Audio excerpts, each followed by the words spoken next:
See the pyramids along the Nile. Watch the sunrise from a tropic isle. Just remember, darling, all the while you belong to me. See the marketplace in old Algiers. Send me photographs and souvenirs. Just remember, when a dream appears, you belong to me. And I'll be so alone without you. Maybe you'll be lonesome too, and blue. Fly the ocean in a silver plane. See the jungle when it's wet with rain. Just remember, till you're home again, you belong to me. I'll be so alone without you. Maybe you'll be lonesome too, and blue. Fly the ocean in a silver plane. See the jungle when it's wet with rain. Just remember, till you're home again, you belong to me.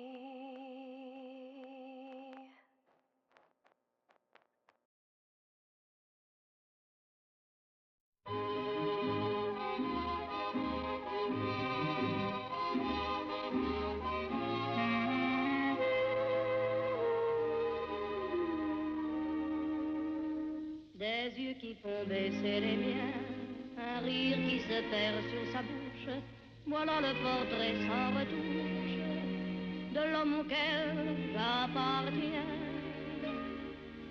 Quand il me prend dans ses bras, qu'il me parle tout bas, je vois la vie en rose. Il me dit des mots d'amour, des mots de tous les jours, ça me fait quelque chose. Il est entré dans mon cœur une part de bonheur dont je connais la cause. C'est lui pour moi, moi pour lui dans la vie. Il me l'a dit, l'a juré pour la vie.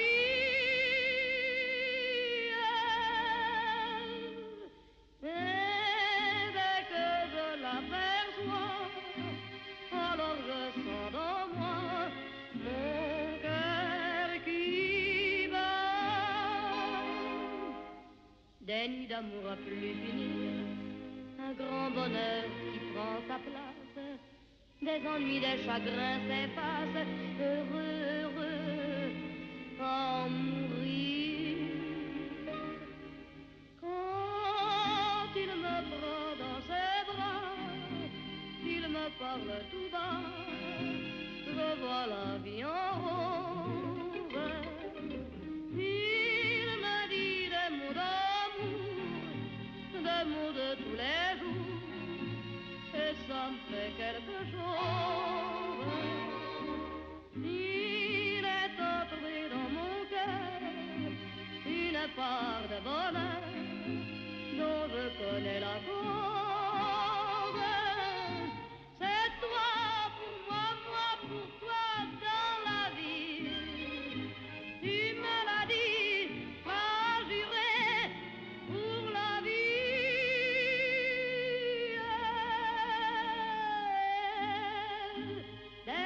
je t'aperçois, alors je sens dans moi mon cœur qui bat.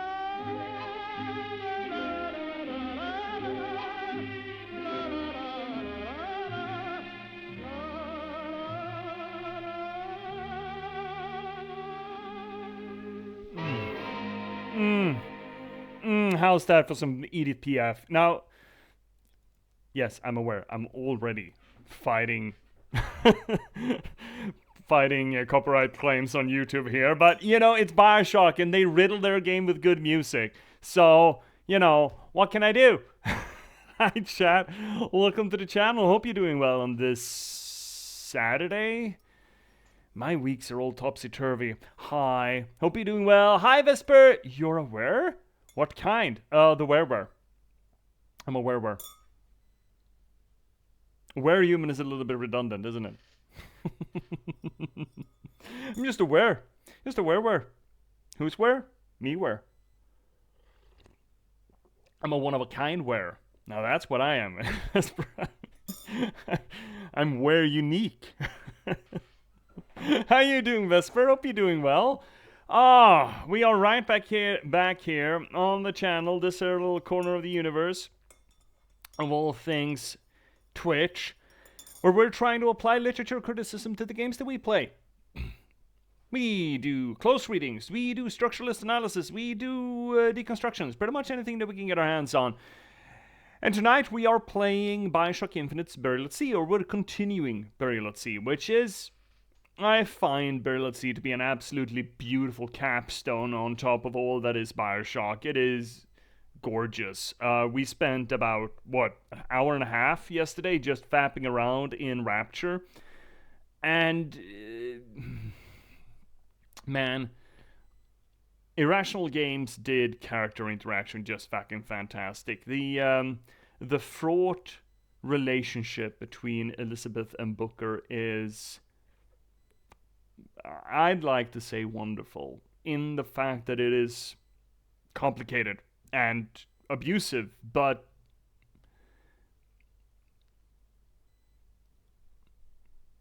it is abusive in a... I probably shouldn't. It's a very special relationship. One that I feel absolutely blessed to have, been permitted to partake of. Been permitted to witness. And I'm not sure how formative an experience the Booker and Elizabeth relationship is, but holy shit, I beggar anyone to bring up an example of a relationship that is equal to that. Maybe Joel and what's her fucking name in Last of Us? Again, I haven't played Last of Us, so being a little bit tenderfoot about that. But I understand that relationship is also one of those formative ones in gaming. And I believe that Elizabeth and Booker certainly deserves to be up there. Holy shit, it's good. But before we get into Burial at Sea, I feel it incumbent upon me to tell you why we're here. Not so much what we're doing here, but rather why. Why are we treating the games that we play to literature criticism? Well, it's fun. It elevates the media, but primarily it is, to some degree, unfortunately, a promotional effort. You see, storytelling and narratology is not just a passing fad of mine. It is my stock and trade. You see, I've been a novelist for the past 10 years. I've written books, novels, about 8 of them in the span. I'm just now finishing up my 9th, and I started streaming not to much to become a professional streamer per se, but rather to promote that work, to try to let you know about my written word. And specifically, I started streaming in concert with actually releasing one of my books to you, The Sixth. The Last Box, a cyberpunk thriller about the spontaneous eruption of sapiens in a random slug of gaming code, and the people who are unfortunate enough to have to try to reconcile with that fact in a near future London. I think it's a rather good book. It does a few things different than most other AI media. It is not as conflict-oriented as most AI media is, and it is about spontaneous eruption of sapiens in a random slug of code. All of which permits us to approach the subject matter of transhumanism from a bit of a different angle. It essentially stands poised to try to be a stim pack, a stepping stone a springboard for your own transhumanist conversation. A conversation that I feel that we as a society and a species and a civilization are well overdue in having. So please check it out. Now, where can you check it out, chat? Well, first link down below is going to get you to Amazon.com, where you can get it either as ebook or print-on-demand copy at a bunch of different vendors. I did that incorrectly. First link down below will get you to Amazon.com, where you can get it either as ebook or print-on-demand copy. But not only that, on Amazon you can also get the first 4.5 chapters of it for free as a preview. That's just a demo you can just download for free, a PDF you can read however many times you want. It's almost 50 pages that you can just read to your heart's content. And if you do get hooked, if you want to read the rest of it, but you don't want to get it on Amazon.com, second link down below is going to get you to an aggregate feed instead, Books to Read, where you can get it either as ebook or print-on-demand copy at a bunch of different vendors, ton of them. Can't keep track of them all, keep adding new ones, or changing their names occasionally, but the most prominent ones are probably Apple Books, Barnes & Noble, and Rakuten Kobo. So please check it out there. I'm going to put it back on its little pedestal here, so we can overlook us as we play our games. I had a very good writing day today. I am so fucking close to being done with the book I'm writing currently. It's so close to being finished. And at the very finish line, you tend to get a move on.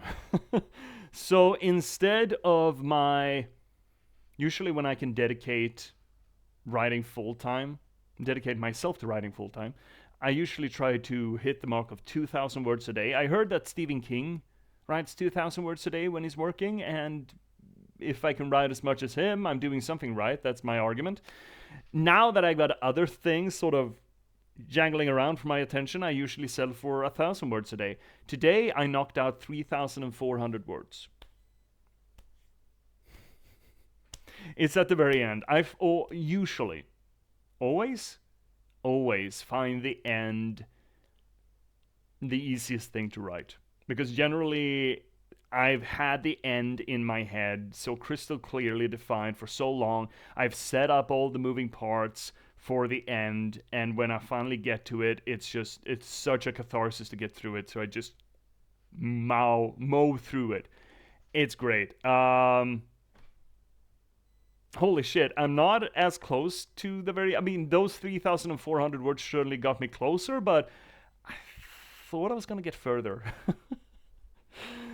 But another day tomorrow, chug, chug, chug. Hopefully I'm going to get even closer, and maybe by tomorrow I'm going to be done.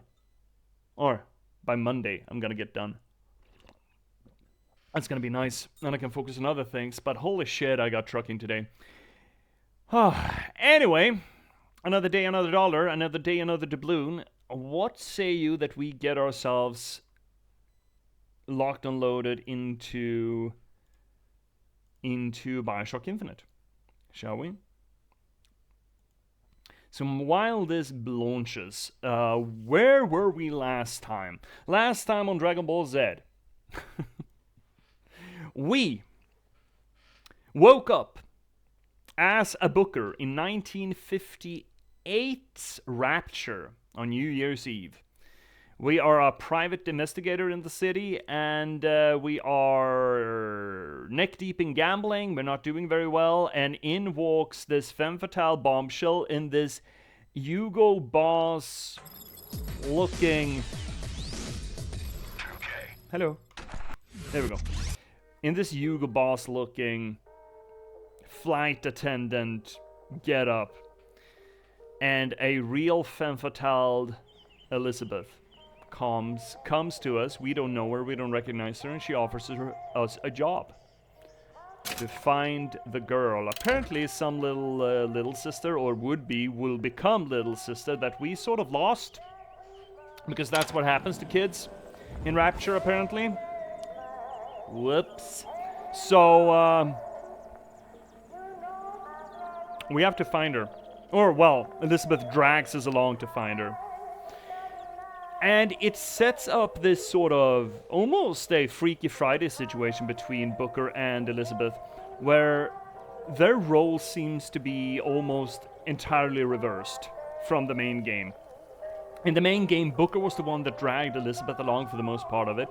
Booker was the one with the callous, crude strategy and tactics to any given circumstance, and Elizabeth just standing and staring in awe at what's going on. Elizabeth was essentially the Disney princess to our jaded bastard. And as the game progresses, she gets harder and harder and harder due to our, well, the interaction that we have with the world and her interaction with Booker, for that matter. And, well, we leave her at the top of her game, where she erases not just us, but all of herself. Now the roles are entirely reversed.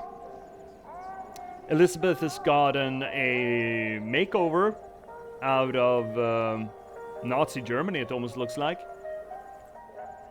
Booker is appalled by some of the tactics that Elizabeth employs. Either smoking little girls out of vents like they were, you know, captured prey, like badgers or foxes or something. Or, for that matter, her callousness in manipulating other people. Meanwhile, Elizabeth is sort of slowly probing Booker and trying to... what should we call it? Not so much figure him out. She already did that, but she's testing him. She's probing him. What he's willing to do, what he's capable of, and why he's doing it. It essentially feels like she's running a personality test on him, which I guess ostensibly is what she's doing. So now we're gonna smoke out the little girl. I think we're pretty close to the end of episode 1 here, and then we're gonna get to the real good stuff. The real good stuff. We also know that, considering, because Booker has nosebleeds whenever, well, occasionally when Elizabeth pushes him enough on a plot point, we know that Booker does not belong in this universe. He has jumped, somehow. And considering he doesn't seem to remember her at all, it seems like he's also wiped his mind or some such. Hi, Liz. I mean, I love the getup. I think the color coding is a little bit ominous. It's a little bit of a red flag, Liz, but I mean, holy hell, girl. Alrighty then. What do we have to do? Mushrooms? Why are there so many mushrooms in the toys department? Who thought that let me go check the exhaust vent. Okay, we're heading right into it. Wait, is this just the end? Oh, maybe this is just the end. Oh, I think this is just the end. No sign of her. Looks like we'll need to turn up the thermostat if we're gonna flush her out. It's over that way. Oh, we can do that, I suppose. I mean, this is obviously a fight arena, right? Obvi fight arena is obvi. What's with them goddamn mushrooms? Who thought this was cute? Poisonous mushrooms. Yeah, that's real fucking darling there. Real fucking darling. Who designed this fucking place, man? We need to head for that thermostat. It's our only option. Yeah, we will. I'm just gonna pick up some... Oh, really? The Tommy's full? Well, let's swivel over to some Tommy action then.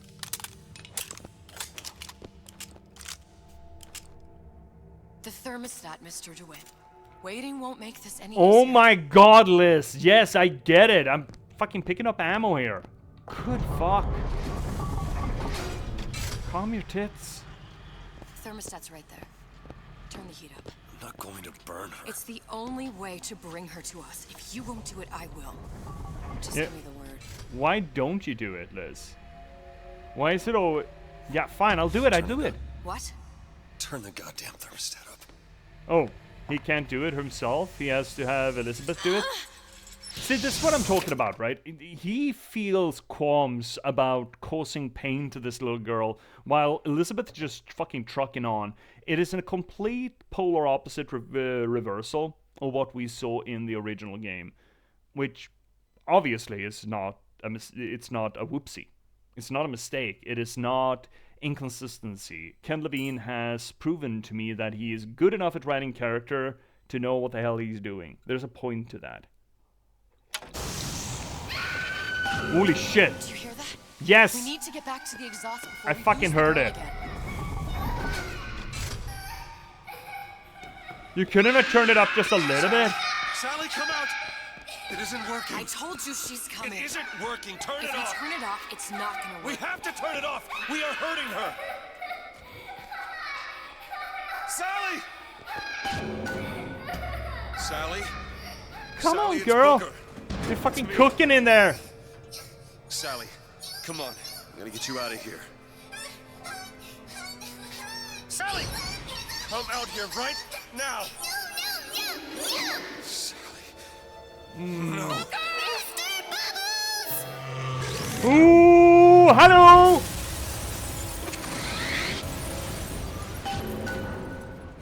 Maybe get the fuck out? Wasn't there a motorized Patriot somewhere around there? I think there was. Ow! Jesus Christ! Okay, fine. Ow! Can you fucking not? Stop!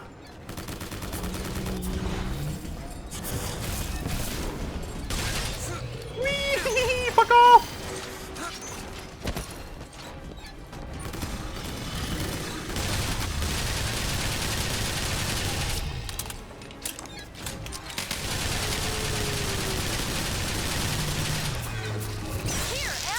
Ooh, thank you. Alrighty then, what else can we use? I mean, this is fucking full water. Ow! Jeebus Christ! How did you do that?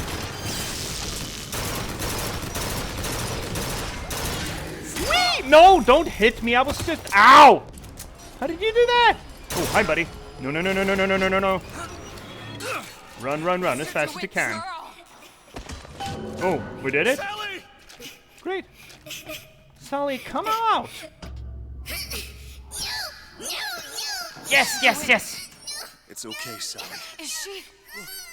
Look, it's Sarah. She's come to see you. He's the decapitated head of your little Go dolly. home? Don't follow, please. Don't. How is she so hard to pull out? You're hurting her. Oh, She's not your child. She is mine! Let her go. Let her go. She's mine! Shut it down! Shut down the machine! You've got to pull her through. Shut down the machine! No, she's no through! Shut it down!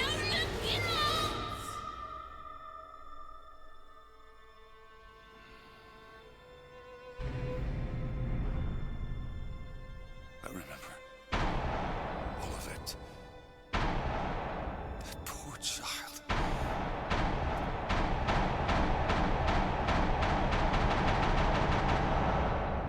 She wasn't yours, Comstock. I wasn't. No. Yet you had to have me, didn't you? No, this isn't right. And when the guilt was too much, You turn to us to solve your problem.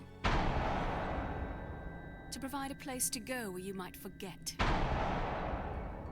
Where there never was an Anna in the first place. Comstock was never one to own up to his errors, was he, brother? Never comfortable with the choices he made. Always seeking someone else's life to claim as his own.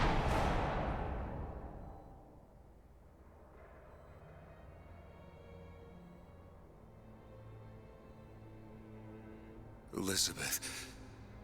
Child. I am so sorry. no, you're not. But you're about to be.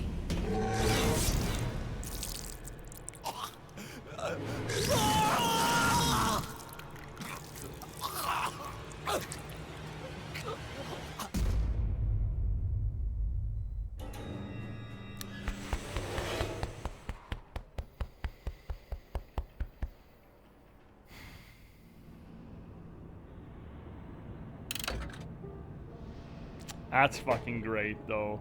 That's so fucking good. So, great reveal game. Well done, well done. I mean, I remember, I like to remember, I think I mentioned it yesterday, or Friday, no, Thursday, that I seem to believe that this Booker that we're playing in Burial at Sea used to be a Comstock. I didn't remember that whole part of head snappy offy. It's a very good reveal of having the flashback, conflating Sally with Anna DeWitt. And from a narrative perspective, from a narratological perspective, what happens there, where we've seen that scene, we've seen the scene from the first game, from the original game, from the main game, I should say, where Booker is trying to pull Anna back through the portal, and he's struggling with Comstock, and that is the scene where we see her little pinky getting lost, right? And having that role reversal in that flashback where we see Booker instead pulling on Anna, and the inference there from, again, this is, that scene only has meaning because of the context of the main game, obviously. It only has context for what we see. I think that is tremendously neat. Why do we have double audio on the scene inside Rapture? We're still having vent hummings. Oh well, fine.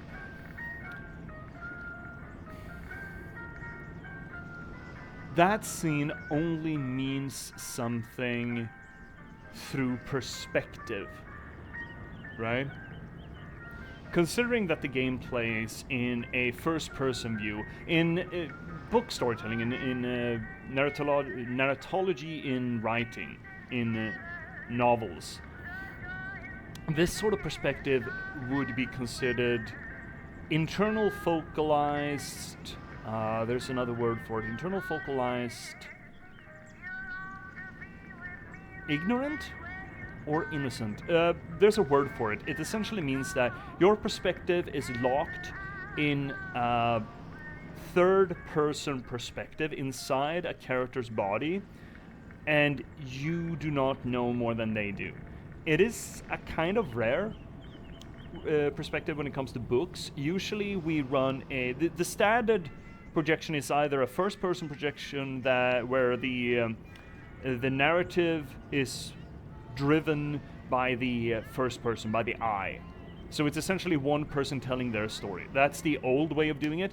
The new modern way is generally a third-person omniscient perspective, where the audience is essentially perching upon the shoulders of one character, but they're able to see other things that character cannot see. That is the standard narrative structure. That is not the narrative model that we have here in most gaming, but specifically in a first-person adventure game, we only ever see what the character sees. Only ever. We do not know anything that the character does not. And through that perspective, through the use of that perspective, this game, Ken Levine, Irrational Games, they build inference through the fact of what we can perceive through our eyes. If we can perceive Booker pulling on Anna, suddenly we know who we are because we've seen that scene before. We know that scene, that constant in the time-space continuum, is Booker regretting selling Anna and Comstock trying to pull Anna through to his universe. And since we're seeing Booker instead of Comstock, we realize that we are in fact Comstock. And suddenly this avalanche of responsibility washes over us. This realization, because we've been playing as if it was Booker. We've had Elizabeth refer to him as Mr. DeWitt. He's referring to himself as Booker DeWitt, not as Comstock. And that reveal that we are a Comstock in hiding, essentially. It's an exceptionally effective reveal, I think. They could have just... It's almost a waste that they have that moment in front of the basin, and he sees his own reflection and realizes that it's Comstock. That's almost a little bit too much. Just the fact that we are looking at Booker instead of Comstock, and that inference that we can draw from that realization that, oh, I recognize this scene, but it is a little bit different. We're looking from a different perspective. Very good. It's very good. It is exceptional, I feel. And then Elizabeth has this beautiful moment in this Comstock's final seconds, when Comstock realizes, or Booker realizes,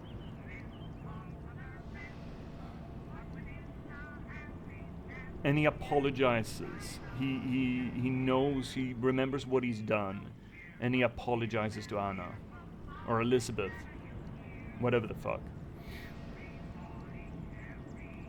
And he's holding that talisman over her head in his hand, and she just reaches out and touches him for a second. And there is sympathy in her eyes. She understands the pain that she has caused us by dragging us into a situation that forces us to realize it. She is essentially a Fury.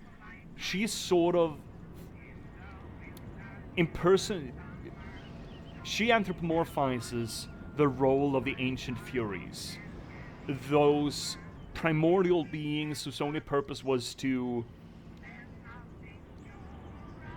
not cause redemption, but to bring pain to the guilty. Cosmic pain. Obviously, she has taken this upon herself. She's not driven by some cosmic purpose. She feels that it's incumbent upon her. She needs to bring this justice to the Comstocks in the multiverse that have escaped her eradication of them.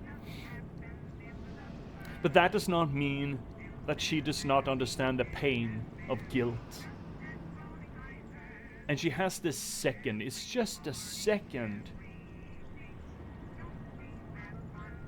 where she reaches out for her father.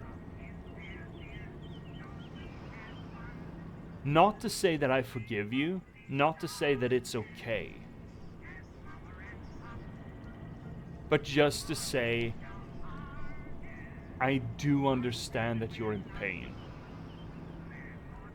I do understand that you're feeling guilt. And then that moment washes off her. And she concludes that you're not forgiven. This is too heinous to forgive. But you're about to pay. And the Grim Daddy just fucking eviscerates him. It's fucking great. And she looks at him. Her eyes are fixed to Comstock. She doesn't look at what happens to him. She looks us in the eye.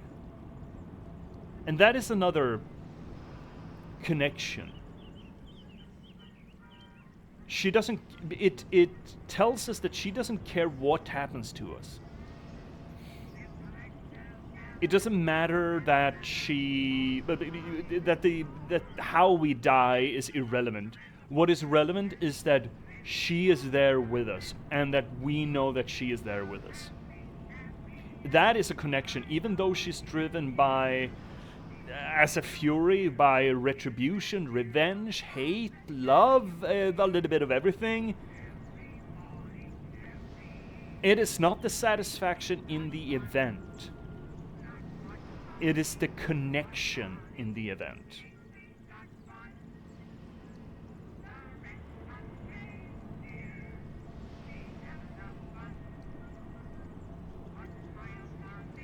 And that is a profoundly powerful character motivation, I feel, out of Elizabeth there. Absolutely portentous character moment. It is so good. Holy moly, I don't remember how good, I didn't remember how good that is. But it is, it really fucking is. Oh my god. No matter that our guts are spraying in her face, she's there with us at our final moment. Another Comstock chalked up on the board. Very good. So where the fuck are we supposed to go from there? Allons-y-vous. Episode 2. How can they possibly move on from there? Yes, let's go. Override. Yeah, medium, whatever the fuck. Would you like to see a recap? I don't think we need to.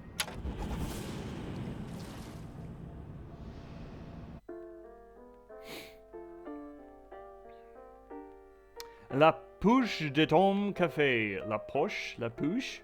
What the fuck is La Pouche? The Tom of Time. Pouche? Poche? La Poche? What is La Poche? Comstock. Elizabeth, I am so sorry. No, you're not. But you're about to be. Oh, a Pocket in Time Cafe.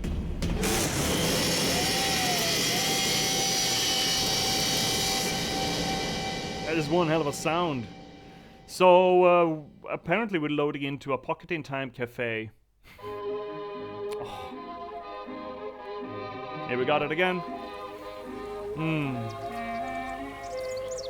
We'll always have Paris.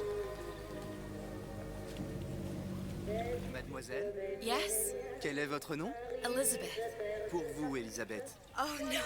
No, I couldn't. I can't accept. Je vous en prie, j'insiste. Thank you. That's the Disney Princess Elizabeth we know and love. French kid just so fucking happy about his baguette. Oh. Look, Paris isn't like this, right? I've never been to Paris, but I think this might be a little bit romanticized. Look at that happy fucking kid. I don't think French children are that fucking excited about baguettes. That is the most I mean, sure, I've said some insensitive things to the French during my tenure as a streamer, but that may be the most racist, anti-French, francophobe sentiment I've ever fucking seen. It's really fucking funny though. Also great music. Replay? Can we just put it on repeat? Oh my god. Hi, Alina! Look at him! Look at him! He's just happy to have his little baguette! That is funny. It is, right? Hi, Alina! Oh my god. I think he's so fucking good. Holy shit. It's not just that he's skipping around, it's the twirl skip too. Oh, mademoiselle, look at me baguette! And is it his mother who's just standing there watching him go around and go around? I bet you that mother, what's going through her mind is, what the fuck am I supposed to do with my son? We baguette. They knew what they were doing. Yes, yes, they must have, but holy shit, this is francophobe. I mean, it's hard to complain about being prejudiced against the French, considering they're a big, imperialistic power. But still, though, even I draw the line at this. Even I draw a line at this. Also, croissant red wine. And cigarette croissant red wine. A whole bottle of red wine. It's good music, though. I love the fact that there seems to be an automated repeat on this vinyl. That is high tech. Who came up with this auto repeat on the vinyl? Holy shit! This is some. I want this. So is this really? Yeah, it's Pinot Noir. Okay, fine. That is Nuit Environs. I love the General Kenobi music.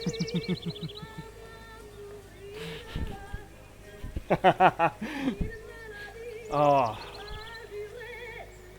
So, has any of you ever been in France? I had a French roommate. I can confirm that this is accurate. No, Finnick, no. No, this cannot possibly be accurate. Is this really dinner? Is this French dinner? A liter of red wine, a cigarette, and a croissant. I only popped in a minute, just go for a drive. Oh, Lena, have a good drive. Thank you so much for popping by, and you got here. I mean, the stream is not going to get better than this, right? I mean, it's only going to be downhill from here anyway. Holy shit. I just want to... Actually, can we just sit here? Can we just spend the next 3 hours just hanging out here? I feel like there are worse ways to spend 6 hours than just drinking wine. Wait! You know what this is? You know what this is? Have you ever heard about the Churchill Martini? A Churchill Martini is 6 centiliters of gin, and then you take out a bottle of vermouth, open it, and place the bottle on the table. You don't mix it, you just open the bottle and place it on the table. That is as much vermouth as you're gonna get in that gin. Is this a French spritzer? Where you just drink a whole full liter of red wine and just have a baguette for looking at?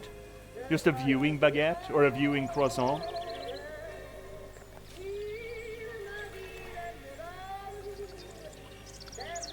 Are there really sailboats on... Bonjour, Monsieur Surratt. Bonjour, Mademoiselle hi. Elisabeth. Je manque d'inspiration aujourd'hui.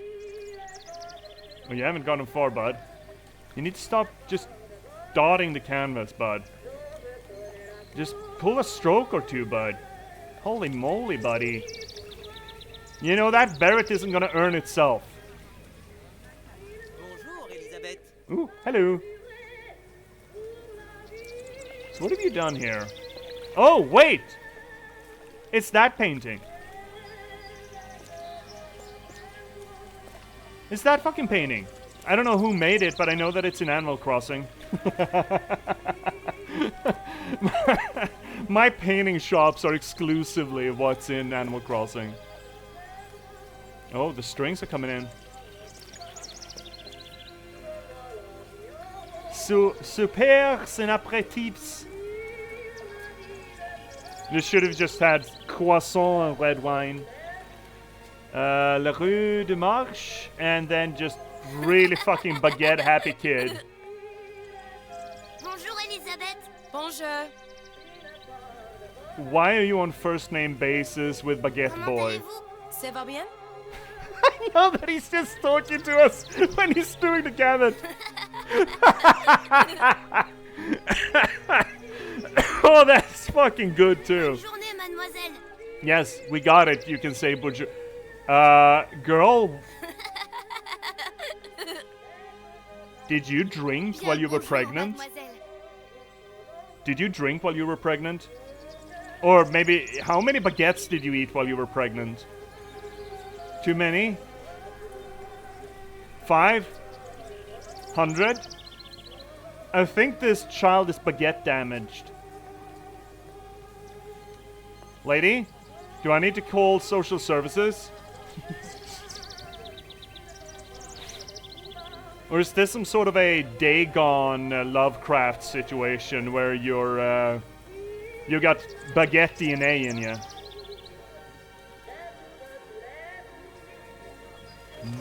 Oh, pink burb. Pink and yellow burb. I'm beginning to think that things are not as they're supposed to Comment be. allez-vous? I mean, I'm not as good as this kid. Can I get some of what this kid is giving? Oh, is this Ritalin? Have you been giving this kid Ritalin? Can I get some? I mean, I've never been this happy about anything in my life. Never in my life have I been this happy. Oh well, allons-y-vous.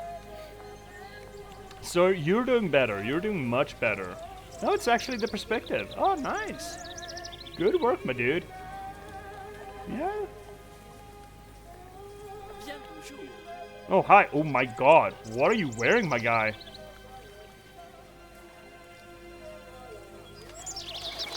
Wait, he's standing here painting, but the perspective is painting is here. Dude, you're doing it wrong. Dude, do you want me to help you move the canvas a little bit? Just move you up. You just need to move back like 3 meters and you got it, dude. Oh, he's even got the burb on top of the lamppost. How long has that burb been sitting there? Oh, well, good work, I guess. So we're just gonna walk away from our tab? Yeah, Bonjour, fuck our mon tab. ami. Alors, tu as parlé à la jolie petite américaine? Oh, Bonjour, mademoiselle.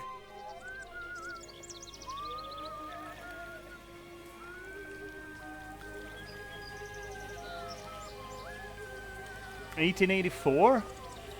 Oh, well, we got a date. I was just about to ask you, gents, what date it is. What is it? The belle fille venue après pour la printemps? Hey, it's an article about us, I think. Certainly looks like her. Oh, Jesus. What do we have?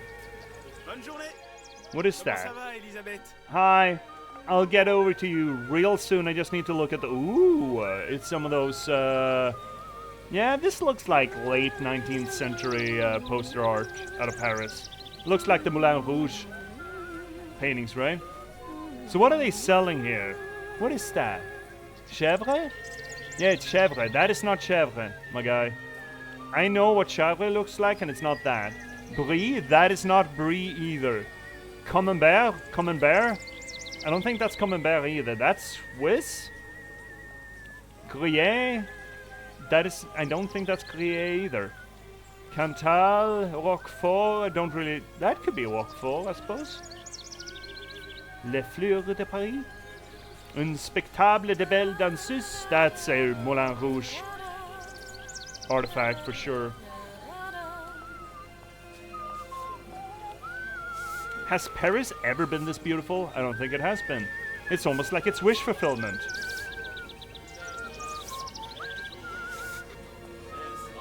Pink burbs? I don't think there are pink burbs in France.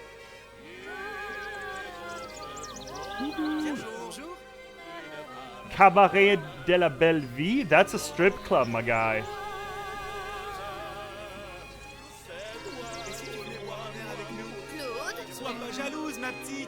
Wait, did you just invite us over for a drink while you were here with your fiancé? Okay.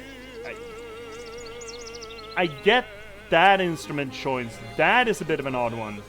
Also, is everyone just playing Edith Piaf here? I'm sorry, Cosette. Next time, I promise. Her name's Cosette? Okay, I guess. Oh, that bunny is having the time of his life. Just sitting around in a hat. You like it there, bud? So, how's your employment contract looking? Do you get time off to see the families? No? Have you heard about unions? Oh, he does not like us talking about unions with his rabbit. He does not approve. Okay, fuck it. I don't wanna piss off the clown lobby, you know? Bien le bonjour, mademoiselle. Bonjour. I don't think it's morning, my guy. Is it morning? This... What are you reading? What are you reading? What is that? Le Codes pour la toute petite. Why are you reading about the toute petites? Also, that's a cinnamon bun. That's not a croissant. You're fucking traitor.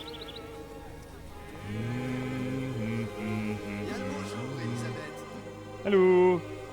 Je peux vous vendre tous les livres que vous voulez. Et pour pas cher en plus. Do you have The Age of Innocence by Edith Wharton? Désolé, ma petite. Celui-là n'a pas encore été écrit. What the fuck did we just see? Did we just see an NPC break the fourth wall? Wharton, The Age of Innocence? What is The Age of Innocence? I'm sure there's a point to her bringing that up.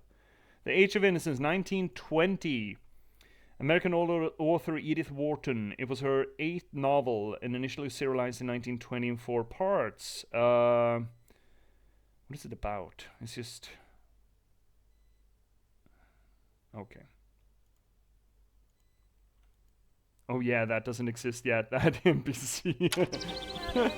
Right? Also, that's a chill cat. And that is a very cute little ball.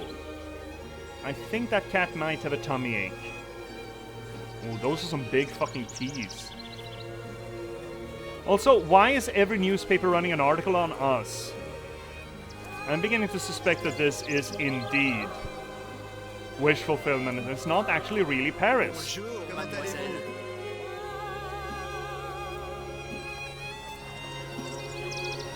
Another kid. Oh, that's a good pupper. Baguette, mademoiselle? No, I see what happens with people who eat your baguettes. Okay? There's a child back there that has gone absolutely up the fucking walls over your fucking baguettes. Not buying one of them. Oh, look, good pupper. Bonjour, Elisabeth. Bonjour. Écris-moi encore un poème. Christian, mon amour. Tout ce que tu veux, Roxane. Un baiser, mais à tout prendre, qu'est-ce? C'est un secret qui prend la bouche pour oreille. Un instant d'infini qui fait un bruit d'abeille. Une communication ayant un goût de fleurs. Une façon d'un peu se respirer le cœur et d'un peu se goûter au bord des lèvres l'âme.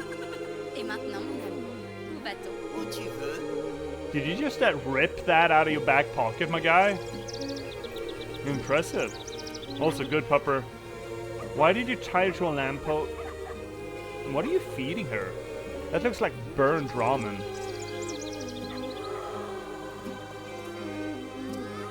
Une baguette? These children are fucking cursed. Is this what Elizabeth believes that kids do? Is this what she believes childhood is? Oh, well, that is what childhood is. Now you start weeping and your mother's gonna come here and blame the civic center for not paving the streets more even. Bro is on something, right? We know he's not on baguette. Because we've seen bro on baguette, and that is slightly different. I guess he's on French? He's high on French. I think he's high on French. Oh, it's... Le pain est frais, le ciel est bleu, et vous êtes responsable. Just let him be happy. Let him love their baguettes. And some adult who told you not to do that would be trying not to laugh. Yep. That scans. Dude. You do know that you're gonna have to experience a world war in like 30 years, right? You're gonna come back home shell-shocked. Huh? How fucking happy are you about that? Huh? Also, these are the 3 kittens from Aristocats, right? Toulouse, what's their names? Toulouse, what are they 3 names? The 3 kittens. Also, are these guys... Are people giving money to you or the cats? Or are these guys just about 150 years ahead of their time and just including cats in their general repertoire and just realizing, oh, it generates like 30% more income if you just have cats? I think you guys might be actually fucking genius. Hey, how do you want to sign a record deal? Yeah, the cats are included in the record deal. Cats or bust? No? Okay, well. What else is in there? Music notes? Is that requests? Is that how you gave requests back in the day? You just threw a sheet music paper into your bin?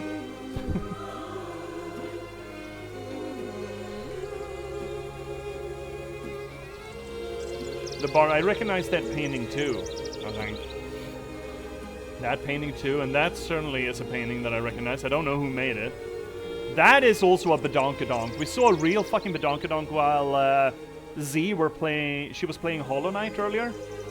And we looked at, the map seller lady, and she has a badonkadonk. That is also badonkadonk. A Tiny Tina patented badonkadonk. That lady's got a dude and a girl arm in arm? Holy shit. Fucking go get it. I'm assuming all of these are actually famous paintings, I just recognize a few of them. That was good. That was really good. What's that arcane scribble in the back? Curious. Oh, dude, I don't think you know what you're selling. None of these are brie. No, none of these cheeses are brie, my guy. Are you sure? Yeah, that you're not gonna get away with that dead stare, my guy. None of these are brie.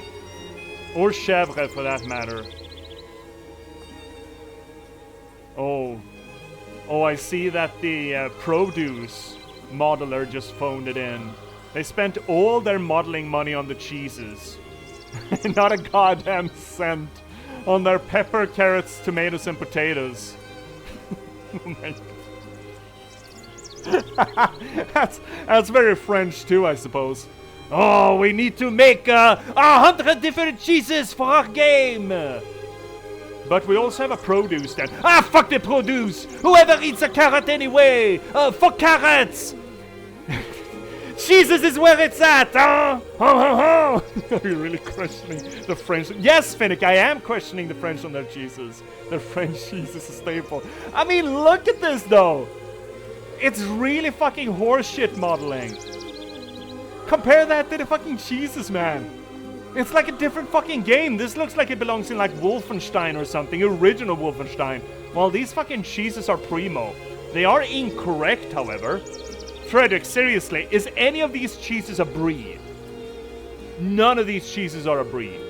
Not a single one of them. I will die on that hill. And I don't think there's a chèvre here either. I don't think any of these is a chèvre. The rest I'm not 100% certain about, but I kind of doubt it.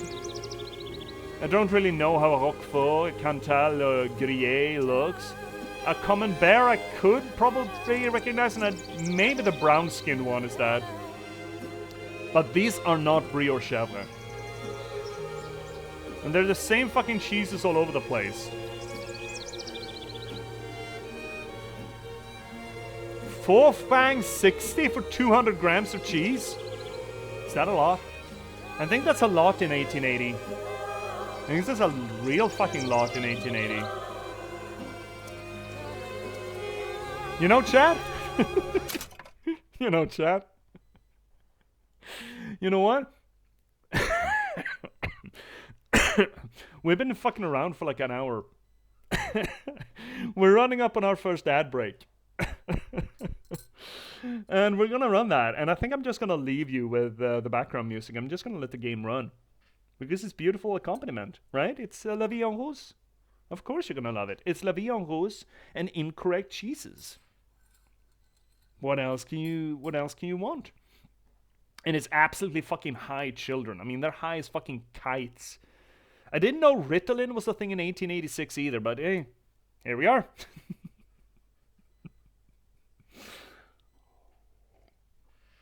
Anyway, after the ad break, we will get back into the actual game. I love this sequence. It is a beautiful sequence. The music is wonderful. It is obviously...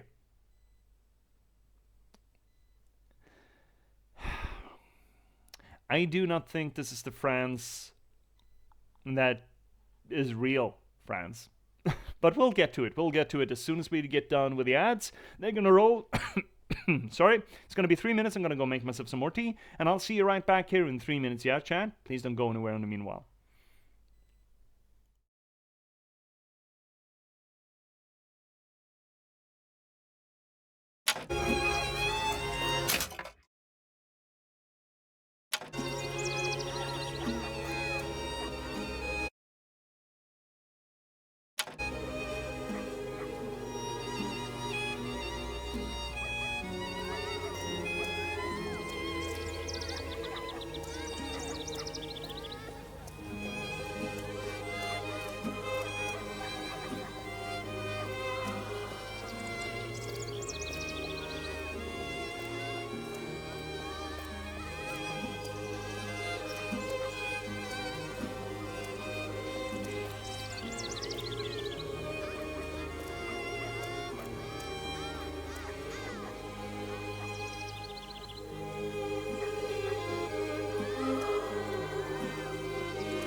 And we're back, chat.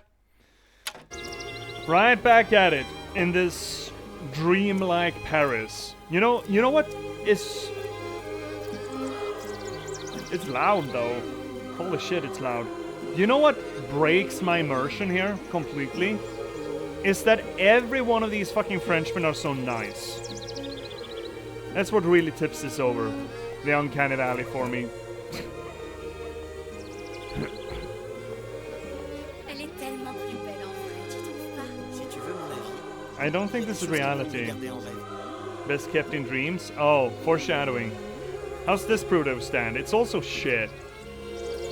Oh my god, they're really phoning it in on the produce stands here. Oh my god. Did they realize they needed to sell something other than just fucking cheeses? What? Ooh. Oh, we're a Disney princess! We made it, chat! We're a fucking Disney princess now, motherfuckers!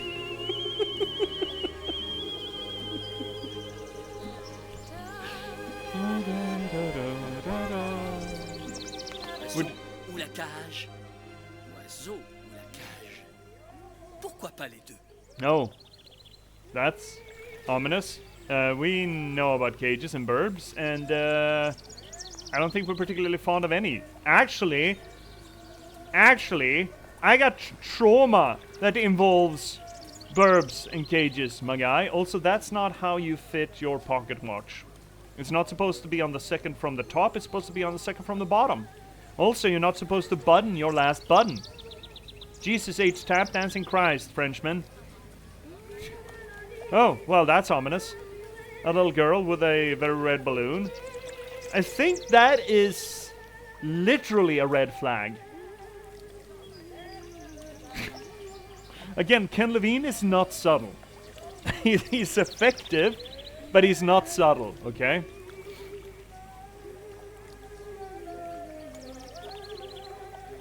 More Edith Piaf. And little girl with a doll. I recognize that doll. Talk to girl. Look, you probably shouldn't talk to girls like this. Just hanging around on their own. She is very close to the water, though. Well, I guess it's the 1880s, right? Sally? Oh. Oh, you let go of the red flag. Sally! Oh, don't run after the red flag. If a helium balloon moves along the ground, you know shit's fucky. Oh. Everything's fucky. Oh. Hell. Are you saying that this is not what it seemed to be? Fuck.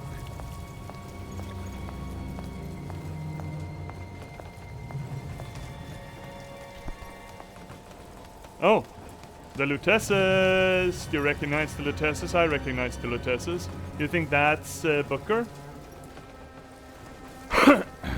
That's probably Sally, Booker. That's definitely the Lutesses, though. Ominous. Sally, wait!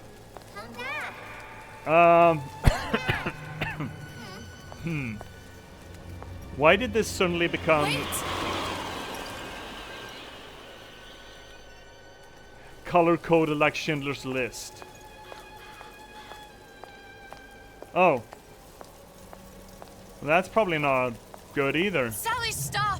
Why are you so concerned about the kid? She's fine. Isn't this more important? Sally, where are you going? Fuck's sake, Elizabeth. Priorities.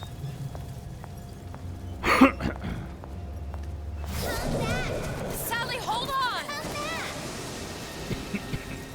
Oh, lobotomies? I mean, it is the 1880s, I suppose. You can't be too happy as a woman in 1880, then you get lobotomized. Or you get a vibrator. Either case. Should be careful. Wait, do you just have this?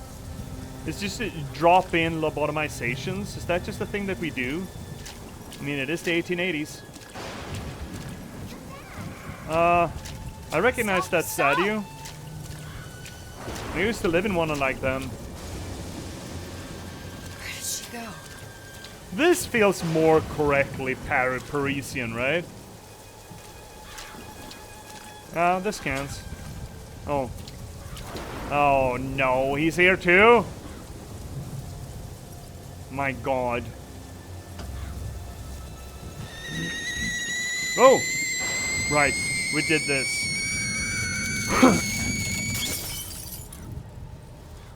Yeah, that's us. Oh, hi Sally. Go away. It wasn't my fault. I didn't do anything! Oh, Elizabeth, are you suffering from guilt? Oh, yeah, I mean, this is what happens when you burn children alive, Elizabeth. Leave me alone! Can't you just leave me alone? I'm sorry! I'm sorry. I never should have left. I never should have left you there. I think our little goddess is running up some guilt tokens.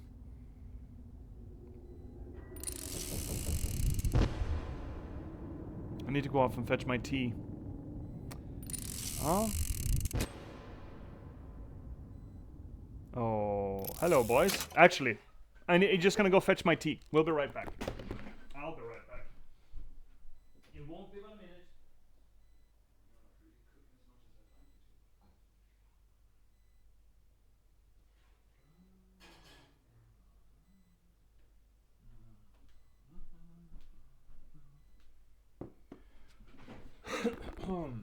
So, let's also have a little bit of a conversation about that passage.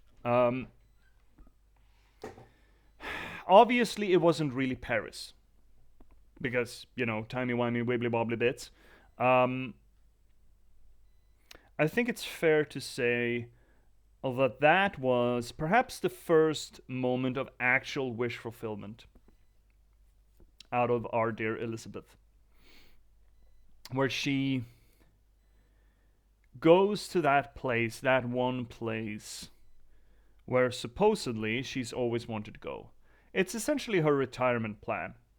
Whether or not she's created it or imagines it, well, we'll get to it, I suppose. But unfortunately, she can't quite stay there. She can't bring herself to stay there. Apparently, she's feeling really, really, really, really bad about Sally. For some reason. And now she wakes up on the floor next to a dead Comstock. And someone trying to put a bullet in her head. Empty. Empty again. What are the odds? What's the hold-up? Just having a bit of a laugh, Atlas. This ain't a sporting event. Put a bullet in her. No need to torture the poor girl. We're not animals, you know. All right. Is that Let her go! Quiet down, dear. In a minute, all your problems will be over. Elizabeth, tell him you can get him back. Booker? Booker, what? I don't understand. How? Say, I can get you back to Rapture. What? Just say it. I can get you back to Rapture. Put the gun down. Now, what was that you said about Rapture? I can get you back to Rapture. And how you plan on doing that, sister? You some kind of magician? Suchong. What? Tell him Suchong. Suchong. And how do you know that, slant-eyed wonder? You're his lab assistant. I'm his lab assistant. If it escaped your notice, Andrew Ryan sunk us 5,000 fathoms below his shining city. How does Suchong propose to get us back? That's between me. That's between me. And the slant. And the slant. Oh, that's racist. But if I do this, the girl goes with me. Little sisters are worth their weight in gold. She's not up for negotiation. Last time I checked, back in the city they were making little sisters by the dozen. That's a right fairy tale you've dreamed up, sister. But if you're lying, we can just as well kill you tomorrow. Down here, we got nothing but time. In case I need to get hold of you. If you see Suchong, tell him Atlas says he hasn't forgotten him. Ow! That was unnecessary. Lonnie. Punch. So Booker's talking to us. Booker's invisible to everyone else and he's talking to us. Elizabeth, come on, it's time to get moving. And now he's airing. Over here, on the radio. You're not Booker. Well, of course I ain't. What have I gotten myself into? I didn't orphan that girl. I didn't kidnap her. But she made for some exceptional bait, didn't she? I mean, yeah. Wait, I can't do anything okay, well, Had to be done. Did it? I felt everything that every version of me felt. All of that knowledge. I lost a pinky, but that version of me, she lost everything. And Comstock, that final Comstock, he thought he could avoid his guilt by coming here. You educated him proper. But then why am I back here? Huh? I don't remember opening a tear to come back. And who are you? Huh? I think you'll figure that out soon enough. So it turns out that even goddesses of time and space sometimes need a therapist to deal with the guilt that they rack up.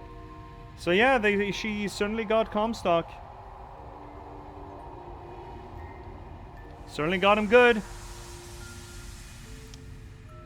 And yeah, what are we still doing here? I mean, we were retired. We were in heaven. What are we doing in this godforsaken place? You know? What are we doing in this godforsaken place, eh?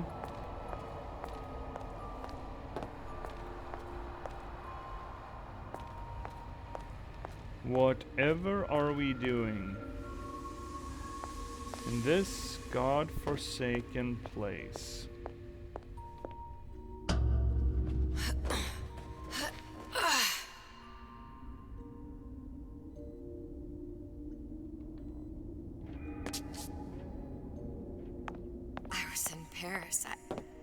I was happy. And now I'm here dealing with this Atlas, this psychopath. What was I thinking? I wasn't Paris any more than I am Booker. Now I have to find this Suchong, and I don't even know who that is. Not yet, but you know he's the key, don't you? To what? You're asking me. Elizabeth, I ain't even here. I do love anthropomorphized figments of our guilt, or what do we call it? Compartmentalizations, I suppose? Anthropomorphized compartmentalizations. I guess that's the term for it.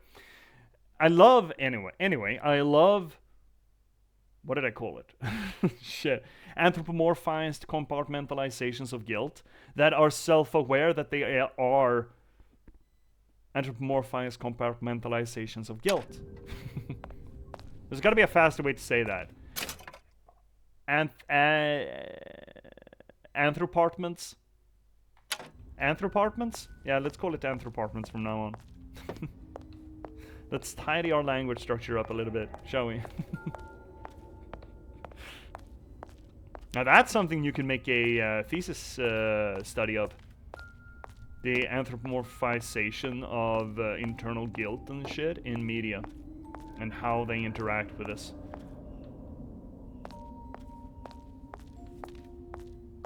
Why is it that toy factories are always so fucking creepy? What did toys ever do to you? To us? To me?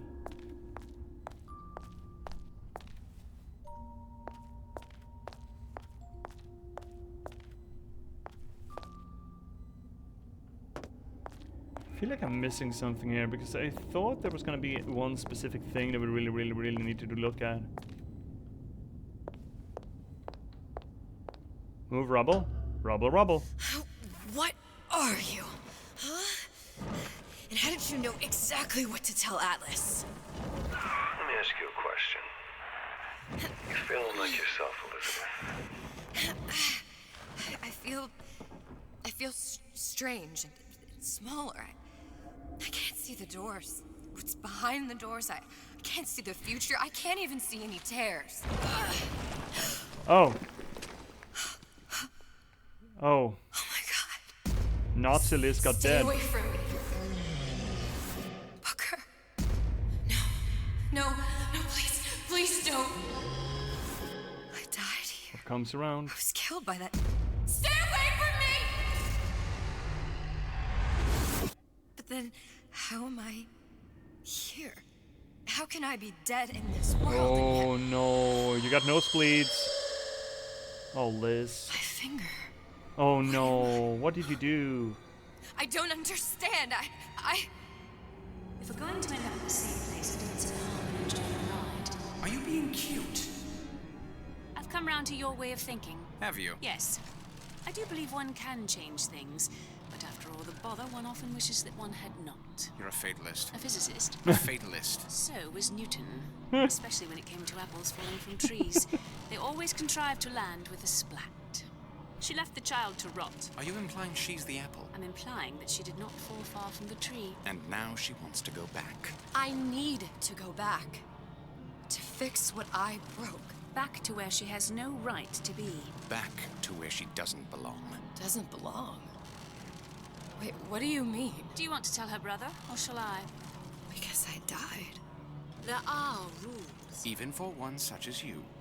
She'll forget. All the doors. And what's behind all the doors? All closed to her now. She'll be just like the rest of us. Forgetting the past. The present. The future. I'd wager she won't even remember this conversation. We've arrived. Goddamn Lutesses. I mean, I am trying. There we go. Do it, write it. I mean, it would be a cool thing. Oh, Trading guys. omniscience and croissants for death and mildew. I left Sally It's to a bad rot. trade. For what? So I could punish Comstock? He was trying to help her, to save her, and if I don't make that right... We all have our crosses to bear. But there is a thin line between a martyr and a fool.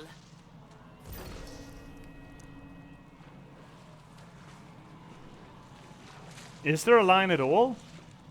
I'd like to argue that maybe there isn't.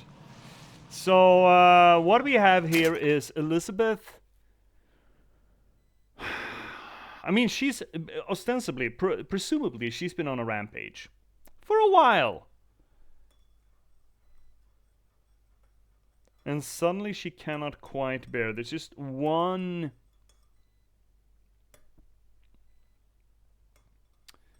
There's just one little sacrifice that she's just not...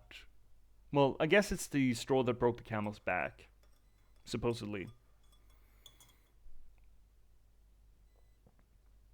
And she would rather have nothing of who she is than to leave that be. Than her retirement, as it were. That is a choice that Elizabeth has made. Choices are important. Gently down the stream, merrily, merrily, merrily, merrily, life is but a dream. Row your boat gently down the stream, merrily, merrily, merrily, merrily, life is but a dream. I never heard that before, I think. Row your boat gently down the stream, Gold. merrily, merrily, merrily, merrily, life is but a dream. That's gold. That's absolute gold. Right, open the door. That's what we do. The Lutesses warned me that if I came back here, I would collapse. Collapse? From a quantum superposition to just me. Quantum what? I've changed, Booker. No tears, no cosmic knowledge. Just a normal girl. With a normal pinky. Izzy! If I can't open tears, I'm never leaving here, am I? I'm never going back to Paris. You're just what? You're just the fragments of my memory telling me what my future holds? You decided to come here, Elizabeth. You knew what that meant. Only option, as I see it, is to trust yourself. Find Suchong.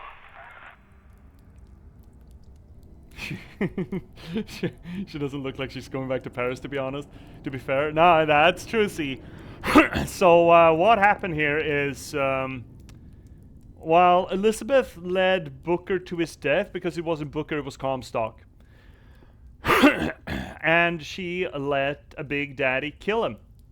Now, of course, the Big Daddy is usually not discriminatory when it comes to violence, so it turns out that the Big Daddy killed Liz too.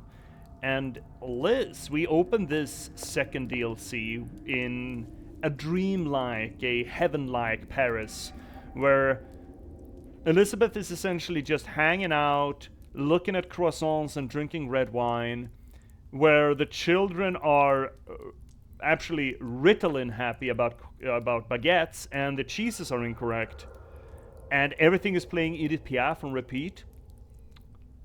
But she couldn't stay there because she left bait lying around. Poor little Sally. And despite the fact that in this time, in this place, her superposition is, well, positioned and won't support her multiversal shenaniganery anymore, she came back anyway to save the girl and wipe away the debt. Doubles. See, Ritalin happy? Oh, you should have seen the little kid. You should have seen the little bastard. You need to go back and watch the VODs of us just smack talking a little child that runs around doing pirouettes around a poster stand in downtown Paris, just holding a baguette over his head. Fucking insane. Anyway, it's almost seems like Elizabeth has kind of completed her transformation to Booker. She's even hearing his voice in her head, where guilt-ridden she decides to send herself on ostensibly a suicide mission, at least in as so far that she's never ever gonna be able to jump around like she has. She sacrificed her godhood, as it were, for even the opportunity to come back to this hellhole to save one girl.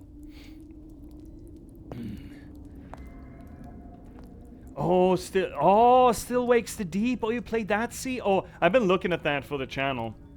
I've avoided streams of that because I'm curious about it myself. I've heard it's good.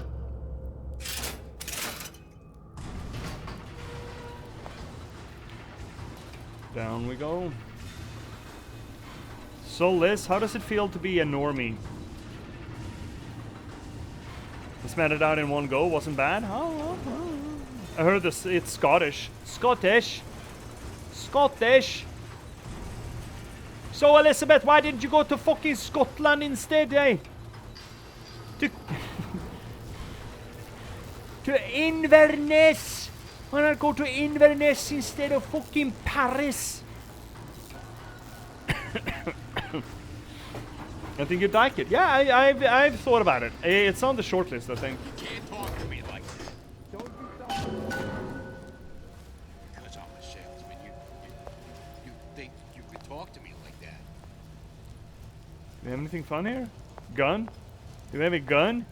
No gunny? Oh, no gun. Oh shit, we're host. I think I'm gonna have to use this air grabber. It's gonna be messy, I don't know if... Well, a blow to the back of his head will serve just as well. Be a hell of a lot quieter, too. That's not what you would have done. I'm not Booker. Just because your father did something one way, doesn't mean you have to.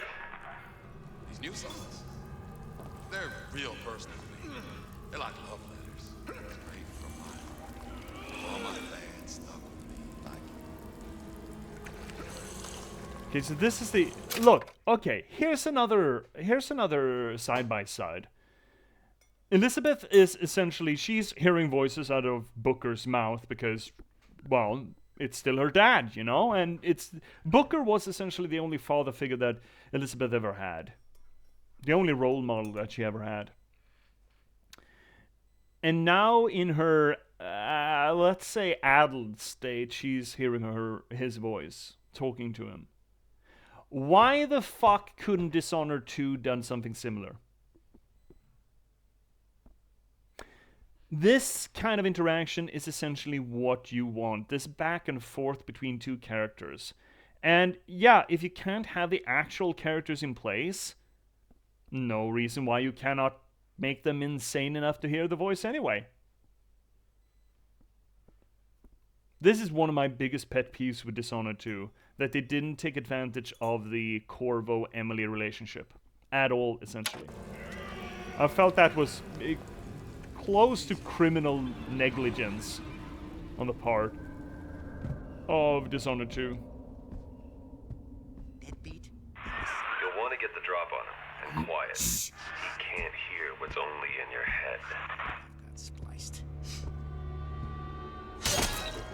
Well, he's not getting up anytime soon. And what with his head all attached to his body. From here on, it's only gonna get worse. Wait, he's alive? How much worse is up to you. Oh, he's doing the Dishonored snore! Oh my god, learn the worst lessons. Let's see. That would be kind of hard considering one of them was trapped in stone for the whole game. Yeah, but see, that is, again, was one of my key grievances with Dishonored 2. They didn't need to do that. The whole trapped in stone thing was largely irrelevant to the story. They could have just as easily just have wounded one of them, left them on the boat, or let them run reconnaissance with the main character, sort of like what happened with Daoud and Billy Lurk in the first DLC of the original game. I missed that opportunity to build relationship between Emily and Corvo tremendously. And I feel that Dishonored 2 suffered for the choices that they made. I think they should have let both of them be part of the mission. Maybe one of them is addled or wounded enough that they can't do all the stabby stabs, but be part of it. Be there to build that relationship. That would have been so fucking good. But there are games that silence is better suited, like the Zelda series. I don't think it's better suited. I don't think any story is better suited by characters not having interaction. But I love character interaction. I think that is the best way of storytelling. Bars none. Character interaction is the absolute best way to create story. And when you make choices in your storytelling that precludes character interaction, that choice needs to be scrutinized. You need to have really good reasons for making that choice. And I don't think in silent protagonist games like the Zelda series, I don't think that choice is there. I think that's just to have a blank canvas for the main character, which is an argument, but I don't think it holds up anymore. And vis-a-vis Dishonored 2, I think it was just a bad choice. I'm sorry, it's one of the things that I really didn't like about Dishonored 2. I thought that, great, we're going to get both Corvo and Emily in one game, and we're going to have opportunity for them to see how that relationship works under the circumstances, and how, depending on how you play or depending on who you play, that relationship change when they are under duress. Imagine Corvo trying to tell Emily to murder more or not be as merciful, that she cannot afford it because she's an empress, and Emily basically taking a stand against Corvo saying, no, I'm going to be a different kind of empress. Fuck off, Dad. I'm not going to do it like you did. Great fucking character moments. Holy shit, it would have been so fucking good, and they just chose not to. They dropped the ball. So even get a bit of flavor between them. Exactly, see. Even if one doesn't play exactly. Corvo on the boat wounded. Emily comes skipping back on board. I murdered all the Karnaka today. Yeah. Or just Corvo running scouting. Like Billy Lurk and Daoud. I think that would have been even better.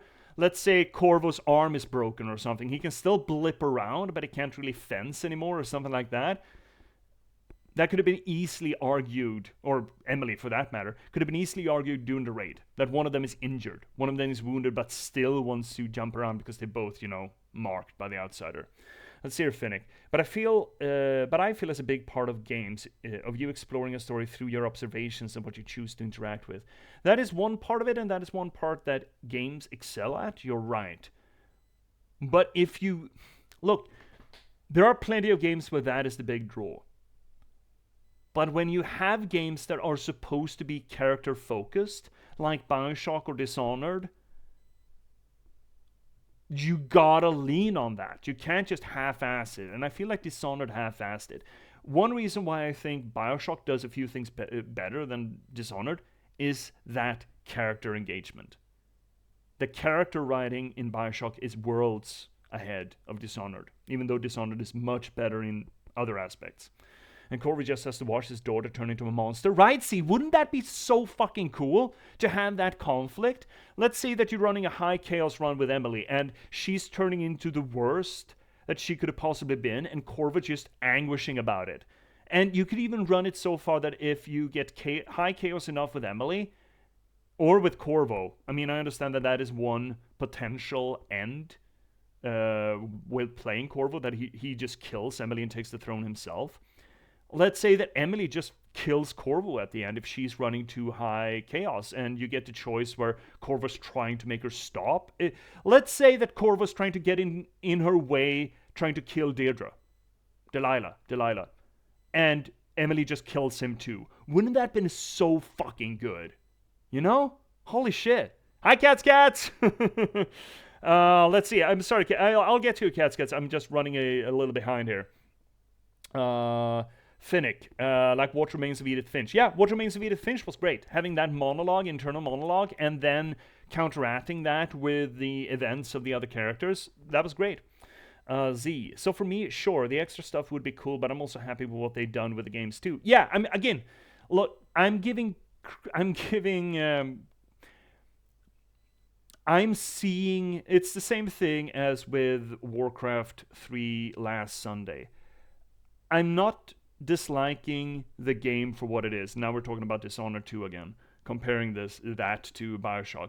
I'm not unhappy with what the game had.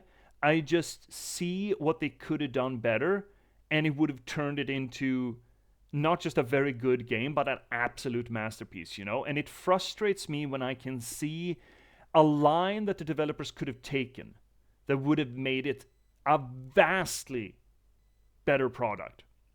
It would have that thing about adding Corvo to the mix, or Emily, adding both of them to the game, that would have taken some time and some effort, but I really think they should have taken that.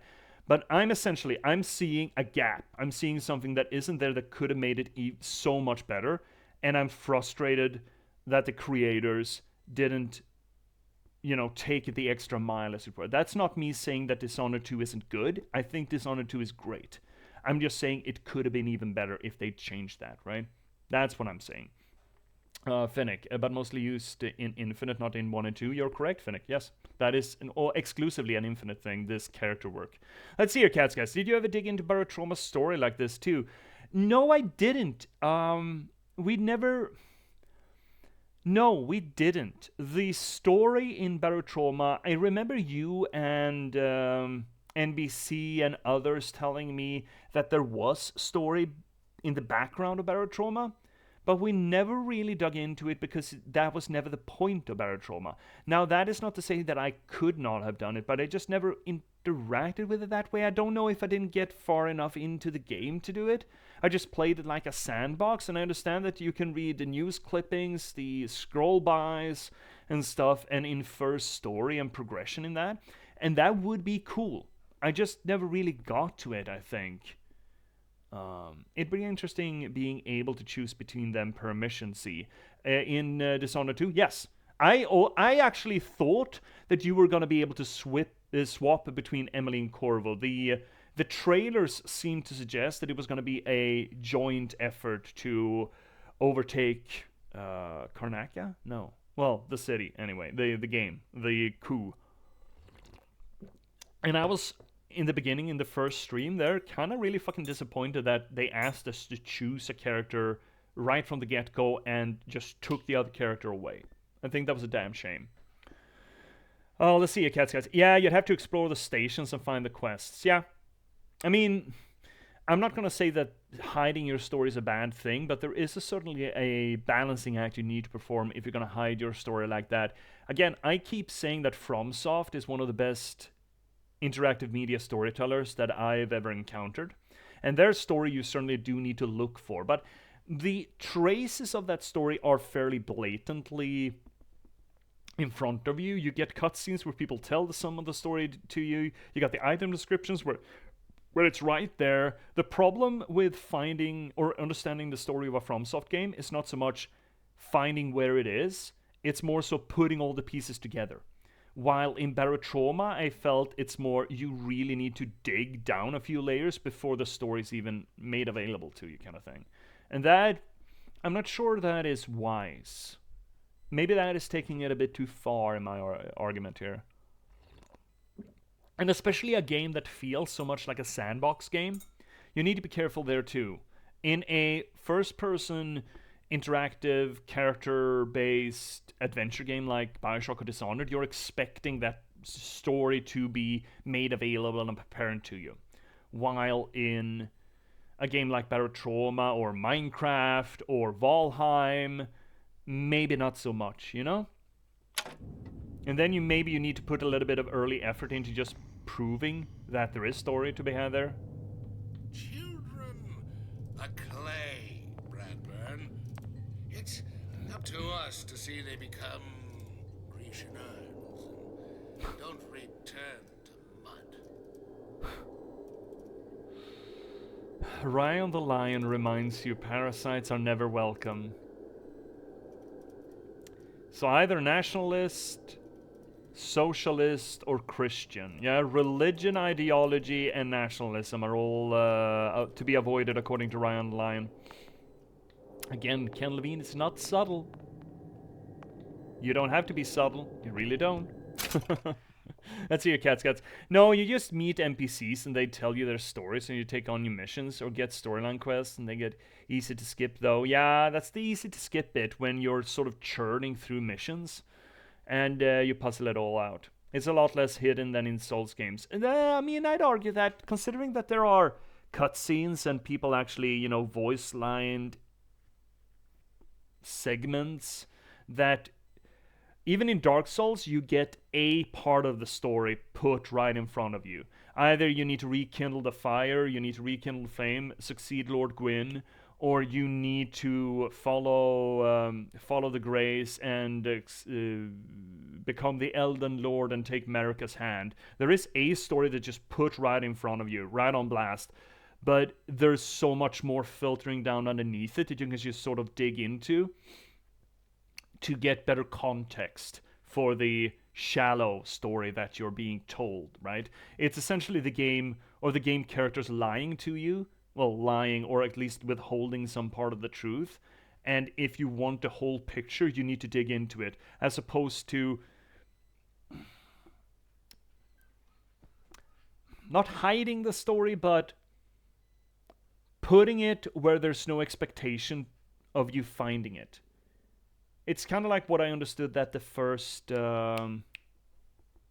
Space Wizards. That wizard came from the moon! Bungie game. Please, help! Help! Send help! Send help! Shooty, space, that wizard came from the moon! Ghost, bots hovering around, the light, never played it myself. Come on, help. Help. Help. Anyway, that game. As I understood it, the first game sort of hid most of their story in transmedial products like novels and stuff, and it never really entered into the actual game. Again, hiding your story. You need to be mindful of how you present it, and even though you make it hard to access or you're making it into a detective effort in and of itself to puzzle out, that's fine, but you need to make sure to prove to people that there is story there, you know? Get them young enough. You can mold them for life. Oh, that's fucking grody, buddy. Henry, fetch that black label lacquers. That 12-year-old signal. Bonk. Now let's get its lockpick. Lockies! Also, I kind of want to read this first. Corner of shame. I will not share my... oh my fucking god. Oh my fucking god. I think this school sucks. Draw a parasite you met today. Mrs. Turner. Daddy's girlfriend. Mommy.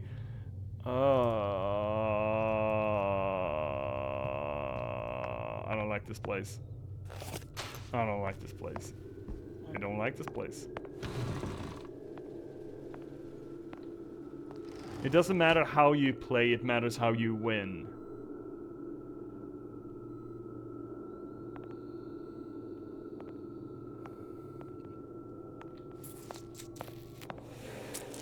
Mama!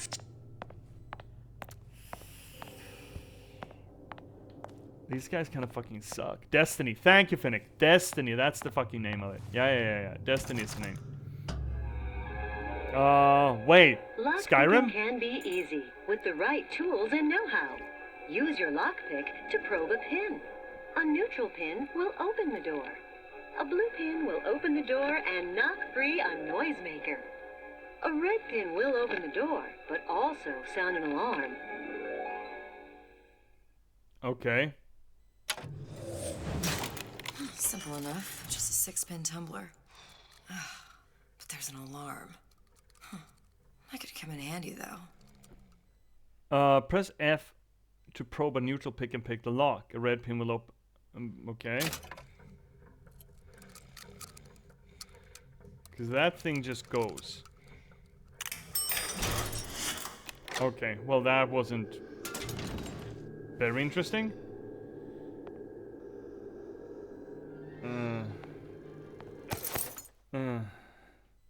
Wait, to use a medical kit, G? Wait, what? Okay. Ugh. That fucking mustache, though.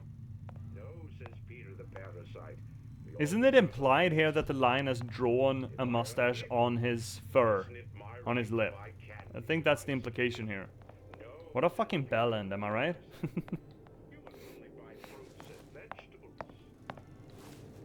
If I can afford to see the doctor, is it my concern that others cannot? No, says the damnable parasite. We must all crowd our way into the physician's office. Ryan the lion says, chew on that, you parasite. Yeah, objectivism is one hell of a drug. It's one hell of a drug. Communism! A sham outdated. I can't even read that.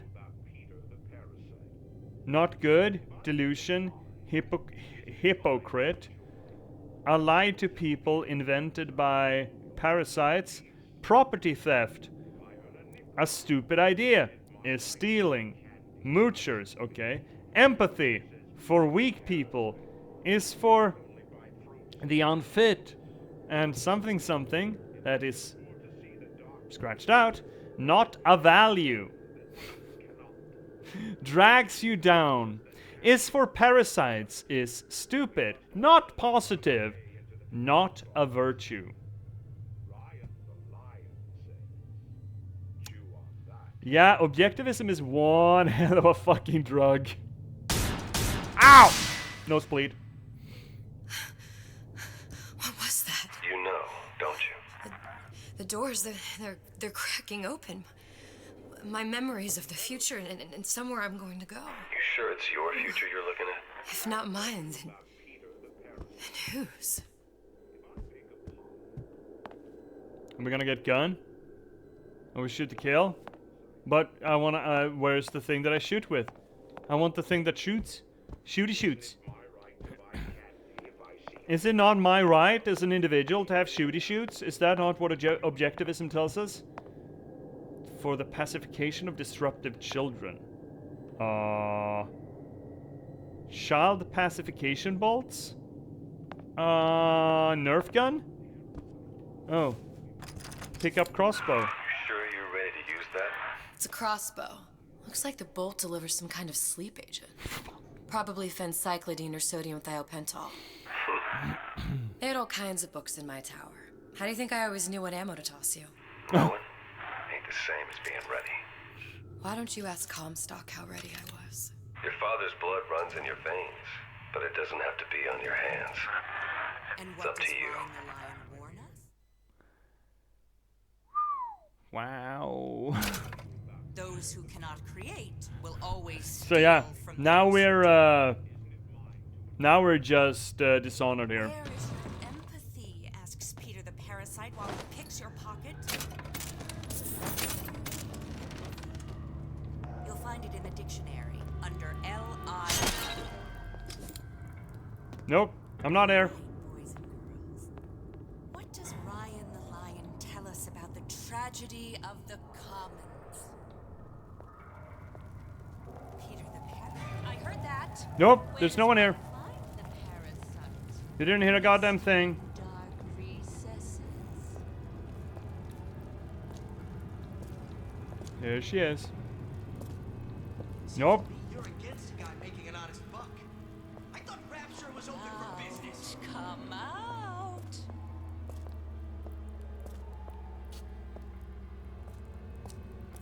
Nope. Criminal dealings. Ha!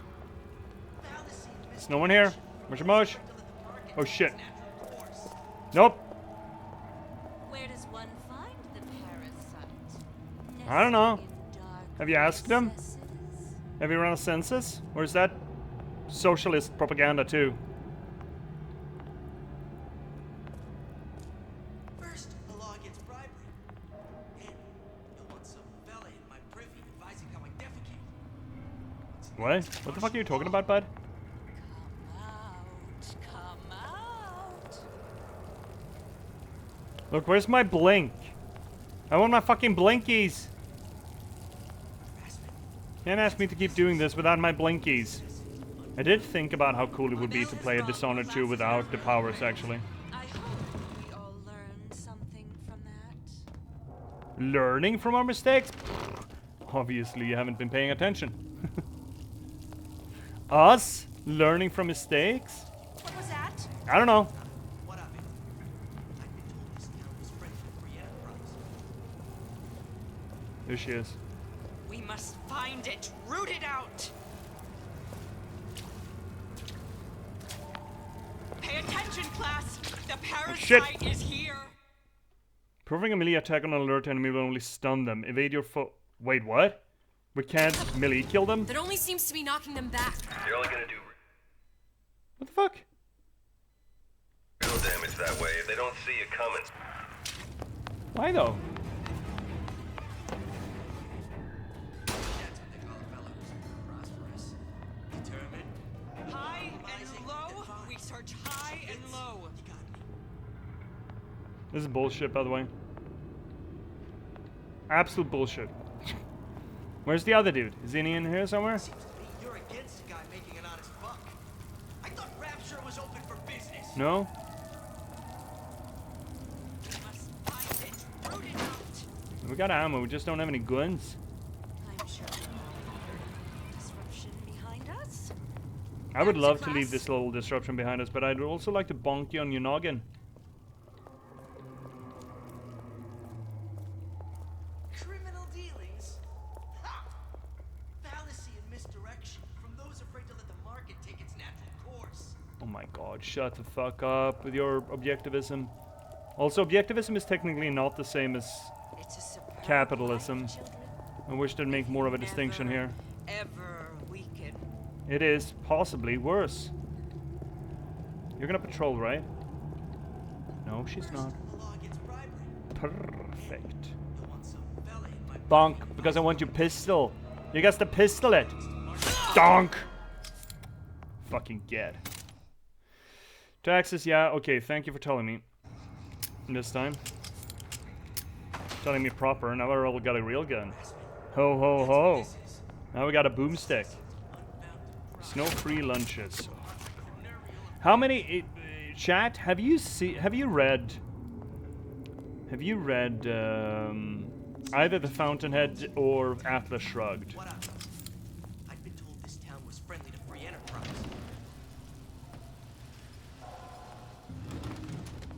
It is one. Well, If that's what they call Atlas fellows Shrugged is an who insane prosperous. fucking book. Determined, uncompromising, then fine. The shoe fits. You got me. Oop. There's no one there. No peekies? I wish there was a peeky. Seems to me you're against a guy making an honest buck. Me? No. But I do have conscientious issues with you being aware and awake. Proper discipline, official procedure. For problem children, use of possession is advised. Excuse me? What? Is there one left? Any possession left? I don't mind turning splicer. Just a little bit. Just a little splice. What's a little splice between friends?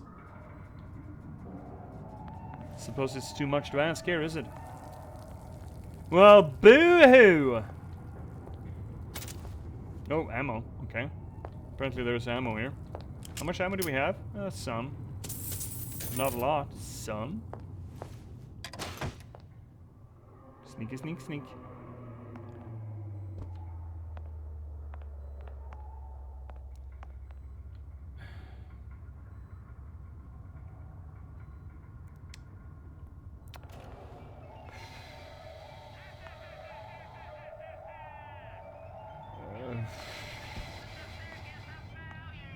This place fucking sucks.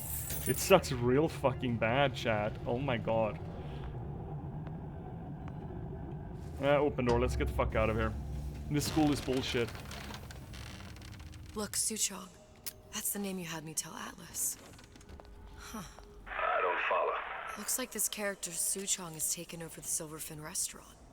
That's where the tear was that I used when I first came to Rapture looking for Comstock. Before this place was turned into a prison. But the first time you came to Rapture was in 1960, with Booker. When you drowned some... Over a year from now. Yeah, that's right. When I could see all the doors, it all made sense, but now it's just a jumble. Elizabeth, you're bleeding. Oh. Those It bleedies. feels like. All right. If we're gonna find Suchong, the Silverfin is the place to start. I know the way. I do enjoy the fact that when, you know, we had the conversation about the time jumping multiverse thingamarole. It was hard to follow in the original game, and here they're kind of a little bit lampshading the fact that as soon as Elizabeth can't, you know, see through time and space, she herself goes, wait, we did that in the future, and then oh my god, I'm getting a headache. Oh. Oh. Well, hello there. He works hard, but plays harder.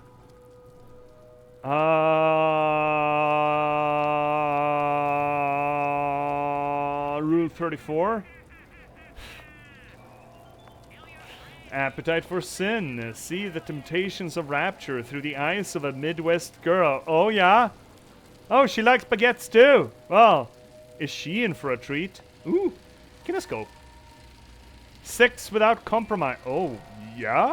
Okay, sure, I'll watch this film.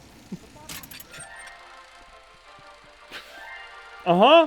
Are you in the know? I don't know, let's see.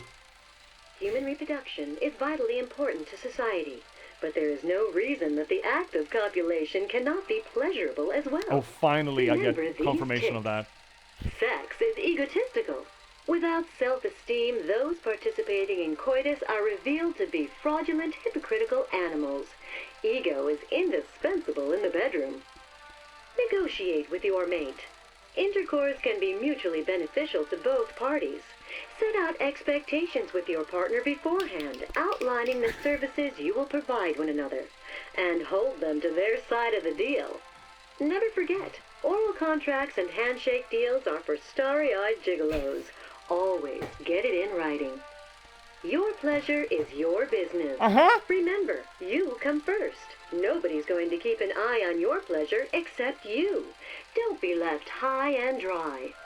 Armed with this knowledge, go forth now and enjoy Sexual Congress the Rapture way. Now you know. Yeah, chat, now you know. Now, fun little thing. That second part, okay, movie and food time. You go on Weezy 3 tomorrow. Yeah, see, tomorrow's Warcraft 3 time. Hopefully you're going to have a good movie and food time. I saw Furiosa yesterday. I have a few notes, kind of like parts of it, but I got notes. But yeah, have a good movie watch. Yeah, damn cats, right? So that I was doing it wrong all this whole time. Yeah, me too. Holy shit. Me too, bud. Holy shit. Have a good stream. Yeah, have a good movie, see? Have a good dinner and movie. Thank you so much for stopping by. I'll see you tomorrow. Anyway, before ads are coming up, because they're coming up in 2 minutes, that whole thing about a contract, a written contract, that is actually kinda the hypothetical effect of a Swedish law that came into effect a few years ago, the consent law, where it is you need to prove that you have consent. There we go. That you have consent with your sexual partner in a court of law, or you're liable to be accused of rape. That is Swedish law since a few years ago. Now, I'm not sure if that has been tried in the court of law yet, because not lawmakers, they're aboard, but judges and lawyers are disconcerted by it.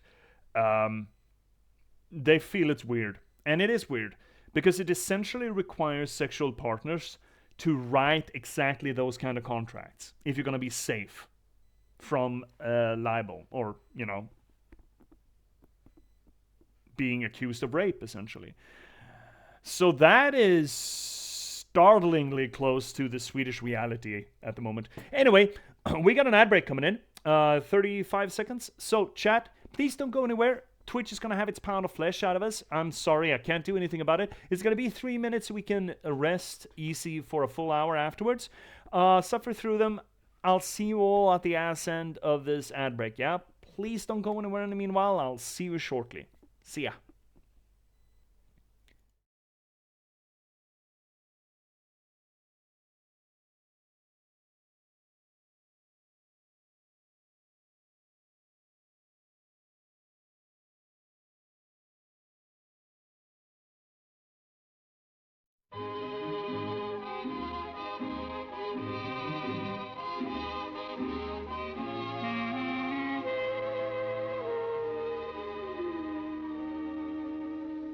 Des yeux qui font baisser les miens, un rire qui se perd sur sa bouche, voilà le portrait sans retouche de l'homme auquel j'appartiens.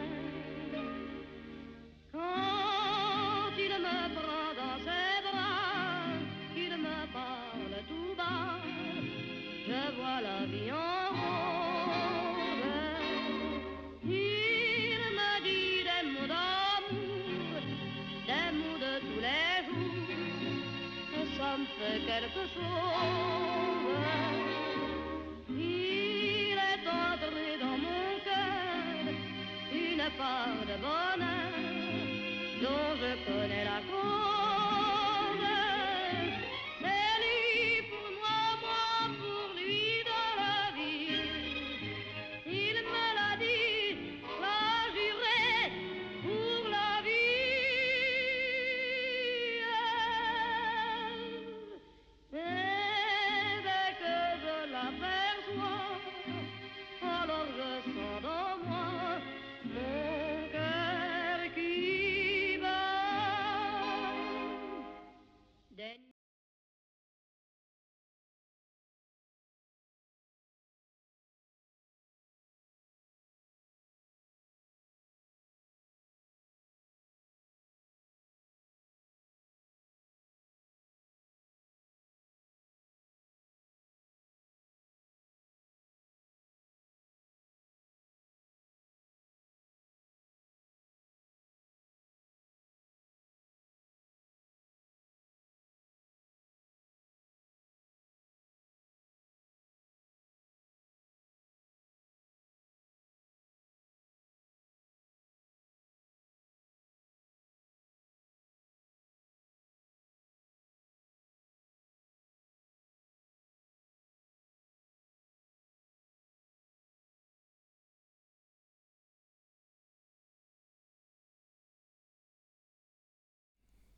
Let's get cracking, chat. Welcome back. Let's go. Allons-y do. Wait, I can't get in here? But there's porn on the other side. Can I lift the door? Oh, Jesus Christ. You can just do that, Liz? That's kind of fucking impressive. Great, we can watch porn. Gender bender. I was here as well. Well, that's progressive. Right after I came through, I needed something to wear that was a little more Rapture appropriate. And you came here? Oh, well, that I guess that explains the Nazi fembot outfit.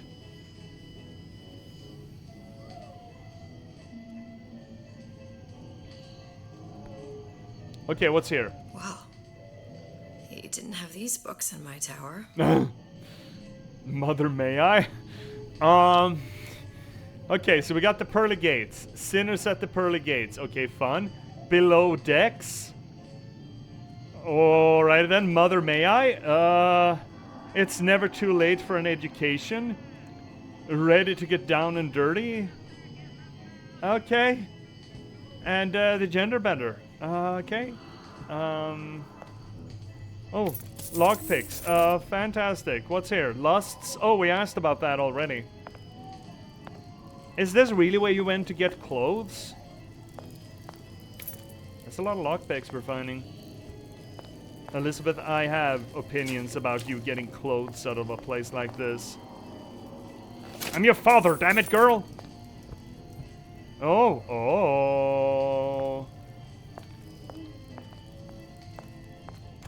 I mean, fuck yes.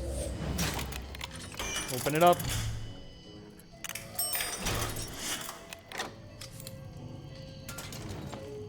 Ooh, Foxabone. Dear Madam, I have received your letter regarding our new line of Peeping Tom plasmids and wish to respond thusly. Tough luck. This is Rapture, miss. What my customers do with my product is their business. If you are feeling uncomfortable, you are more than welcome to line the walls of your home in lead. If you wish, I could direct you to a reputable supplier. I think this place might have a problem. The Peeping Tom. Turn every room into a peep show. Okay. Disappear from sight, see through walls, and sneak up on your foes. Oh, it's an invis. Oh, don't tell me there's gonna be friends. Oh, of course there's gonna be fucking friends. I could use this plasmid and see them through the walls, or if worst comes to worst, turn completely invisible and get the drop on them. Yeah, I get it. I get it.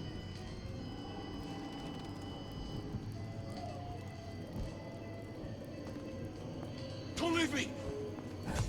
Not again. I warned you to stop following me. Ah!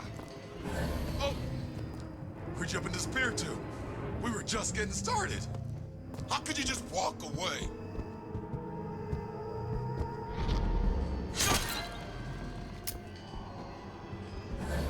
Where'd you go? This is eating Eve or salt or whatever the fuck like a motherfucker, but got him. Never didn't have him. What did you mean before when you said you were in Paris? It wasn't really Paris. It was more of the world as I want to see it. I suppose I wasn't really happy there. We'd all be better off, us Stewits, if we could leave well enough alone. Yeah, probably. So what do we have here? Oh, I recognize that dress, almost. Hey, there you are. Oh. I mean, that's our dress. Kinda. Why the fuck did you come here for clothes? How many times have I asked Antonio for lockers with actual locks on them? I come back from lunch and the ensemble I just bought is gone. Stolen. But here's what takes the cake. The thief left an outfit in exchange. At first I was gonna toss that thing, but then I got I fell in love with it. It's an old-timey number with a corset, no less. It ain't exactly today's fashion, but I'm a girl who can tell good craftsmanship when she sees it. Oh, someone likes it. So that's the girl we stole our Nazi outfit from. We don't need to open that door.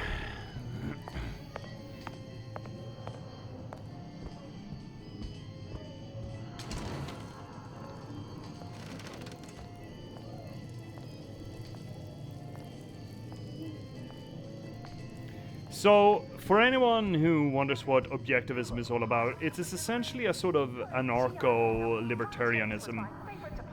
Where just let brilliant people do whatever the fuck they want, essentially. And it is about as good an idea as you think it might be. Yep. Let's keep everything in order, shall we? We can do that. I just want to bonk you in the noggin. Did I lock the door? Did I lock it? I don't think door locking is going to be your top priority here, lady.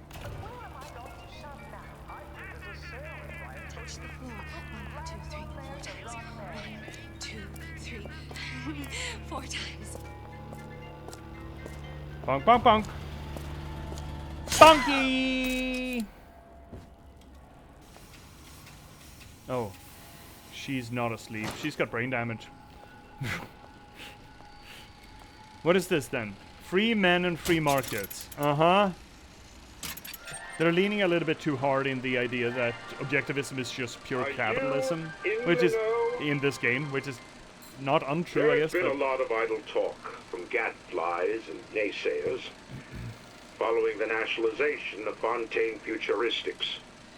I believe in free men and free markets, but I also believe in my city. Uh-huh. And Frank Fontaine's purpose was nothing less than the destruction of Rapture. Uh-huh.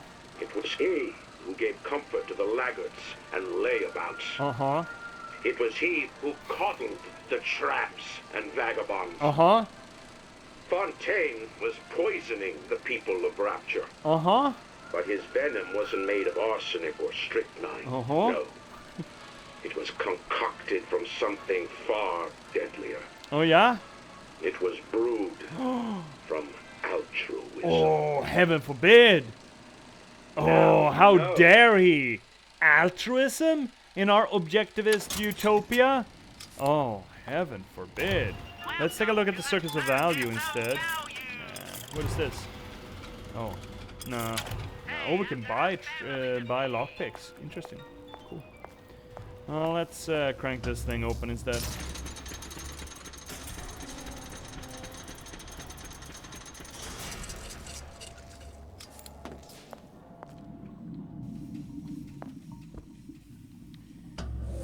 Hush, little baby, don't say a word. Mama's gonna... Okay, so we're gonna get the noise maker no matter what. Okay, great. Yes. Oh, it's a crossbow bolt. How do we switch crossbow bolts? You have acquired a noise-making device. Make sure it is equipped and fire it when the windows... blah, blah, blah, blah, blah. But, what if I don't want to, Captain? Oh, it's just a... Okay, great.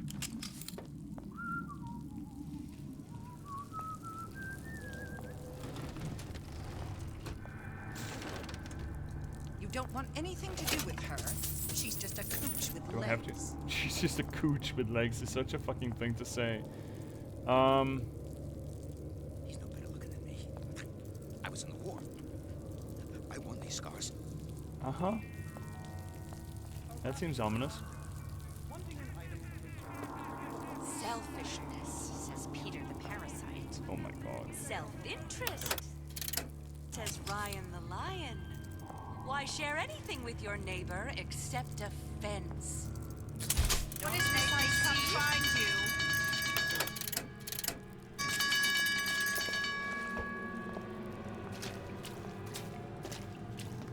Oop, where's the button? Push the button! Once I could see everything. Every possible moment. Yeah, feeling a little bit empty now? Now. You're just like everyone else. Why? Why, because I died here? If I'm just like everyone else, I can't help Sally. I can't even get back to where I was. If you don't mind me asking, love, why are you talking to nobody?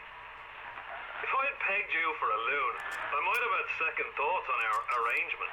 I'll hold up my end, but I better find the girl the way I left her.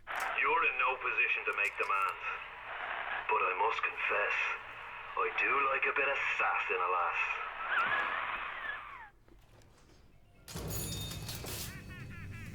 Hey. That's not Booker, is it?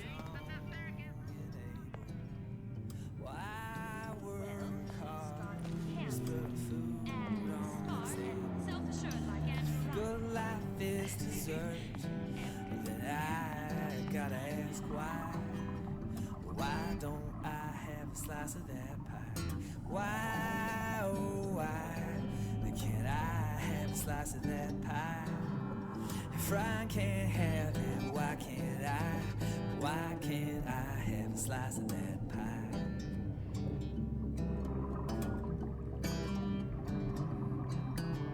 Atlas got a secret, you're not in this alone. Got a helping hand for you. Yeah, you ain't just on your own. But we stick together. Oh, you're not? Dangerous. Okay, great. Oh, I see Rapture from over here. I guess we're drinking Possession instead.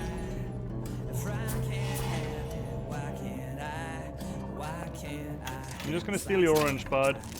Kinda hungry. Surely you won't mind. It's him. It's the Big Daddy. Big Daddy. You can't trade blows with him. Comstock put him down and he got right back up.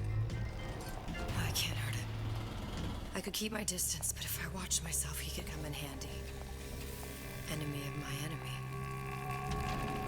Gosh, there's an awful good competition and they're all so pretty. Why, a girl can dream, can't she?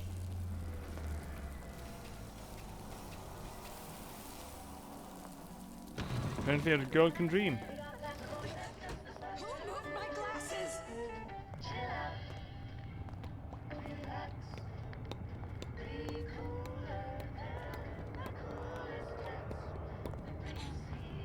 Up.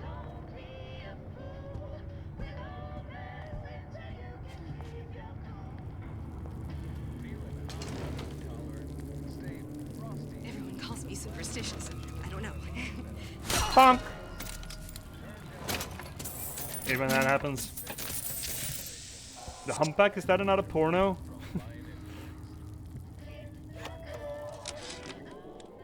This fella Atlas has been making the rounds down here, trying to bring some kind of order to this pit. All the splicers think the man walks on water, but something about him smells stink to me.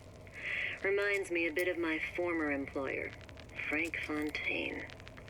Always talking about how he was going to lift Rapture right out of the old man's wallet. No fuss, no muss. See where that got him.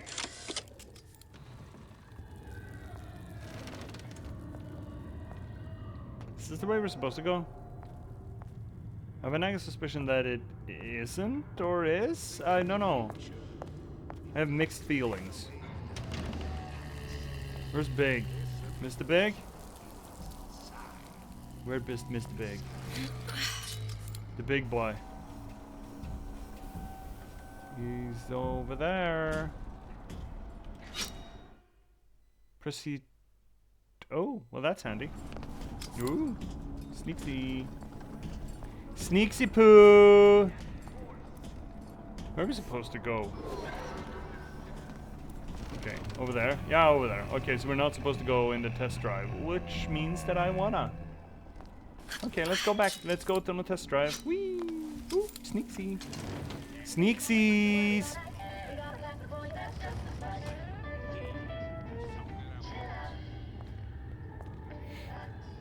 I love this aesthetic, by the way, the Art Deco. Real big fan of it. We need to get back to a time and place where we actually enjoyed, you know, a little bit of artistry to our architecture. What do you want? Let me in. I'm working with Atlas. I ain't heard nothing. Nobody gets you in without a kind word from the boss. Fine.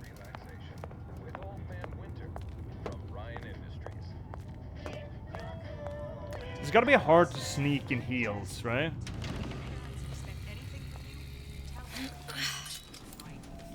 Right? That cannot possibly be standard operating procedure, can it?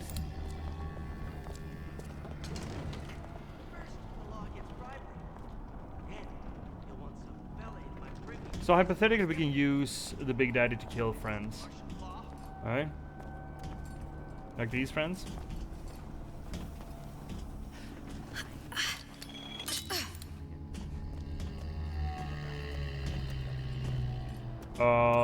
Are you gonna aggro on these boys? Wait, what do you mean no? What do you mean no aggro? What is this? Shit. We hang around too long, I think. Think we might have hung around too long.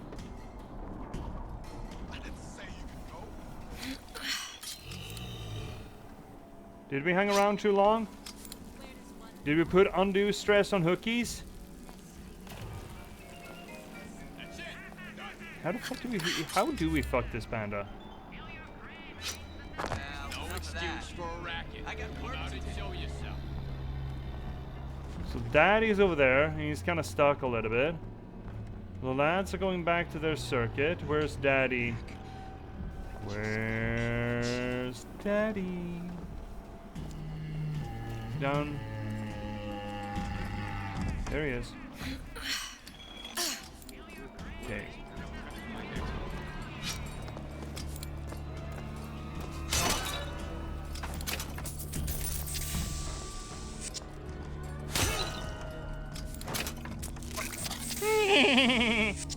Oh, he's coming. Daddy's coming. The big dads. Okay. No excuses in Rapture, eh? Okay. What's here then? If I'm not supposed to go here, there's gotta be something here, right? Gaming has taught me as much. If I'm not supposed to be here, there's gotta be something cool here, right? No? There's nothing? Just old clothes and drippage? Drippage in this economy? Actually, if there's drippage, that probably means there's a leak somewhere. And if there's a leak somewhere under the ocean at this depth, then odds are you're probably dead. Like real dead, like OMG dead. Well. Glenda. She's gotta know, I know. She's got to. She just don't care. That glass. I saw the glassy. I saw the glassy. Louie. Hey, if you don't get down here soon, there's not gonna be an ounce of booze or a piece of ass for the taking. Sometimes I think you've taken this whole Robin Hood business a bit too much to heart. Fontaine's got us out there ladling soup for the purpose of building an army. Not to share the milk of human kindness. You keep up this kind of behavior, I'm gonna start thinking there's more red in you than Karl Marx. What the hell?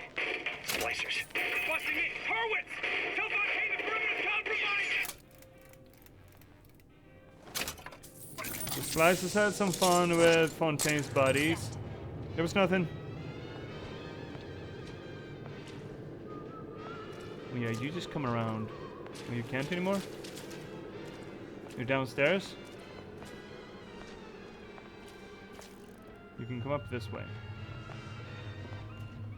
Is she? We're all on pins and needles. Come on out. No, shit. Incorrect. If you're going to play hard to get.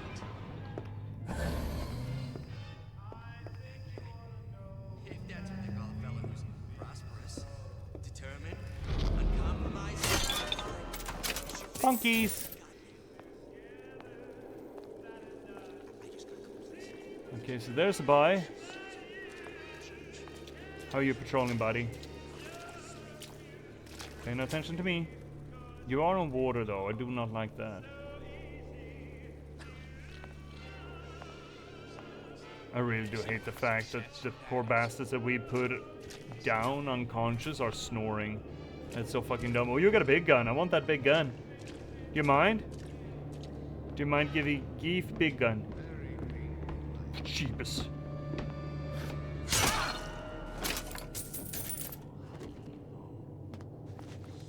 Dude just came out of nowhere. There's a buy. Confetti, not glass. Seems to me you're against the Shit. guy making an honest buck. Shit. I thought Rapture was open for That's business. glass. Can I? Yes. Okay. Great. Bonkies. Bonkies. Oh, there's a bite. Oh, fuck, fuck, fuck. When I find you. Me? You're not supposed to be able to find me. I'm fucking invisible, man. Oh, shit. There's no one to find, my guy. Well, this is a lot of food. Can I eat some of this? No? Okay. It's not for public consumption, I suppose. Let's see if we can sneak behind this bastard then. Oh, I want to get up east. There we go. Oh shit, he's already in the water. Fuck me. I want the big gun. Keep biggies. Did we get biggies? Yeah. Oh yeah. Oh yeah. Oh yeah, we got biggies. We officially have biggies, chat.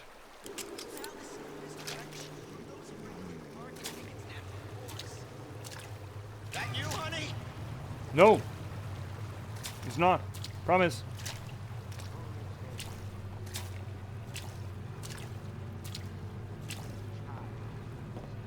Promise it's not me. You don't know what you're talking about, bud.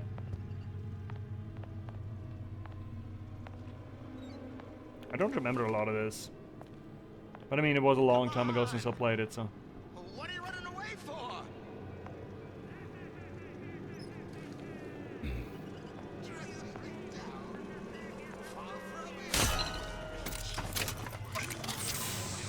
So, here's a bit of an unfortunate, as far as game design goes, to put Booker as this gun blasting badass, right? He's just running around guns blazing. And of course, Elizabeth doesn't even get the opportunity to, because she's a wee girl. She needs to sneak around and be all sneaksy and like. That is, I find, a little bit unfortunate.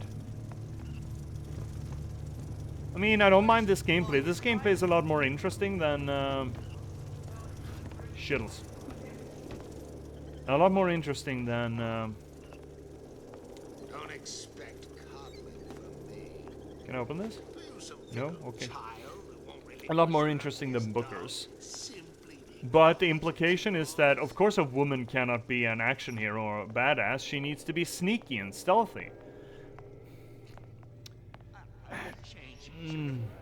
Skeeves a little bit. And sure, maybe that is a little bit unfair to judge, to put this game entirely on blast for it, because a lot of media has perpetuated that myth. But because of the fact that that myth exists, I feel it in...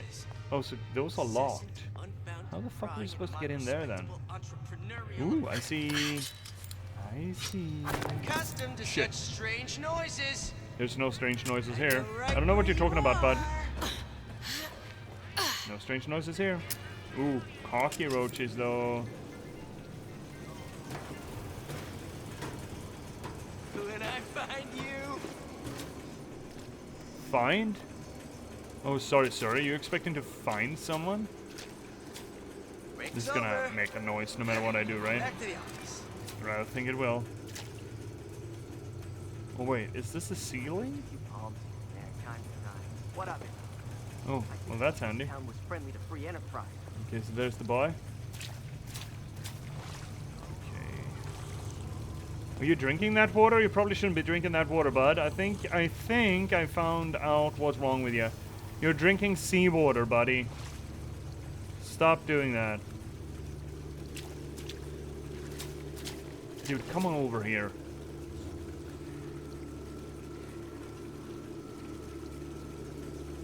The Manta Ray Lounge.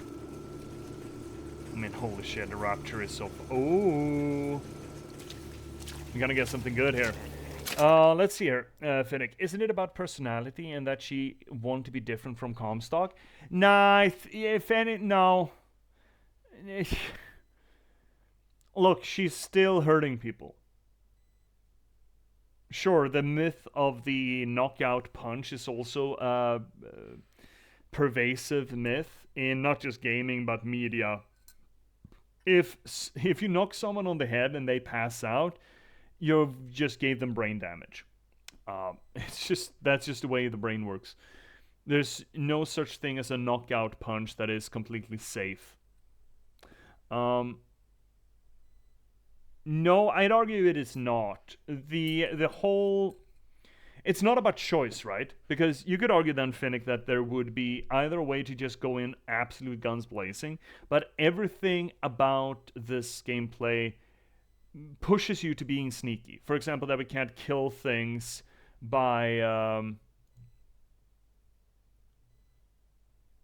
that we can't kill people by melee attack, for example. Also... Well, I can't just get rid of the message? Apparently not. And that is, again, it's a pervasive mechanical reinforcement of the fact that women cannot be fighters. Women need to be stealthy and sneaky about it. And I don't think that you can just argue your way out of that pit with specific games in mind. When that trope is as pervasive as it is. You cannot just, oh no, there are story reasons for it. Nah, dude. If you're not giving me the option on the same level of just beating the shit out of people with a sort of like a chainsaw grappler, dude, then you are perpetuating that trope. That's just the way it is. Dude, I want you to get on the fucking wood floor, bud. Uncompromising, defiant. Otherwise I'm gonna have to shoot you in the head, bud. I guess I kind of will. Oh no. Got him. Got him. Oh. Elizabeth, this poster. What's this all about? Cohen spent 2 months as his disciple, trying to get a line on his trafficking ring. Awful, man. Why not just kill Comstock and be done with it? Comstock had to know why. He had to know that he deserved it. And did he? Did he deserve it? I suppose we all do. One way or another.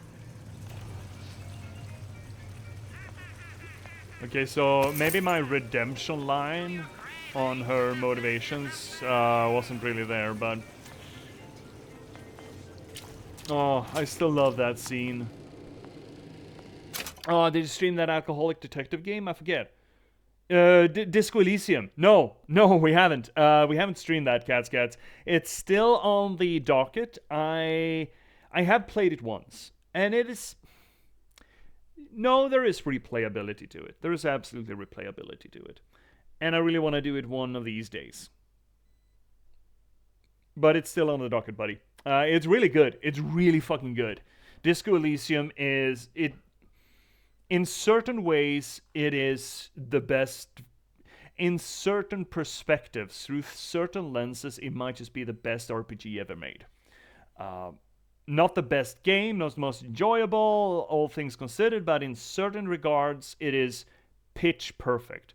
And I do really want to revisit it, and I do really want to get a stream of it, you know? A archive of it, because there's a lot to unpack there. There's so fucking much to unpack with Disco Elysium. One of these days, surely. Regardez et freund observer. Okay, whatever, man. Hi, Jindosh! What the fuck is this?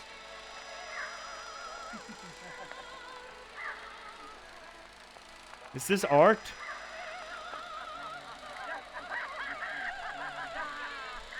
Oh, I actually never lit that fire. Oh, I think this is art. Love disco. Oh, me too, Jendosh. Why do you stand there?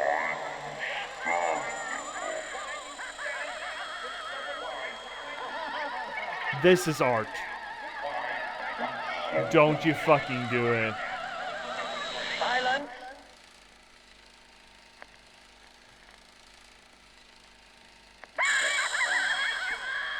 Wait, is this art? Is this what goes for art? Don't you fucking dare.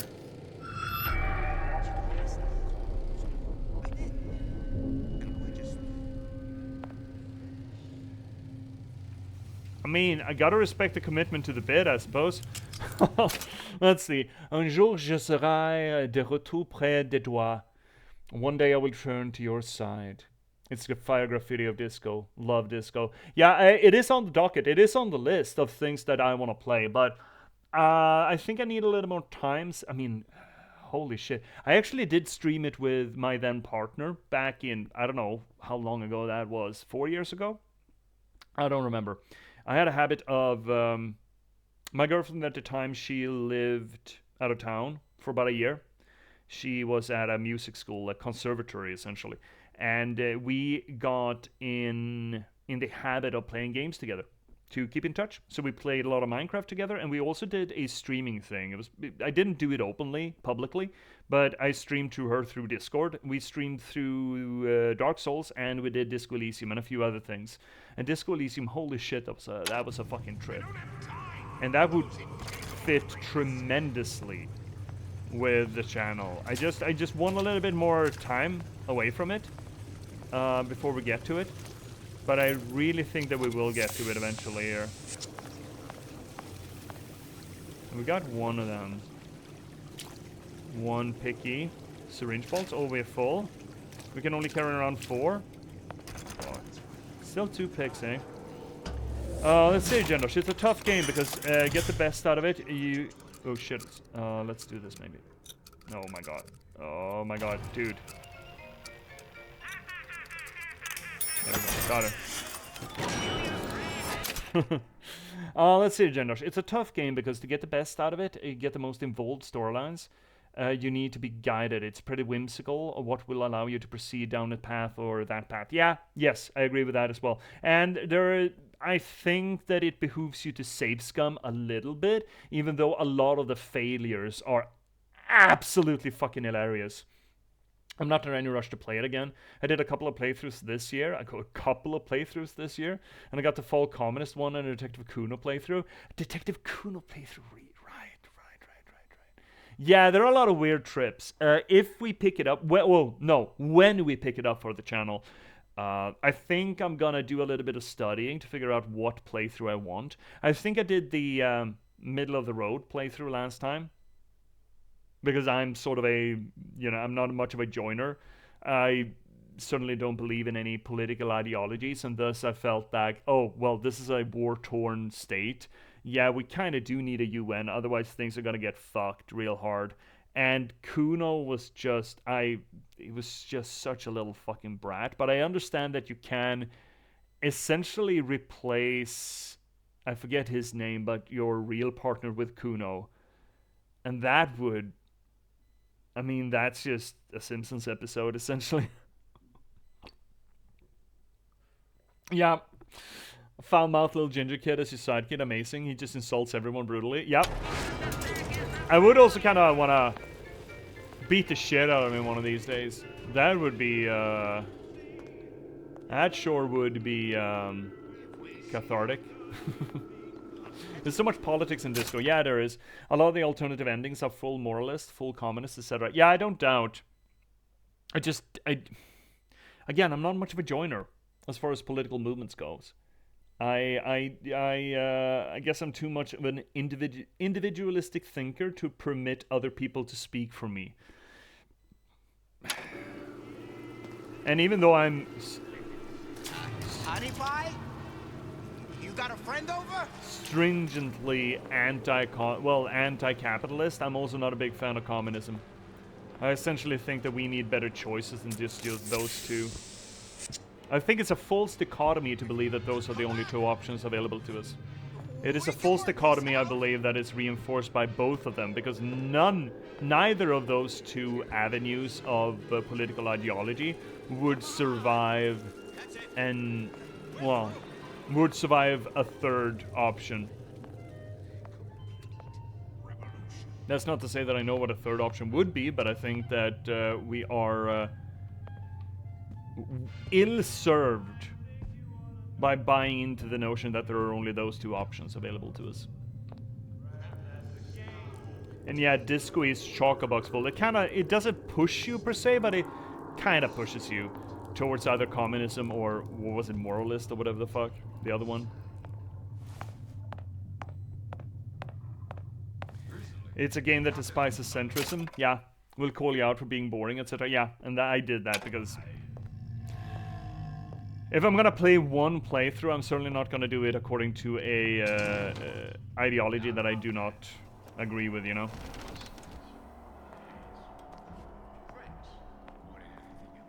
But I understand that it could be fun to play a playthrough that does something weird, you know, different from what you would regularly do. I absolutely understand that. There's so many goddamn lockings. Two. Okay, fine. Fuck it, I mean, I have two, but I don't want to waste them unless I know that I want them.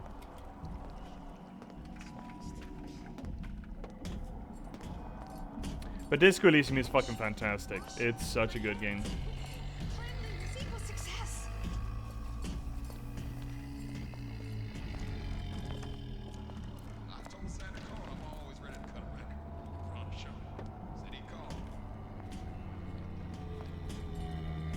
Shit. Got daddy coming in. Fuck me. Mark my words. Palm of my hand. We're just stuck between splices and a hard place here. Don't have any. Oh, please. I wanna come in behind you. I wanna knock you on a bonkin. No. Yes. Let's see agenda. I didn't identify with Harry to begin with. So I wasn't really speaking through him. I just wanted to see what happens if it was terribly racist to his Asian partner, etc. Not trying to make Harry yourself allows you a lot of freedom not to project your agenda onto him. And that's fair. I mean, it is a strongly role-playing game, right? I liked him as a solipsist, right? He's focused on his own misery. I felt like that story, that Disco Elysium story and his character is better served not getting bogged down in the national politics, but instead focusing on him as a love story.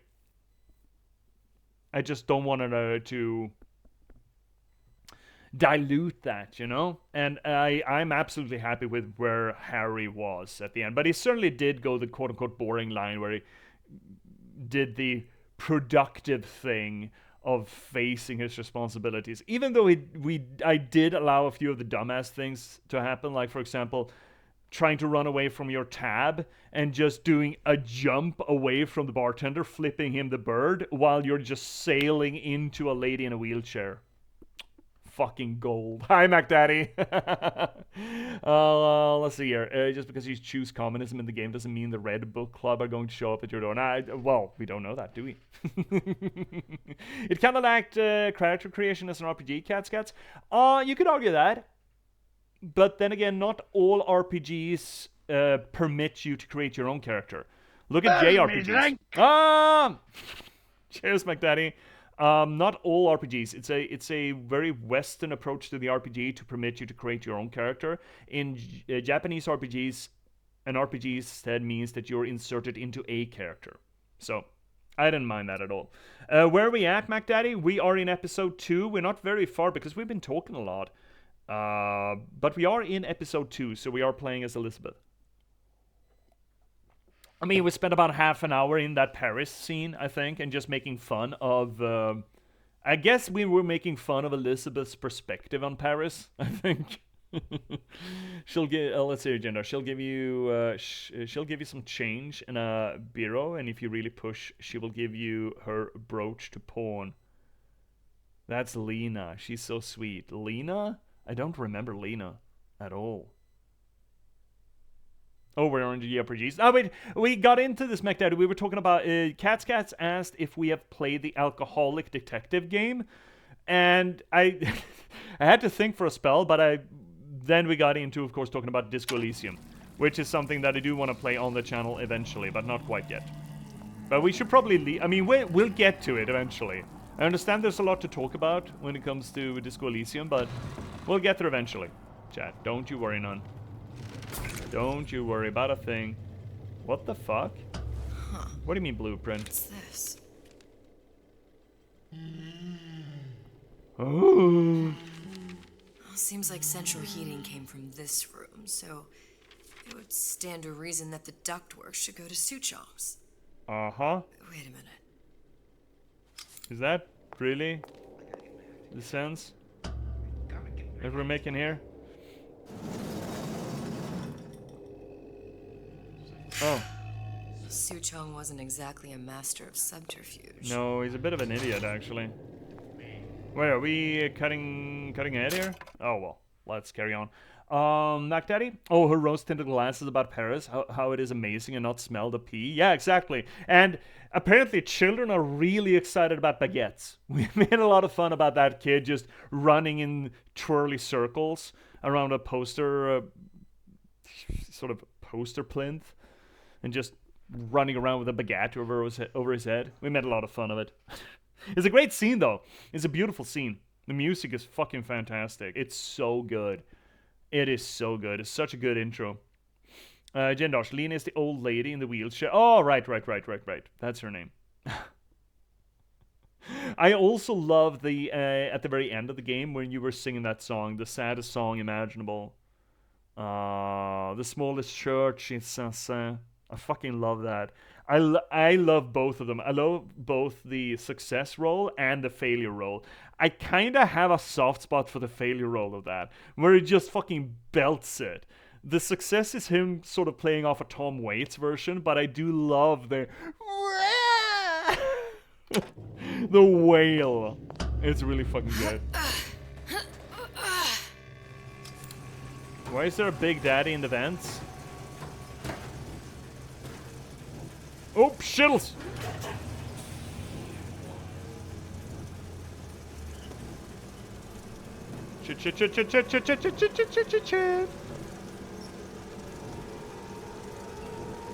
I'm gonna presume that we can't beat those things in the bum like Booker did.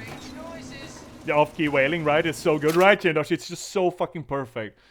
It's kind of my canon entry into that. That song is fucking fantastic, by the way. The music, actually, Disco Elysium music is one of those soundtracks that I play while riding.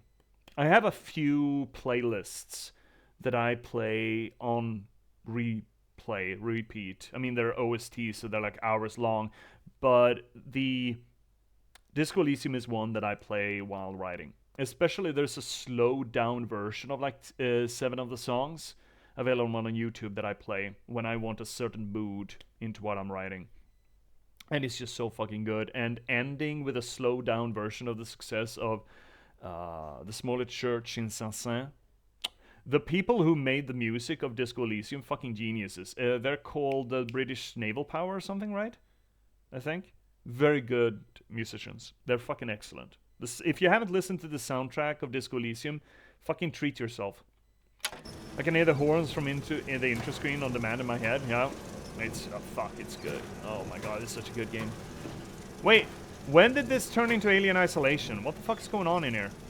Also, what's shining over there? No, there's nothing.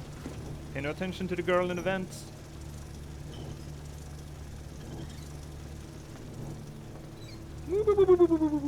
What is that? Just food? Yeah. Well, we got her. But one of these days we'll get to Disco Elysium, I'm sure. It certainly fits the genre, right? I think it was an absolute move of brilliance to make your character traits, your attributes, personalities that spoke to you, and sort of pulled you in certain directions. It's masterful game design. Actual RPG. Oh, well, oh! Well, that's a tear, and that's Booker, and, well, Suchong, I think, you and I have some talking to do. No sign of him now. Either he's dead, or working for Ryan.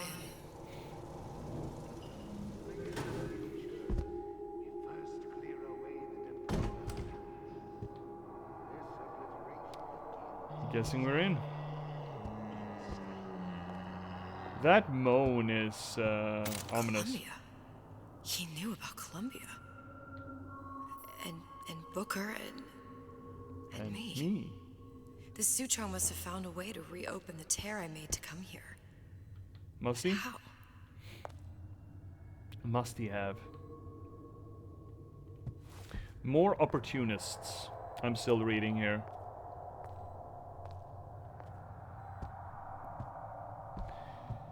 All different pieces of your psyche, master touch, and gameplay. Yeah, and game writing too. I mean, I keep saying here, I keep wrapping around on the notion that character interaction is what I think the most important part of any narrative. I think you can potentially make good narratives without that sort of character interaction, but you're sort of hosting yourself, and you're gonna need some pretty good arguments for that case. But making the internal dialogue inside your head and that pull and tug of different personality traits, making that into character interaction, brilliance. Oh. The test device. That's how he must have reopened the tear. Bad juju. Certainly fucking is. Ooh, I see shinies. Could we please get a light on? Can we get some lights in here? Shoddy. Broomstick. Oop. And before I knew it, Ryan had me bounced out of my own restaurant. And that Korean had the run of the place. It was a good business, I tell you. I never should have told anyone about that light. About those weird buildings I saw floating in the clouds. And most of all, I never should have told no one about that girl who showed up one day in that old-timey blue dress. No, you probably shouldn't have. So essentially, we're getting a little bit of that here too, when a something in Elizabeth's psyche generates Booker's voice.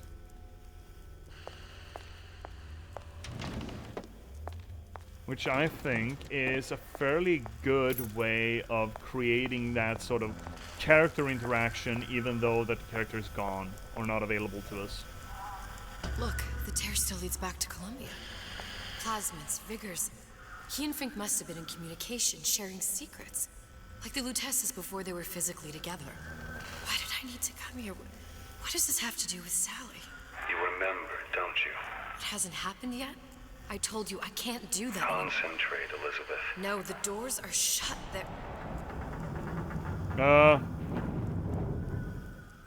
Excuse me, what? Lutece particle. I use the Lutece particle. If it can make a city float. It can make a prison rise.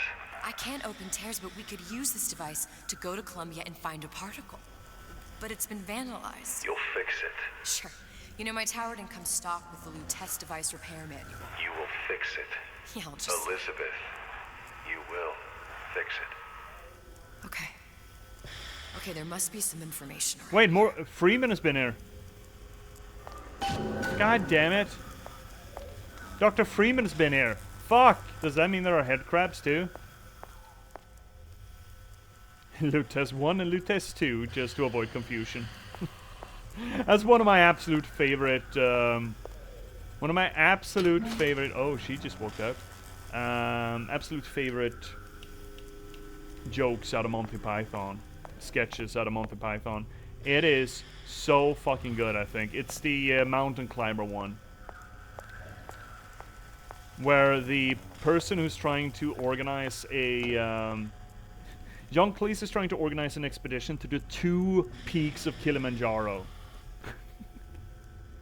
And he keeps seeing double out of anything. Which is a reason why the expeditions keep failing.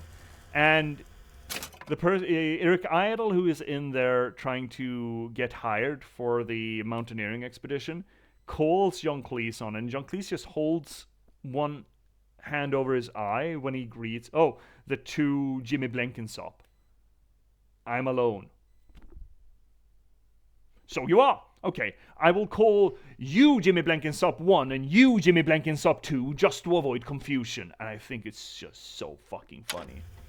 One of the absolute best Monty Python sketches ever. So unimaginably good. What's here? Balloons? Giant balloons? Ridiculous. Yeah, it is kind of ridiculous, actually. Ooh.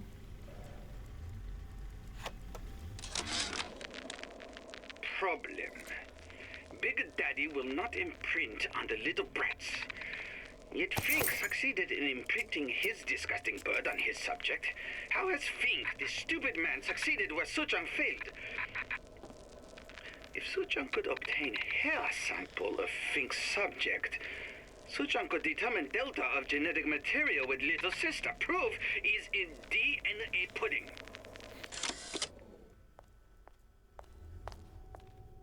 Yeah, I feel there's some backronym work here trying to make Bioshock Infinite or Columbia and Rapture interact. I find it a little bit hard to take it seriously, actually. Just a little bit. These are elements. Sodium, titanium. Why would these be on schematics for... It's code. A Visionaire cipher. If we assume hydrogen is A, and iron, the 26th element, is C. You always used to need a code key. It's right here. Never underestimate the fallibility of the egomaniac. Looks like a punch list for things Suchong needs to fix the machine. A cold cathode tube. A carbon dioxide This is kind of cool, scrubber, actually. and a heatsink. Why would you need an? Any of the vending machines should have the cathode tube. Okay. And we can look for a CO2 scrubber in the bathysphere showroom. A lot of models should have them. A heat sink. Oh, that's... Where in a department store are we gonna find... Keep your cool with Old Man Winter. That'll work. Time to find those parts. That's a little bit of a And then I just have weird... to repair the most sophisticated piece of technology ever created. Elizabeth, you saw yourself make this repair. You can do this. Whatever you say. Guess we better find our way out of here. That is a weird but cool little Atlas, you there? vignet I need for a this. favor. A favor? I don't suppose you've conjured up the miracle you promised yet? I'm working on it. I'm gonna need some Old Man Winter. You might try where they hawk them new bathyspheres. As I hear it, Old Man Winter's the only thing keeps their batteries from bursting into flames after 5 minutes. Thanks. Think nothing of it. But it's the last favor you'll be getting. I like how Elizabeth's nail polish is a little scuffed. I do appreciate that. Let's see here. Guilt I will believe. Yeah, as far as Booker's being here. Yeah, we talked about that right early in the stream when we started episode 2. I did bring it up during Infinite. You were like, nah. Wait, what? Sorry, catching back up. Guilt, I would imagine. I did bring it up during Infinite. You were like, nah. Remind me, Jendosh, in what regard you were talking about guilt? Because I don't necessarily remember it. I did not remember previous to starting episode 2 up here that Booker was along for the ride with Elizabeth's part. The Suchong Fink. Oh! No, what I said about Na was them being aware of the prophecy and the plan for Elizabeth. That's where I say nah. But, I mean, we'll see if I was incorrect, but that was specifically what I reacted to in the Na department. Not that Elizabeth wasn't a thing, because, again, Fink built the tower, essentially, right? Fink built the stuff. Comstock didn't do it. Comstock provided the money for it. Well, the Luteces provided the schematics for it, but, you know, Fink was involved in the industry side of things. But the prophecy, the plan, no, that part Fink was not clued into as far as I understand it. Back of a fridge, Liz. Heatsink, no drama. Yeah, just put a fridge in there. That's gonna be fine. I dislike her Rain Man mental translation of it, but it was visually very cool. Yeah, it feels a little odd though, because it's not like anything we've seen previously in Bioshock. It feels like taken from another game. But it is kind of cool. And I do appreciate... I mean... It's a good visualization for what she does. And she is good at ciphers and stuff, right? We already know that. That's no surprise. Ooh, more salties. Or Eve, I suppose. Legally distinct salties.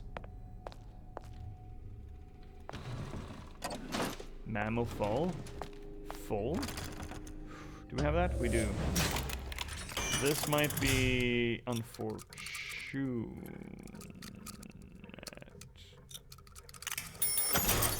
Got it. Open up. Oh, well. Oh. Oh, was this a mistake? Have I made a mistake? Have I made a terrible mistake in opening this up before I needed to? I might have made a terrible mistake. Chat, I think I made a terrible mistake. Have I made a terrible mistake? Might have made a terrible mistake. Oh, well, what do you know?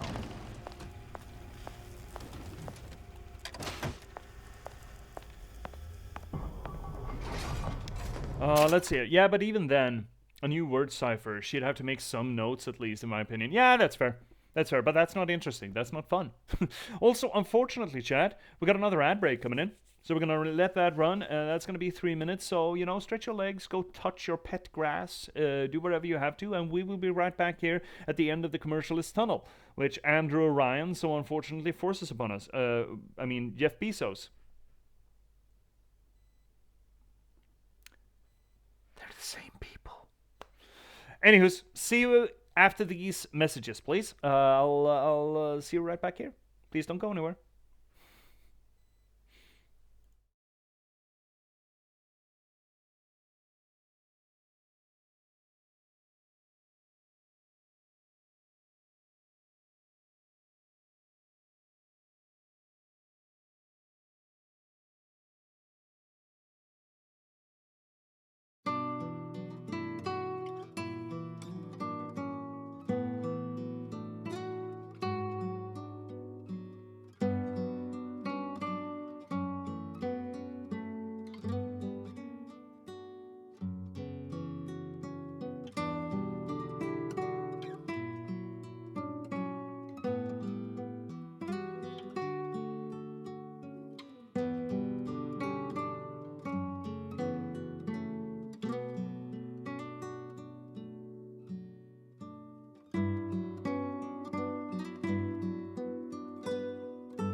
We are back, chat. Hopefully the ads didn't hurt you on your way through. Are the adverts here in the room with us? Kind of thing. So, you know, let's keep on trucking because we got treasure hunt to get through, don't we? We need to do a treasure hunt. So let's get going, I suppose. We got some trinkets to get. Oh my god. Penalty for vandalism of Suchong device is death. Even for pretty lady. I suppose you'd be Suchong. Save your ammunition, your device doesn't work. Device at work. Vandal sabotage. You are vandal. Actually, I intend to fix your device. That is, unless you plan on coming down here and doing it yourself. It's not prudent for Suchong to return to lab. You say you can fix? I broke your code, didn't I? Now just give me the one to open that door and we'll see what your creation can do. 1216. Your birthday? Enough talk. Fix machine. How does he know that we broke his code? How'd you know that? Never underestimate the fallibility of the egomaniac.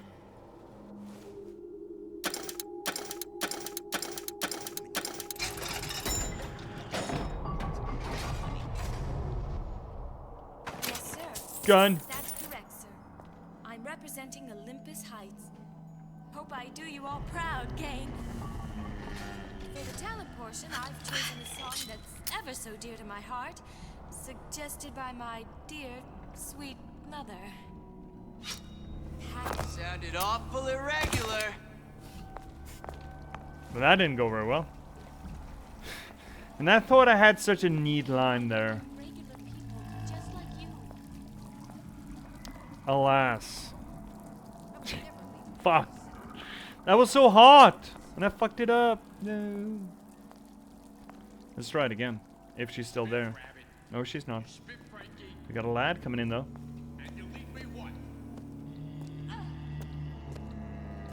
I know right where you are.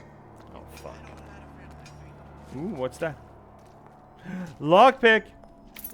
We need those.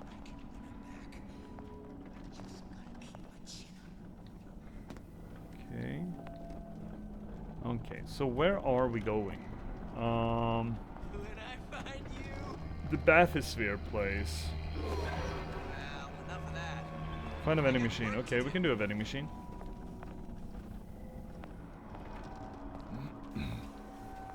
I mean, worst comes to worst here, we can just blast some food. We got plenty of ammo, right? There's a Vendy. I'm just honored to be in the competition. Cheeky, I only like it because I like nothing. And that's the winter place, yeah? There, that machine. It'll have the cathode too. That is also a little bit weird. Weird inclusion. Got Okay. it. Now Oh, we need to find you all just man grabbed and it? a CO2 scrubber. Okay, CO2 scrubber next. Okay, fine. I'll just follow the yellow brick road, shall I?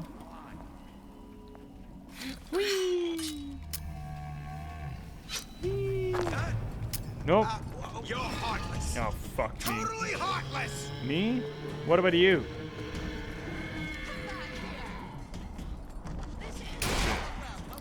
Oh shit. Oh shit. Oh shit. Oh shit. Oh shit. Oh shit. Oh shit. Oh shit. Oh shit.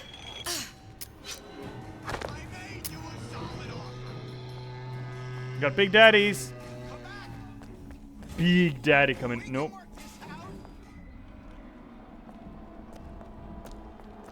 Come on out, you. Who's it? Excuse me, what? Oh, lockpick. Pick lock. Large father alert. Yeah, so big. So vascular. Didn't you need a CO2 scrubber out of the demo car? I don't know, I'm just following the fucking thing. CO2 scrubber, yeah. Wants me to go this way. I don't fucking know where it is. I'm just following the yellow brick road here. I'm just doing like Dorothy. Considering there's already relevance for similarities to Wizard of Oz, we might as well go with the yellow brick road, shall we? Okay, Here we are. Who's there? No!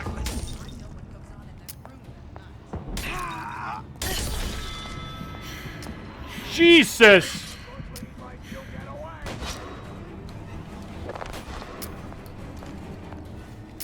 Fuck me swinging.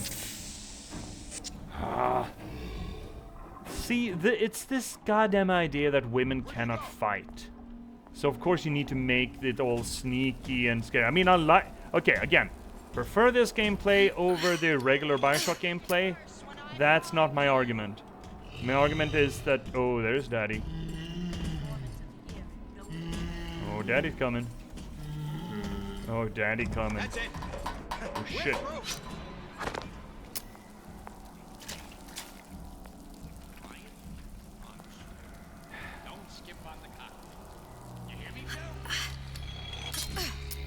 Where's Daddy going? Why don't make Daddy kill the boys? No, wasn't it F, hold F to land softly? Maybe it wasn't. Maybe I'm mistaken. Is boy gonna come? Boy is having issues at the moment.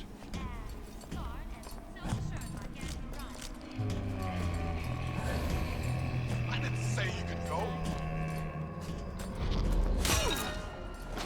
Bonkies! Bonkies! Is this the way? No, it is not. Okay. This is not the way. Ooh. Oh, Daddy coming. Shit. Somebody there? Nope. No one here. You're gravely mistaken. It's C. It's landing softly. Okay, well that makes sense. Is that the way? I think that's the way. I wish I had electricity here. Come back! You'll adore the spotlight.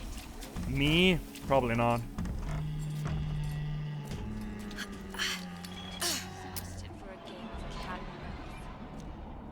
Hush, little baby, don't say a word. Daddy's gonna bonk you in the fucking face. And if that face don't bonk too well, Daddy's gonna bonk you all over again. And this is the place where I need to go. Unfortunately, I need some lockpicks though. But I got lockpicks enough for this. So Daddy's gonna break this little lock for us.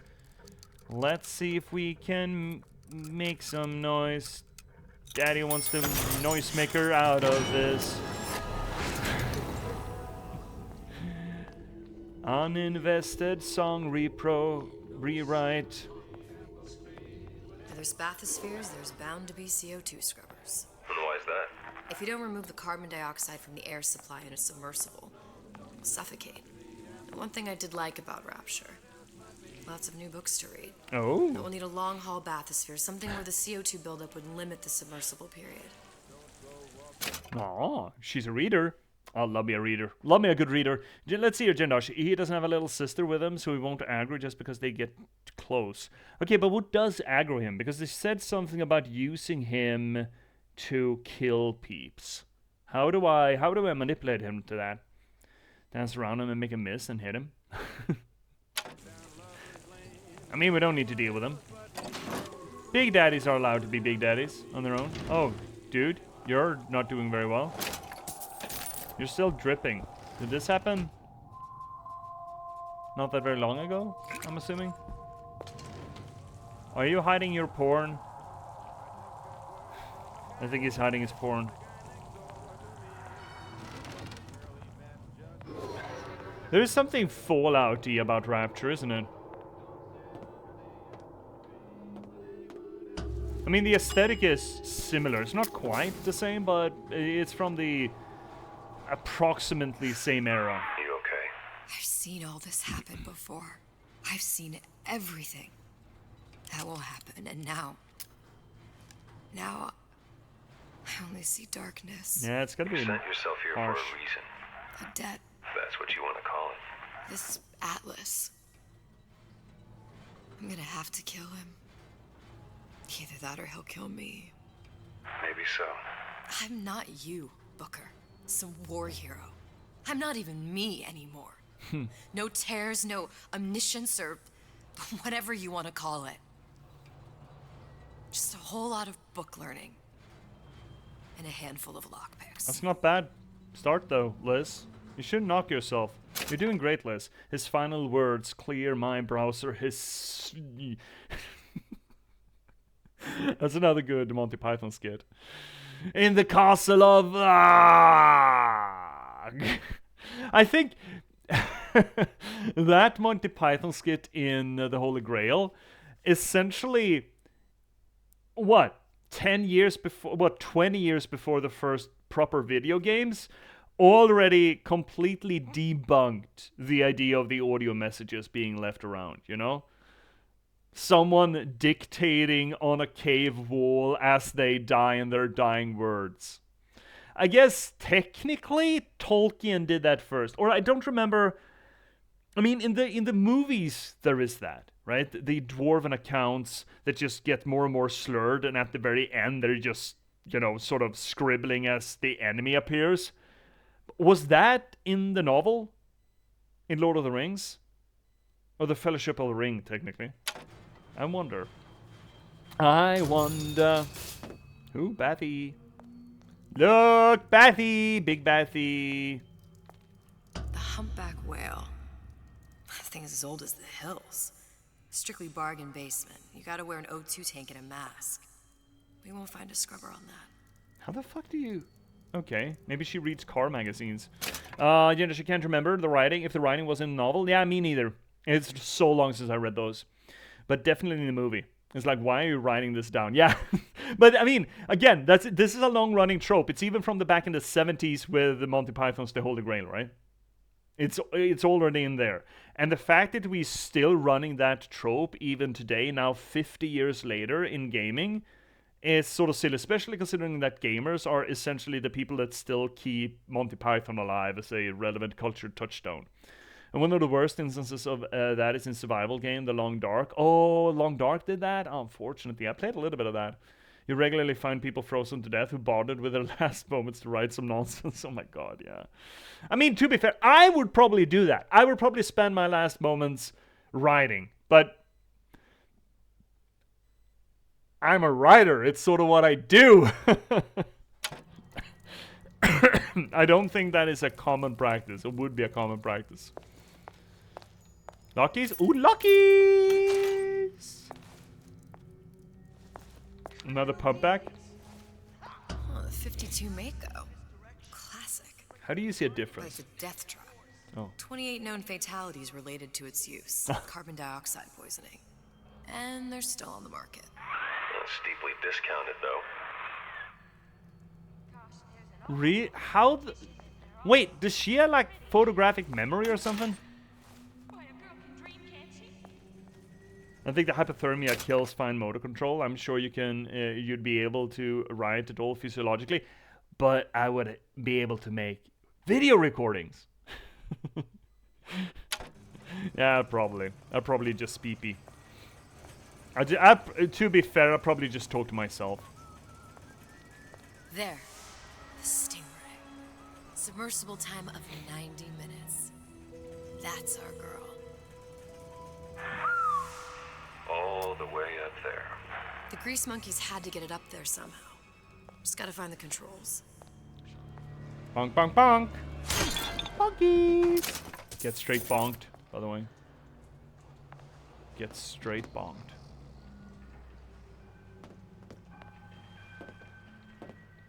You can't judge a man only by bookings. Characters not coming to account. A Rapture reminder. The waters surrounding Fontaine's department store have been seeded with an extensive number of magnetic mines. They are very sensitive. Do yourself a favor. Leave any thoughts of escape to the roof. What's going on here? Fontaine's is going to be what you make of it. So make it great. I want to bog someone. Sir and or madam, may I present you with a bonk? Come on out where a fella can see you. Oh yeah? You sure about that, bud? Big bonk. You know another game that might be cool to play on stream? The Surge games. Says it's important to be yourself. I played the first one. I played a little bit of the second. It felt weird at first, but then I got kind of got into it. I really enjoy the mechanic of picking up body parts to get scrap essentially for your weapons and shit. That was a cool inclusion into the Surge. I thought that was pretty neat. Entry into the Dark Souls oeuvre.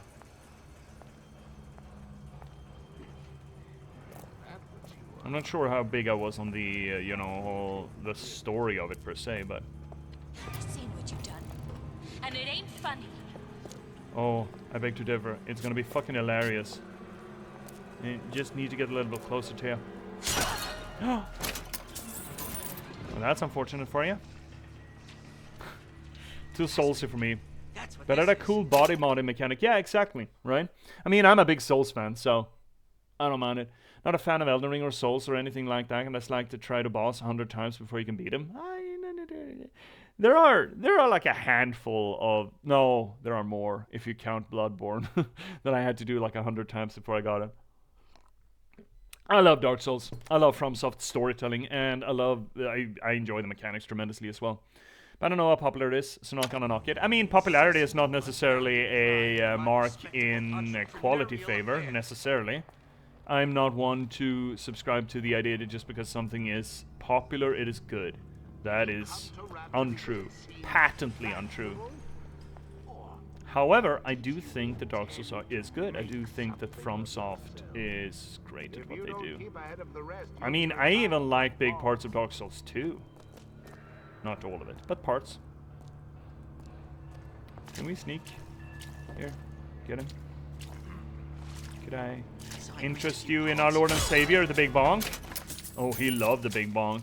He was so excited. So excited for big bonkies. Okay, we got everyone up here on the walkways then. Where are the other boys? I am hearing boys. Where are the boys at? There's a boy. Where are the boys? Let's see, their character design is amazing. I regularly watch Sul the Witch videos. Character design. I can see the appeal, I just don't like the anime massive sword trope. Well, you don't have to go anime massive sword, to be fair. There's other tropes that you could do. In Elden Ring, you can do big anchor trope. That's a lot of fun. Big anchor. Like big anchor. Have you ever felt the need to just bonk someone with a big anchor? Yeah? Elden Ring got you covered, buddy. Very painful, I assure you. Where the fuck is he? But you will be hardier for it. Where's the boy? Where is boy? Where is boy? There's the boy. Dude, turn around. Turn around. Do you know what they call men who shy away from adversity? A Rapture reminder. The water That's not gonna work. department store have been seeded with an extensive number of magnetic mines. They are very sensitive. Do yourself a favor. How the fuck am I? How am I gonna fuck this panda? Life down in Fontaine is going to be what you make of it. So make it great. Oh, that's how I'm gonna fuck that panda, I suppose. These new songs, they're really personal. They're like love. Wasn't that hard? Splissy splashies, 3 pickies. That's a lot of pickies, my guy. I nearly died of boredom due to Death Stranding. Oh, Death Stranding is another one that I'd like to play here, but I understand that it's really bad for streaming. I think we touched on this before. I can't really get down with the Eastern storytelling, Japanese values, and so off. I think that FromSoft... I mean, I am generally one of those people that bounce on a lot of Eastern media, anime, for example, because the story tropes are just, to me, atrocious. I don't think that FromSoft suffers from that tremendously. Especially Elden Ring, considering, again, George Martin wrote most of that story. But I understand what you're saying. I'm also kind of allergic to some of that stuff. Far being it from all of it, but some most fucking certainly. What do we have here, I wonder? Oh, radio? We already have one of them, don't we? Ah! Mom!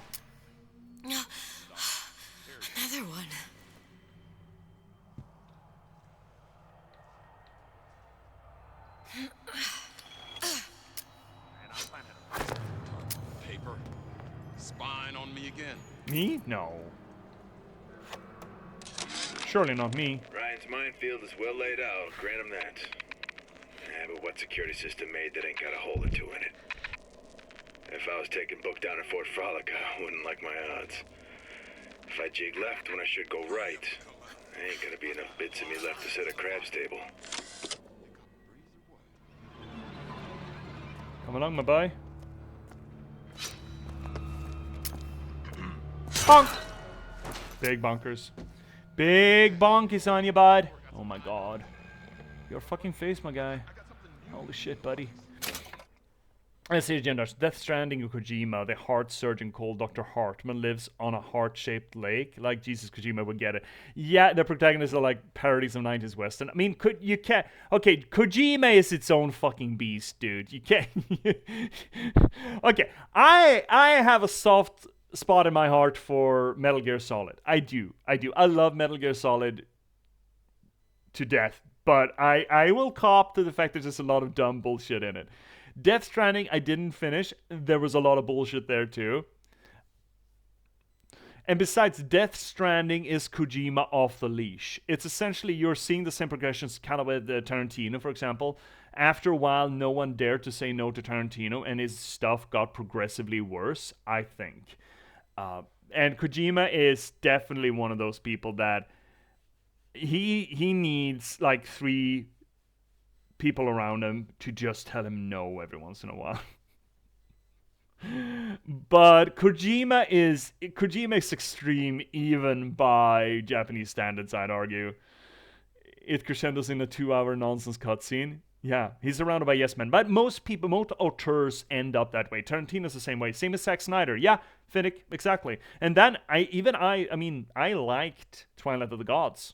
But yes, Zack Snyder... probably another one of those. I wouldn't know, but if you say so, sure, I can see that. There are a few of those quote-unquote auteurs that just... they develop this marketability that removes them from anyone daring to tell them no. And Kojima's absolutely that, dude. Holy shit. I do appreciate him, though. There's a lot of cool aesthetic stuff in Death Stranding, and I would have liked to play that on stream. But I understand that the music isn't licensed so that you can stream it. It's going to get muted like a bastard. And 2-hour cutscenes, or even an hour, or even 40 minutes, even half an hour cutscene is not necessarily interesting streaming content for me. You know, and I have to... like what we're doing right now, pause it and talk about it if I'm going to do the whole literature analysis of it. It just makes for a cumbersome product to stream this way, you know. Nothing is a bad idea when in reality the writing is sophomoric at best. Yeah, yeah. I mean, I'd argue the same is the case with Tarantino. I'm not a big fan of Tarantino's, well, half of Tarantino's stuff. Essentially everything after Django, even Django got weird as a fucker, a real bad fucker, but I still enjoy Django. But anything after that, this does not compute, my guy. It doesn't work. I thought Hateful Eight was actively bad, and since then it's just, no. My guy. Oh, this is the way down. Cool. Well, we're gonna check the shitter first. Oh, we haven't done a shitter watch in a while. You're tuned to Radio Rapture. Music for the I haven't been a shitter in a while. And now, we've got something very special coming up next. This little lady who goes by the name... stop this. We want to listen to the thing. Can we pause this? Stop. There we go. Yes. Listen to this. Elizabeth was picked out of the thousands by the maestro himself, Sander Cohen. And when Sander finds a songbird, where's the radio? You know for sure she's gonna sing sweet. Oh, where's the fucking radio? Here's Miss Elizabeth with You Belong to Me. This is so fucking good. They're real personal. They're like all my fans stuck with me. Watch the sunrise from tropic isle. Just remember, A Rapture reminder. The waters surrounding Fontaine's department store have been seeded with an extensive number of magnetic mines. They are very sensitive. Can barely hear it though. Leave any thoughts Oh, well, can barely hear it. This is what that song that I've occasionally played for you in breaks and, well, on occasions. I love this song, You Belong to Me, by Courtney Draper, for this game specifically. It's so fucking good.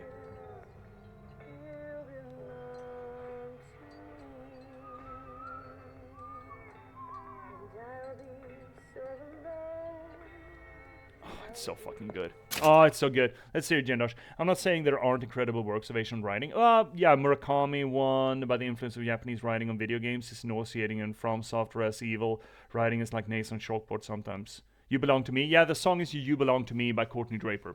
The VA for Elizabeth. It's really fucking good. I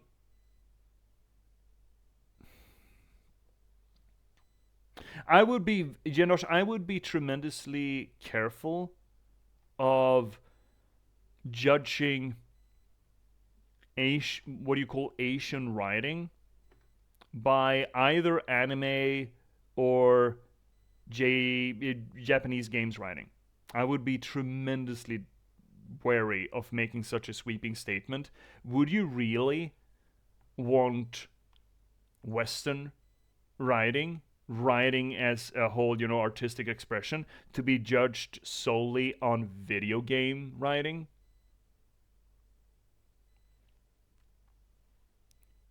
Would you really want that? I wouldn't. I mean, we play a lot of bangers here on the stream, right? We're basically cherry picking the good parts of writing, but look, video game writing, even in Western terms, is not kind of where I want to put the golden standard on Western writing, right? And anime's got some weird fucking tropes in it. But then again, it's one of those recursive trope cycles that just feeds off itself. So I wouldn't judge it either. I have read really, well, barely anything Japanese written, or I've actually read some Asian writing. I read Shiin Yu's Three Body Problem, The Dark Forest, and At Death's End, or whatever the fuck the third one is called, Shiin Yu Three Body Problem trilogy. That's a Chinese writer. That was great. There was some culture clash moments, but generally that was great. I've also read, I forgot the name of the writer, but we read for book club a short story collection, a sort of sci-fi, again, time travel actually, which did time travel really well. I'm gonna look it up because I want to link it. Considering, again, it's thematic with time travel and stuff. Tales from the Cafe? There we go. Toshikazu Kawaguchi. Yeah, this is the one. Tales from the Cafe. Before the Coffee Gets Cold. There we go. There are a bunch of these. I think there's a trilogy out there. Tales from the Cafe by Toshikazu Kawaguchi. We read this in book club, and I found it to be great. Linking it in chat. A great Japanese novel. Short story collection about... It used time travel in a way to provide catharsis and character development by retrospective, looking back at events, formative events. It was a great way of writing character development and not retribution, but restitution kind of thing for characters. Highly recommend it. Highly recommend it.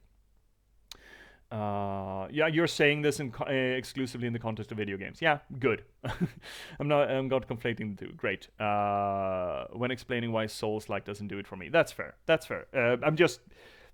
I just saw the phrasing Asian writing and my alarm bells went off. So I wanted to make a public service announcement kind of thing. But, I mean, games writing is problematic to begin with. A lot of games writing. Some of it is good. What? Sonic the Hedgehog is clearly the golden standard of what you're talking about. Oh my god, Cat Scats, for fuck's sakes. For fuck's sakes, buddy. I'm sorry, Jindosh, I was off on a diatribe. Yeah, I'm sorry, I should read up. Yeah, you were mounting a nationwide literary defense. Yeah. When I get on my diatribes, I slip up. This is what I'm talking about, why some of these conversations are better for the Discord. Instead of this sort of 1.5 way communication. It is not great for actual dialogue, considering I'm sitting on all the cards, essentially, right? But yeah, highly recommend that that book series.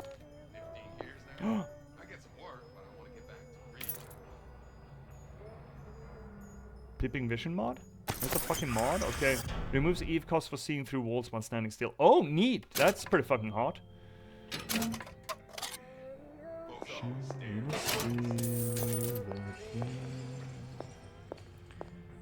Oh, I get it. I was just keen not to be tarred with anti... Yeah, fair. I'm also kind of wary of it, especially xenophobia, considering I have such harsh opinions on the Chinese Communist Party and what they do. I'm wary of being associated with xenophobia. For self-preservation reasons, really. Let's see. Bingo! Bingo, bango, bongo. So many more noisemakers. Oop. Hurry up and come out. I got a lot of irons in the fire. Of course, the buildings are being fabricated above the waves. But we will lower them on a lunette ring, submerged into the structure's steel frames. So much steel, you wonder. How will we keep so large a purchase from the government? Water is buoyant. We shall not frame Rapture in steel, but in aluminium. Aluminium! Government jackals may suspect me of building an air force, but never a city. I still don't know if it's aluminum or aluminium. I forget.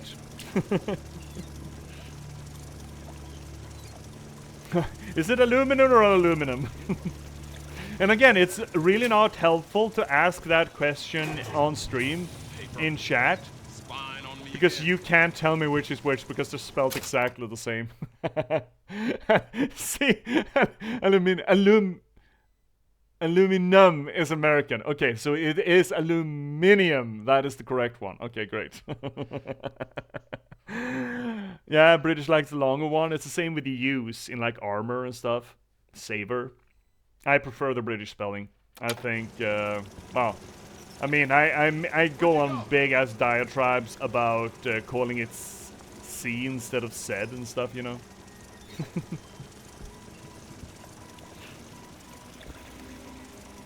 How could you just walk away?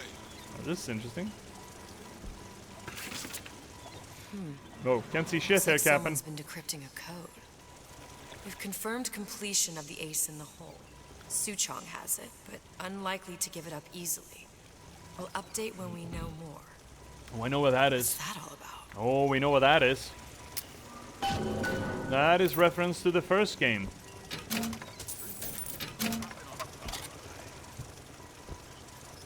Right. Let's hear.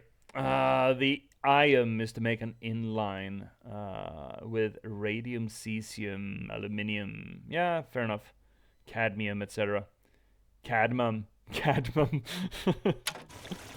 Dude, don't give America any ideas, okay? Please.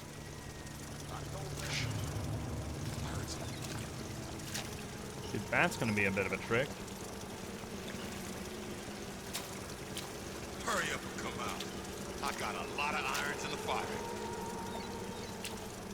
See the pyramids along the line. Watch the, oh my god, this is so splashy. This is so splashy. Can we get less splashy, please? Also, where's the boy? There's the boy. Where'd you go? Not here.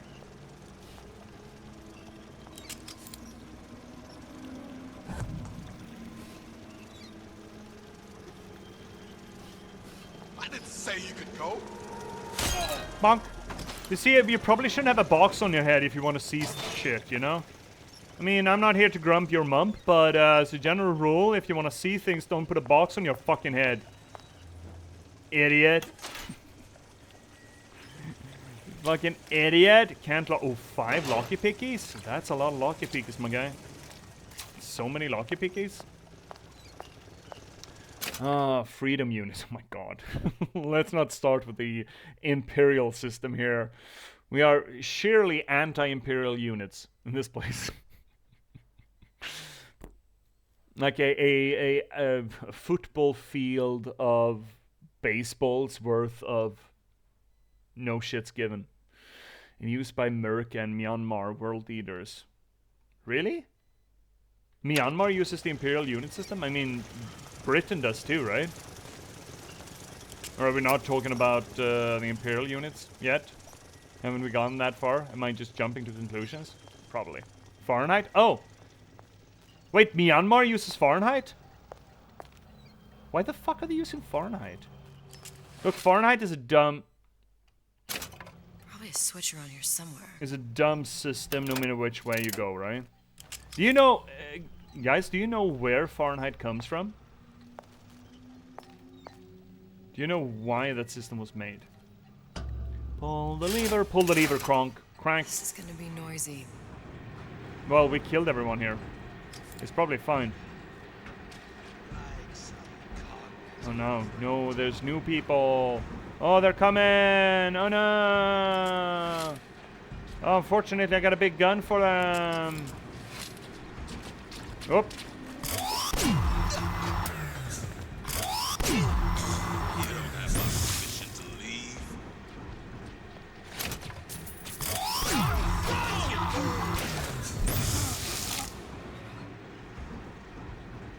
Oh no, he died! I can't reload this? Why can I not reload this? Is it full at 2 these days? Is it an over and under shotty? Huh. Qubits? Qubit, I think, is actually a pretty cool measurement, but that's just because it's got biblical connotations. Just because I love the Joshua fought the battle of Jericho song. Especially, in particularly Hugh Laurie's cover for it. Joshua fought the battle of Jericho, Jericho, Jericho. Cats. I always say why measure with feet if you can measure in elbows. Egyptians made pyramids with those. They still stand. Gotta be good, right? Yeah, qubits. Let me agitate the water molecules in your body. Didn't expect that, did you? just jiggle them around a little bit. I'm just gonna jiggle your water molecules. Anyway, the Fahrenheit system is actually, I think it's from Belgium, if I'm not mistaken in. It's somewhere around the Belgium area, Netherlands, Belgium, Liechtenstein potentially. A dude named Fahrenheit made the system as a percentage scale on the coldest possible temperature to the hottest possible temperature. So it's essentially a percentage scale based on, I believe it's temperature measurements out of 1890 somewhere. And in that specific context, the Fahrenheit system kind of makes sense. 0 is as cold as it ever gets, and 100 is as warm as it ever gets. In Belgium, in 1890. Not in the US in 2024.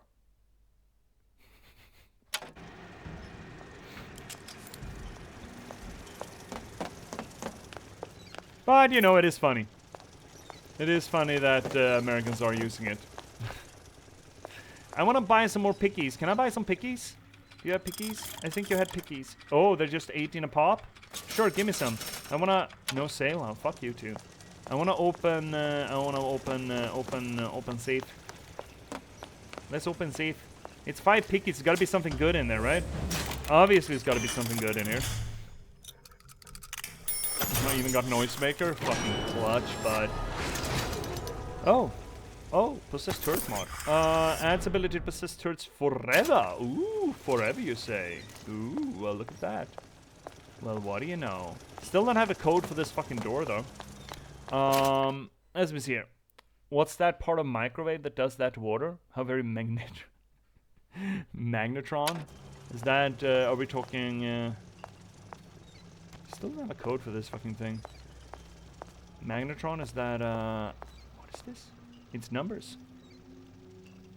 Engine revolution indicators. 78 revolutions. That's not a lot of revolutions for an engine, I think. Is it? Is it?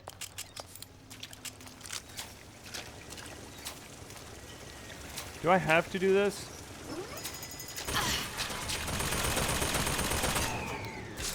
Answer being yes. Yes, I do. Can we? No. Okay. Yeah, get in there. 70 revolutions is Fahrenheit.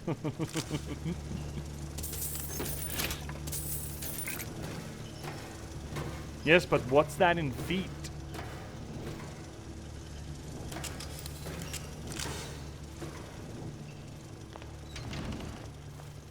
There we go. Now we can just get... Oh no, there are people in here. Oh, people over there. Are you alone? I think you're alone. Yeah, get it! You're against a guy making an honest buck. I thought Rapture was open for business.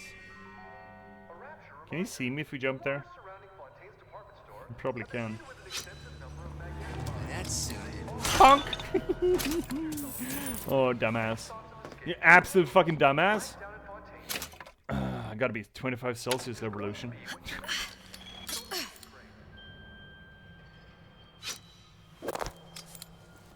This is the incorrect one. This is the correct one.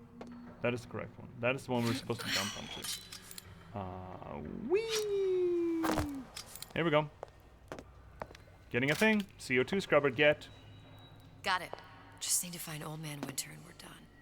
Yeah, I think that's gonna have to be a thing that future Elizabeth's gonna have to deal with. I believe. Because we are running up on the end of the stream, actually. As the case might be.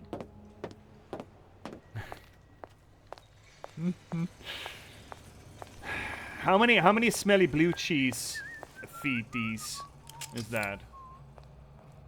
How many ghost feeties? How many mommy feet? How many mommy feet in one regular feet? Show me some respect. Dude, I'm not talking to you at all, bud. You think you could talk to me like that? What the fuck are you doing in the oh well, whatever, man, I don't care. But mom, it's the weekend. Dude, I'm working. Progress, love. I must confess, I'm becoming a wee bit skeptical. Remind me, why am I supposed to care? You see, me lads have taken a keen thirst for Adam, and there's a vintage right in front of me that'll do nicely. If you kill her, I truly hope you are happy living down here. Put down roots, raise a family. Or maybe you think Andrew Ryan is going to ride to your rescue. Fair enough. But remember, there are fast ways to harvest little sisters, and some very slow ones. You're an asshole, bud. Anyway, as I was saying, I'm working tomorrow. Well, working, but I got stuff to do.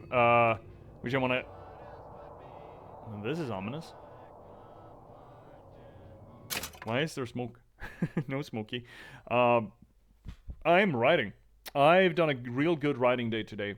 I got like 3,400 words in. I'm just at the cusp of finishing my 9th novel.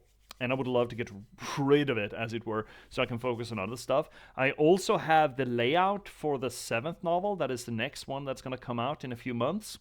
I'm working on that a lot, and it's fucking hogging time. Holy shit, I'm having a lot of fun with it, but I think I made a mistake in my ambitions on what the cover was going to be. And I got some work I need to do for the course.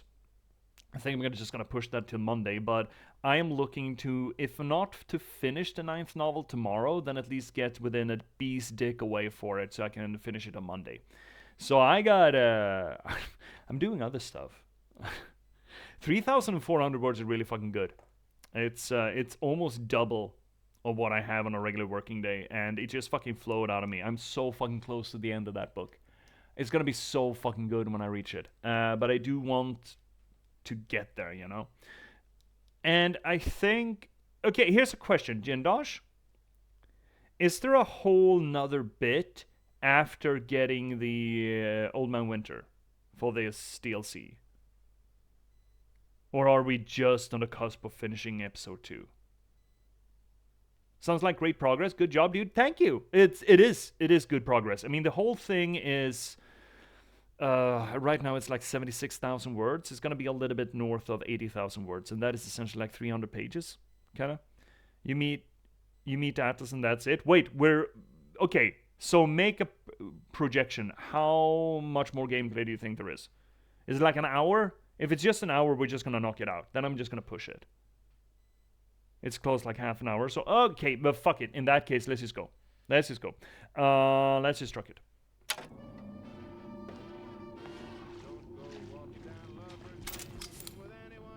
A gassy? We got a gassy bow. Ba-da-bum-bum-bum.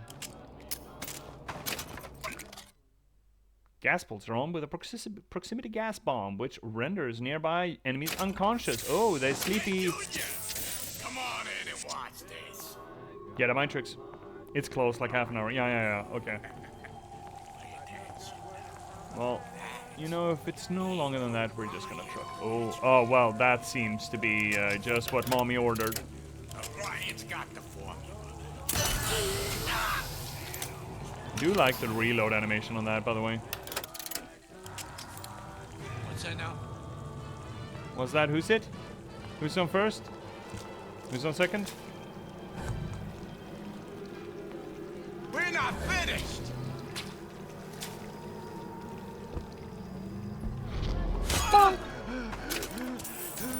Sucks to suck, my guy.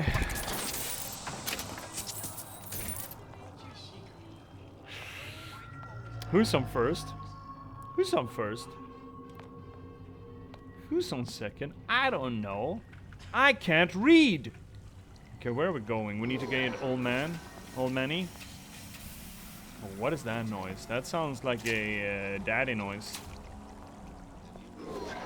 I don't want to go that way. Oh yeah, here it comes. Here's Big Dadders.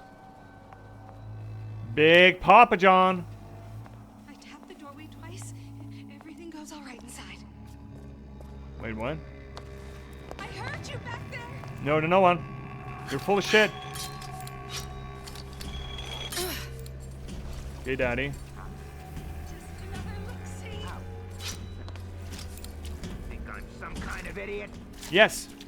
As a matter of fact, yes, I do. I need to get down here.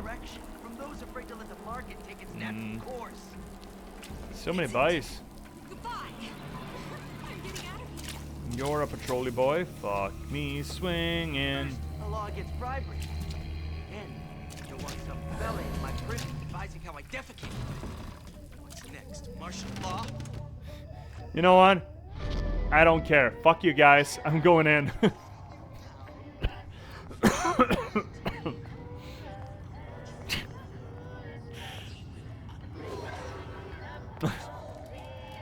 The noisemaker followed by a gas. Oh, that's a good one, yeah. Investigate a strong combo. Yeah, that is a good strong combo. I see that. I see the line. Knocky knocky. Anita Winter. Yeah? Atlas sent me here for some Old Man Winter. You haven't been around here long, have you? What makes you say that? 'Cause you're the only one of us who don't smell like the reptile house at the zoo. Ew. You're in the middle of the ocean. Have a fucking bath. Now be quick about it and just take the winner. This ain't the Goodwill.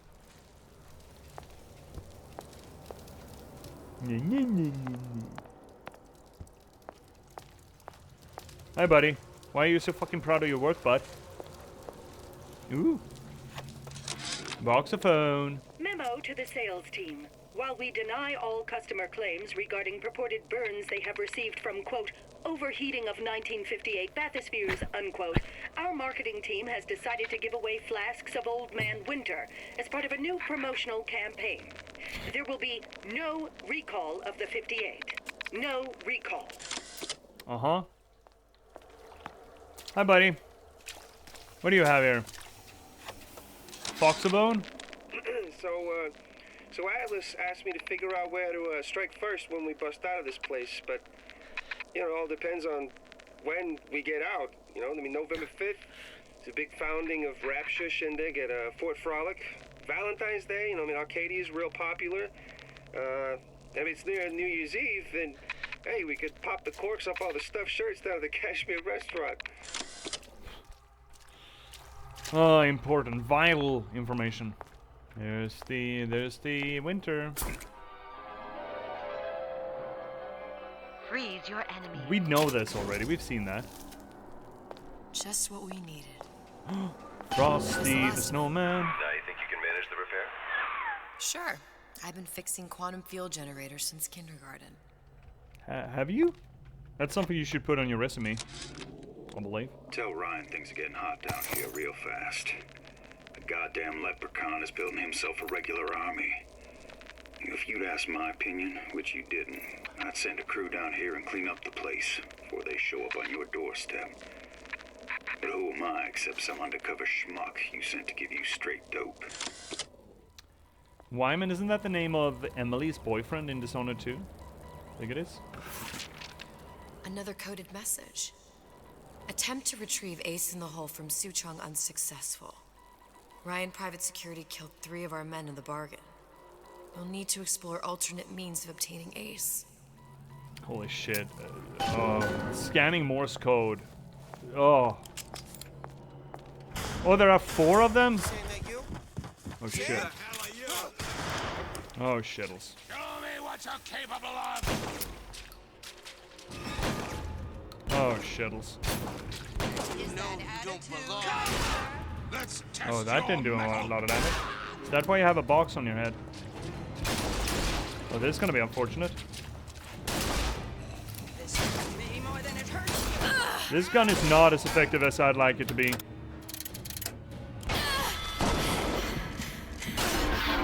What the shit? Now we don't even have a booker to bring us back. That's just failure. What makes the girl different? Wait, what? I suspect it has less to do with what she is, and rather more with what she is not. A small part of her remains from where she came. It would seem the universe does not like its peas mixed with its porridge.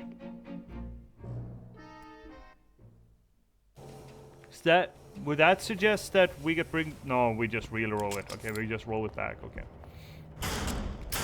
Saying that you? Who the hell are you? Come! Let's test your metal. Look, I'm just gonna let you figure it out, okay? No, I want to get up there. Jesus H. Strange noises. Beepity boppity boom. Okay, we're gonna scoot on through. Up. Psychology, sociology. There's all kind of theories. Bong.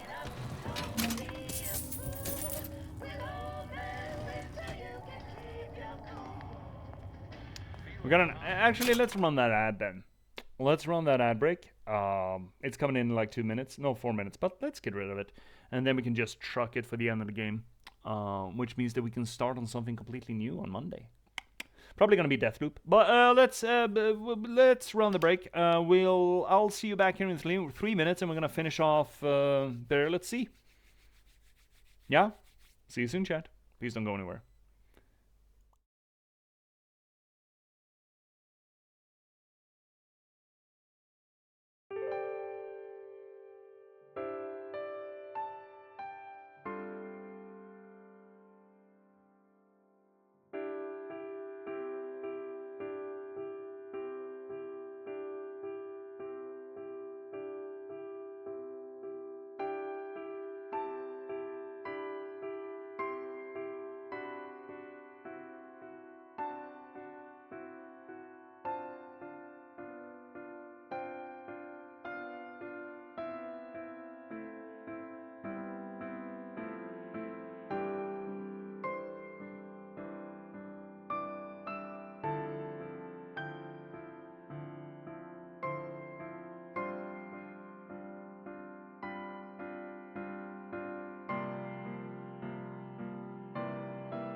Damn it. I just hoped I could push the stop button before the next tune came on. Oh well. Here we are, chat. Back Daddy, you done? You've been extreme amount of adulting today, and I'm a game. Holy shit! You should be careful, bud. You should be careful so you don't adult too hard and just become an adult. It is possible. You can just be enough of a responsible adult and it just sticks. It's sort of like making faces and the sun turning, you know, you get stuck that way. You should be careful. Good job, bud. Good job, bud. What was that? What was that? Phonetics. Good job, bud. There we go. That's better. Anywho's, let's keep on trucking. Now I turn into Goblin. Yeah, fucking gob away, bud. You can be so much of an adult that you smother your inner child. You can. I've seen plenty of people who do it. It is to be avoided. Okay, well, let's try to get through this. Where the fuck are we going now, then? Right, back to the doodly-doo. Can we just...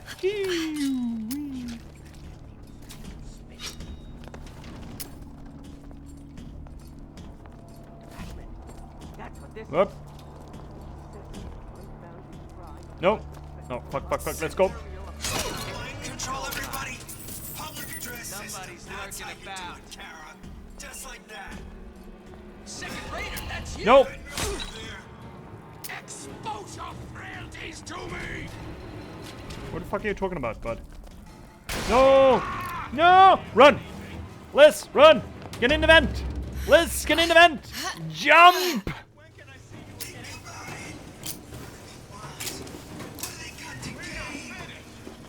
No shuttles.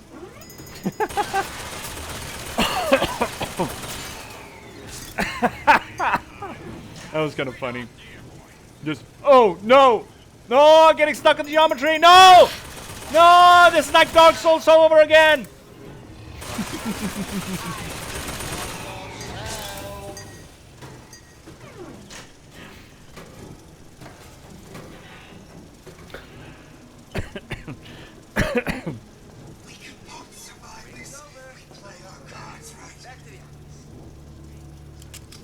I seem to remember there being a whole next part to the game in this.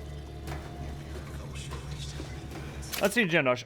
Oh, I know we're off topic now, but briefly back to Disco. My favorite line is from Measurehead. Oh, that fucking dude. An allusion to phrenology, yeah, when he says, your body betrays your degeneracy. There's a lot of good lines in that game. We spoke... When did we speak about that? Thursday, I think. Another game that I really want to play on stream. It's Planescape Torment. With a bunch of other really fucking good lines. Beep bop. Now I recognize the line, kinda. It's very good. Very good indeed.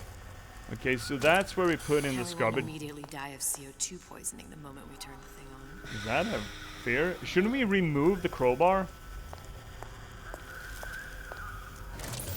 Well, not the perfect phosphor frequency, but it'll do.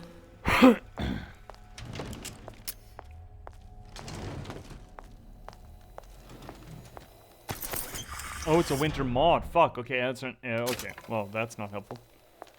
It feels like there's more gameplay here.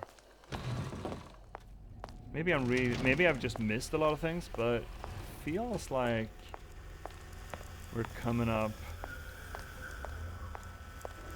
on Danish Station. Where do we use Old Man Winter? Do we use Old Man Winter? Do we just... Okay, that should stop it from overheating. Okay. There. Oh, let's crank it up. We're ready. Let's fire it up and see. Crank it, Kronk. But if you want to call it the cool machine, nah, let's truck. Let's see. What did I tell you? Oh, we're supposed to go in there? Oh, well. This is probably not helpful for our self-preservation.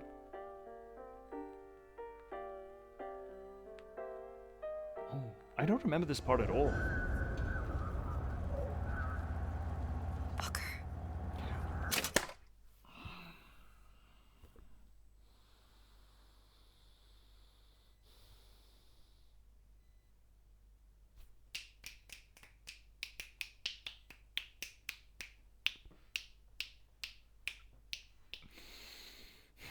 I did say that it seemed suspicious that Elizabeth darted into the back of our First Lady airship, came back fully haircut and redressed real fucking quick. And I did mention that it would have been neat if she actually swapped universe. She just jumped.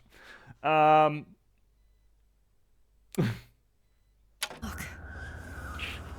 I'm the First Lady. Please tell me that we meet ourselves. Please. It can't be this easy. The First Lady Mark II was built around a particle lift system, just like all the buildings in the city. I read all about it in the Columbian Scientific. Oh, so the idea of breaking the engine of the airship, making it crash, is actually works because they're not running on helium. They're just a balloon with a particle in an engine in it. Oh, it works.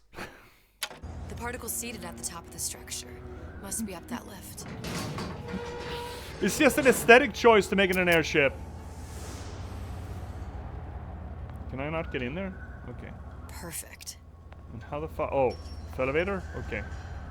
Can elevator come? Oh, push button. Retcon. Yeah. Seems like a lot of technology just to float an airship. Comstock never heard of hydrogen. The First Lady Mark I did run on hydrogen, and it was destroyed by a single bullet from a Vox sniper. Oh. Unfortunately, the Prophet wasn't on board at the time.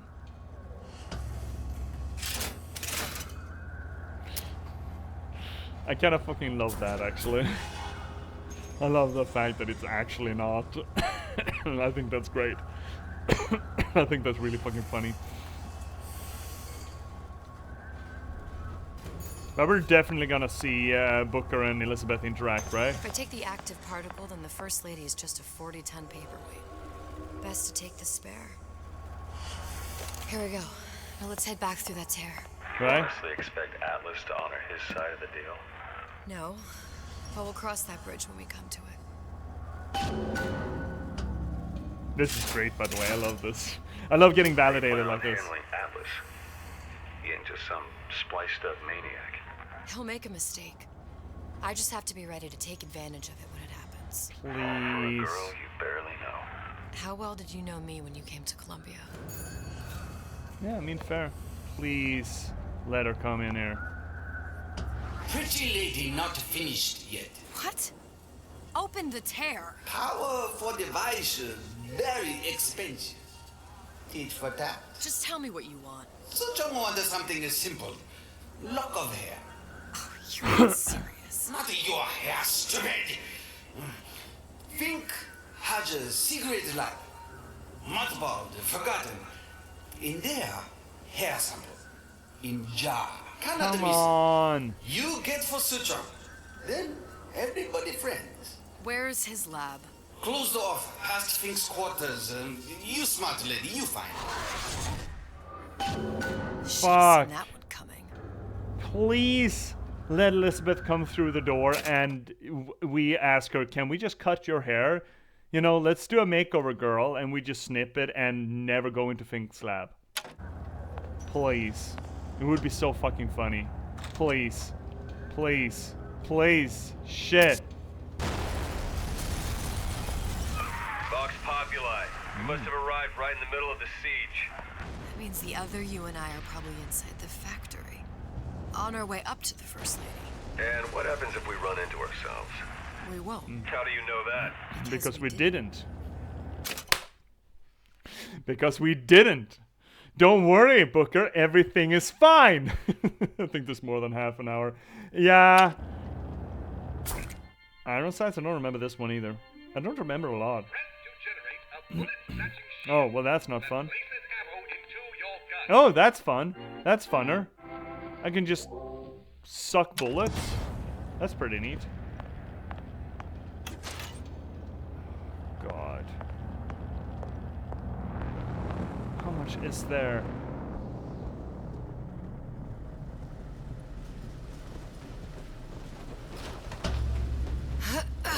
And now they're coming through the door? No, then they're gonna fly away with the ship. I hope not.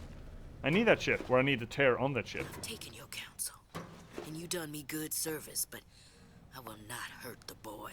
Oh, you I sons will of see bitches. Fink and Comstock burn, but I will not hold the son to account for the deeds of his father. You misunderstood us. We neither asked you to harm the child. Nor did we promise that yours would be the hand that would set Comstock's world afire. A famous man once said, And a famous man shall say, I may reach the mountaintop, but I fear I shall never visit the valley below. But you mean I won't live to see the... No. It's up to you what matters more. Your part in the play? Or the play itself. Someone is coming. She'll arrive, a girl. She must leave. A woman. And what makes the difference between a girl and murder, obviously. Blood. Your part in the play. Or the play itself. Turn her into a killer? How? Give the girl no choice. And she will be forced to make one. I don't mind that necessarily. I like that Daisy gets a little bit of room there. I don't mind the retcon of the main story, but yeah, it does feel. I mean, I understand why Bioshock Infinite's DLC would retcon together Rapture with Columbia, because again, Bioshock 1 came out so much. I mean, what was it, 7 years before? Quite a bit. This I don't mind either, but remember, this is not necessarily the same universe that we played through, because multiverse. Ta-da! They changed why Daisy dies, and they were not happy. This inclusion was very much after the fact, the reception, etc. Look, I mean, I don't mind this. It makes Daisy a much more interesting character, because she was not interesting in the main game, right? Her just being mad and bloodthirsty is not interesting. This is interesting because it puts the Lutesses as this sort of Machiavellian power couple to a greater extent, and I do appreciate that. I'm not annoyed by this at all.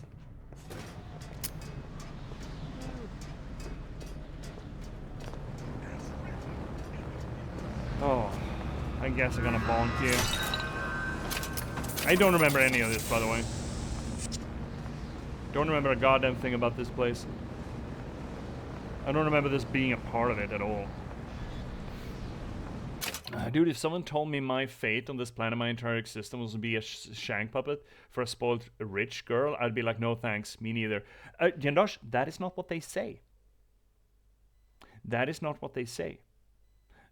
The Lutesses are very good at telling people just enough to make them move, and not enough to make informed choices. They tell Daisy, you need to threaten to kill the kid. You need to push Elizabeth to do the dirty deed. They don't say that it's going to be Daisy that gets killed.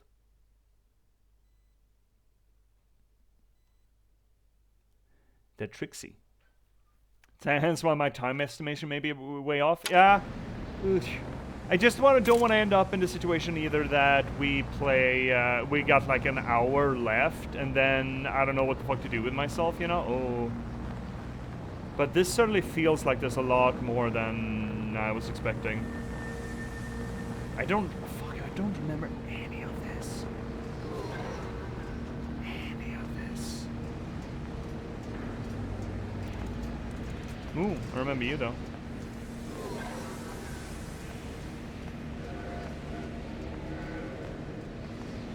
See the asshole upon the line. Okay, let's just sweep that. Oh, shit.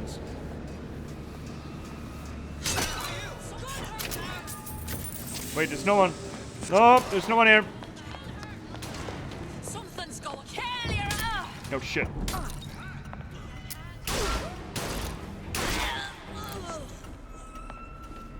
Who's out there? No one. There's no one here. You're mistaken. You didn't hear gunshots. Nope, there's... Oh, fuck. Shit. Oh, he's gonna kill me. I did shoot you more than that. So what the fuck? What happened to this revolver? What happened to this fucking revolver? It used to do big damage. And now he's not doing damage at all. Hi, Millie! Hi, buddy! What even happened to gun? Ooh. Well, this is fancy. Fancy! It's single action. She has to, but I mean, this gun used to shoot through big robots. They're used to one-shot people. It's not the fire rate that I'm concerned with. It's the oomph to it, you know? It doesn't do enough oomph.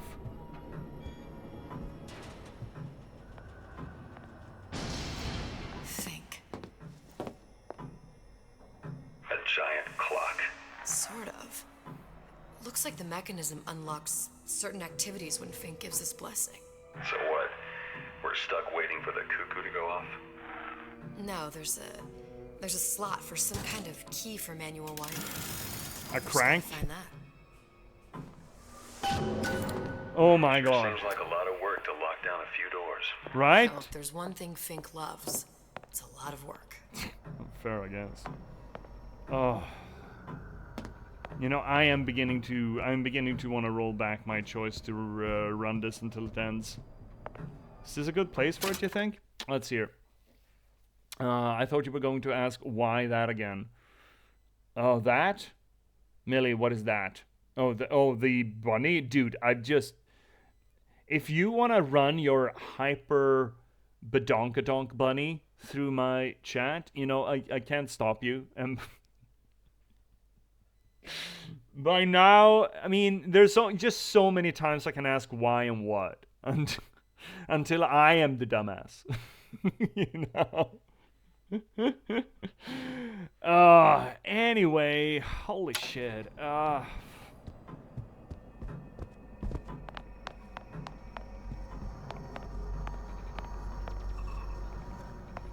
Here's the thing.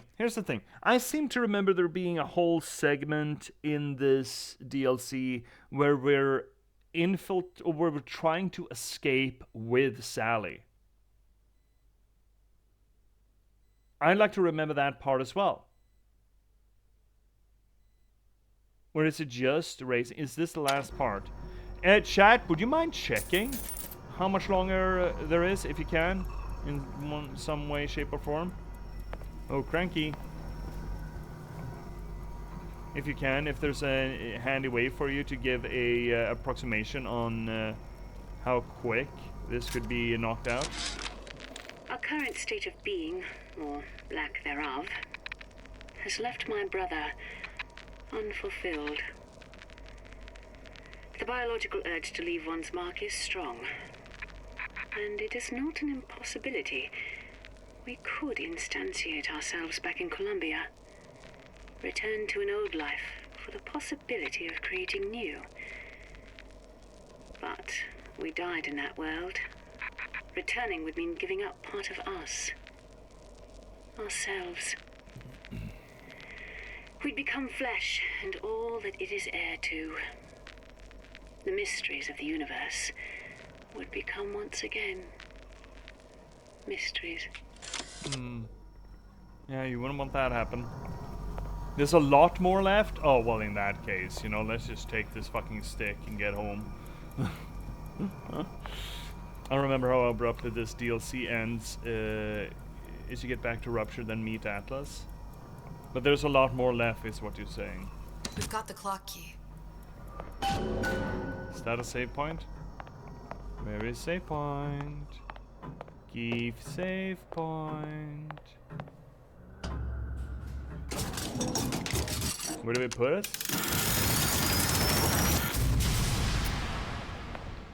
Yes, we're doing it all. There's a lot more running about, and you were correct. There's a Sally section to come. Okay, well, in that case, let's just call it. In that case, I mean, we've been live for 4 hours 20, something, and in that case, we can just tie it off on Monday, right? In that case, let's just tie it off. Chat, please don't go anywhere. I will send you on. If you're good and you stick around, I will send you onwards. Yeah? But only if you're good. Also, how long ago was it since it saved? Oh, quite a bit. Well, a little. Like 4 minutes. That's fine. Fuck it. Let's go. Let's just close it. So what we're doing is we're tying off the stream, doing the outro. I'm gonna send the YouTubers on their merry way, and then we're looking at what's coming up next, and then I'm gonna send you onwards, yeah? I feel guilty for keeping you here now. Nah, don't do that, Giandosh. It's fine. I don't remember this part either, right? It could have just been easily to get on the ship, get out, have an interaction with Elizabeth and Booker, and then Bob's your uncle, right? Because the episode 1 ended a lot earlier than I remember it doing. So it's fine. It's absolutely fine. Anywho, please stick around, and I'm gonna send you onwards. Now, first off, I do want to tell you all why we're all here. This here little channel is where we try to approach the games that we play from a literary standpoint. We try to apply literature criticism to figure out maybe not so much what the story is, but rather how it's being told. We had a little bit in the beginning. Then it's been a lot of creeping around. We reflected a little bit on the use of character interaction to, well, tell the story, to let characters show who they are by interacting with other characters. One of the greatest ways of telling story, I think, personally.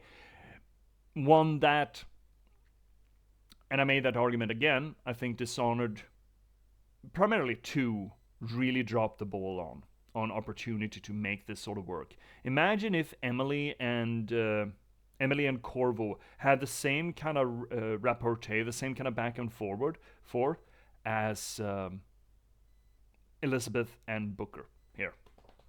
Holy shit, that would have been so fucking good, and they just chose not to, and I think that's a damn shame. And it's interesting to get to see this, the different ways of Ken Levine and Irrational Games making Elizabeth and Booker function together and making them react to one another to have character development.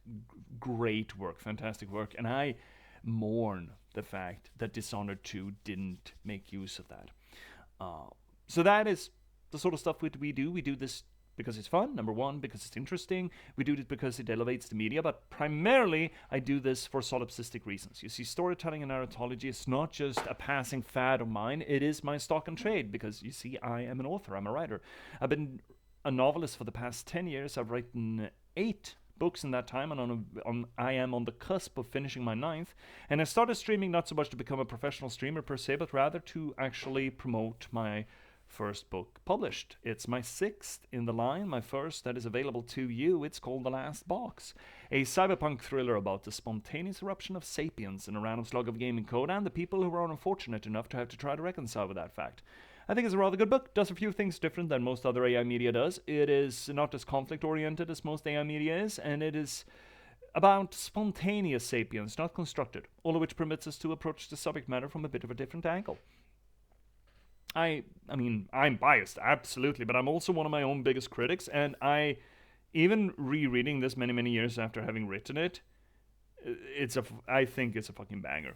I think it does a lot of good work, and I highly recommend it. Where can you check it out, chat? Well, first link down below is going to get you to Amazon.com, where you can get it either as ebook or print-on-demand copy. But you can also on Amazon.com get the first 4.5 chapters as a free preview, as a demo. You can just read and, wet your teeth on and see if it's your jam. And if you do get hooked on those almost 50 pages, and you want to read the rest, but you don't want to get on Amazon.com, we're not chat. Second link down below is going to get you instead to an aggregate feed, books to read, where you can get it as ebook or print-on-demand copy at a bunch of different vendors. Can't keep track of them all. They keep adding new ones or changing their names. But the most prominent ones are probably Apple Books, Barnes & Noble, and Rakuten Kobo. So please check it out there.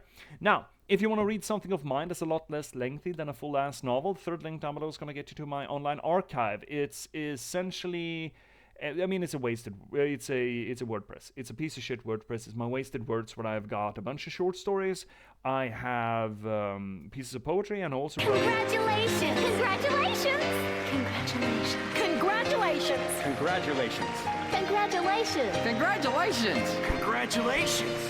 Congratulations! Congratulations! Congratulations. Congratulations! Congratulations! Congratulations! There we go. I'm Thank you, MacDaddy. I love that fucking sound clip. It's so fucking good.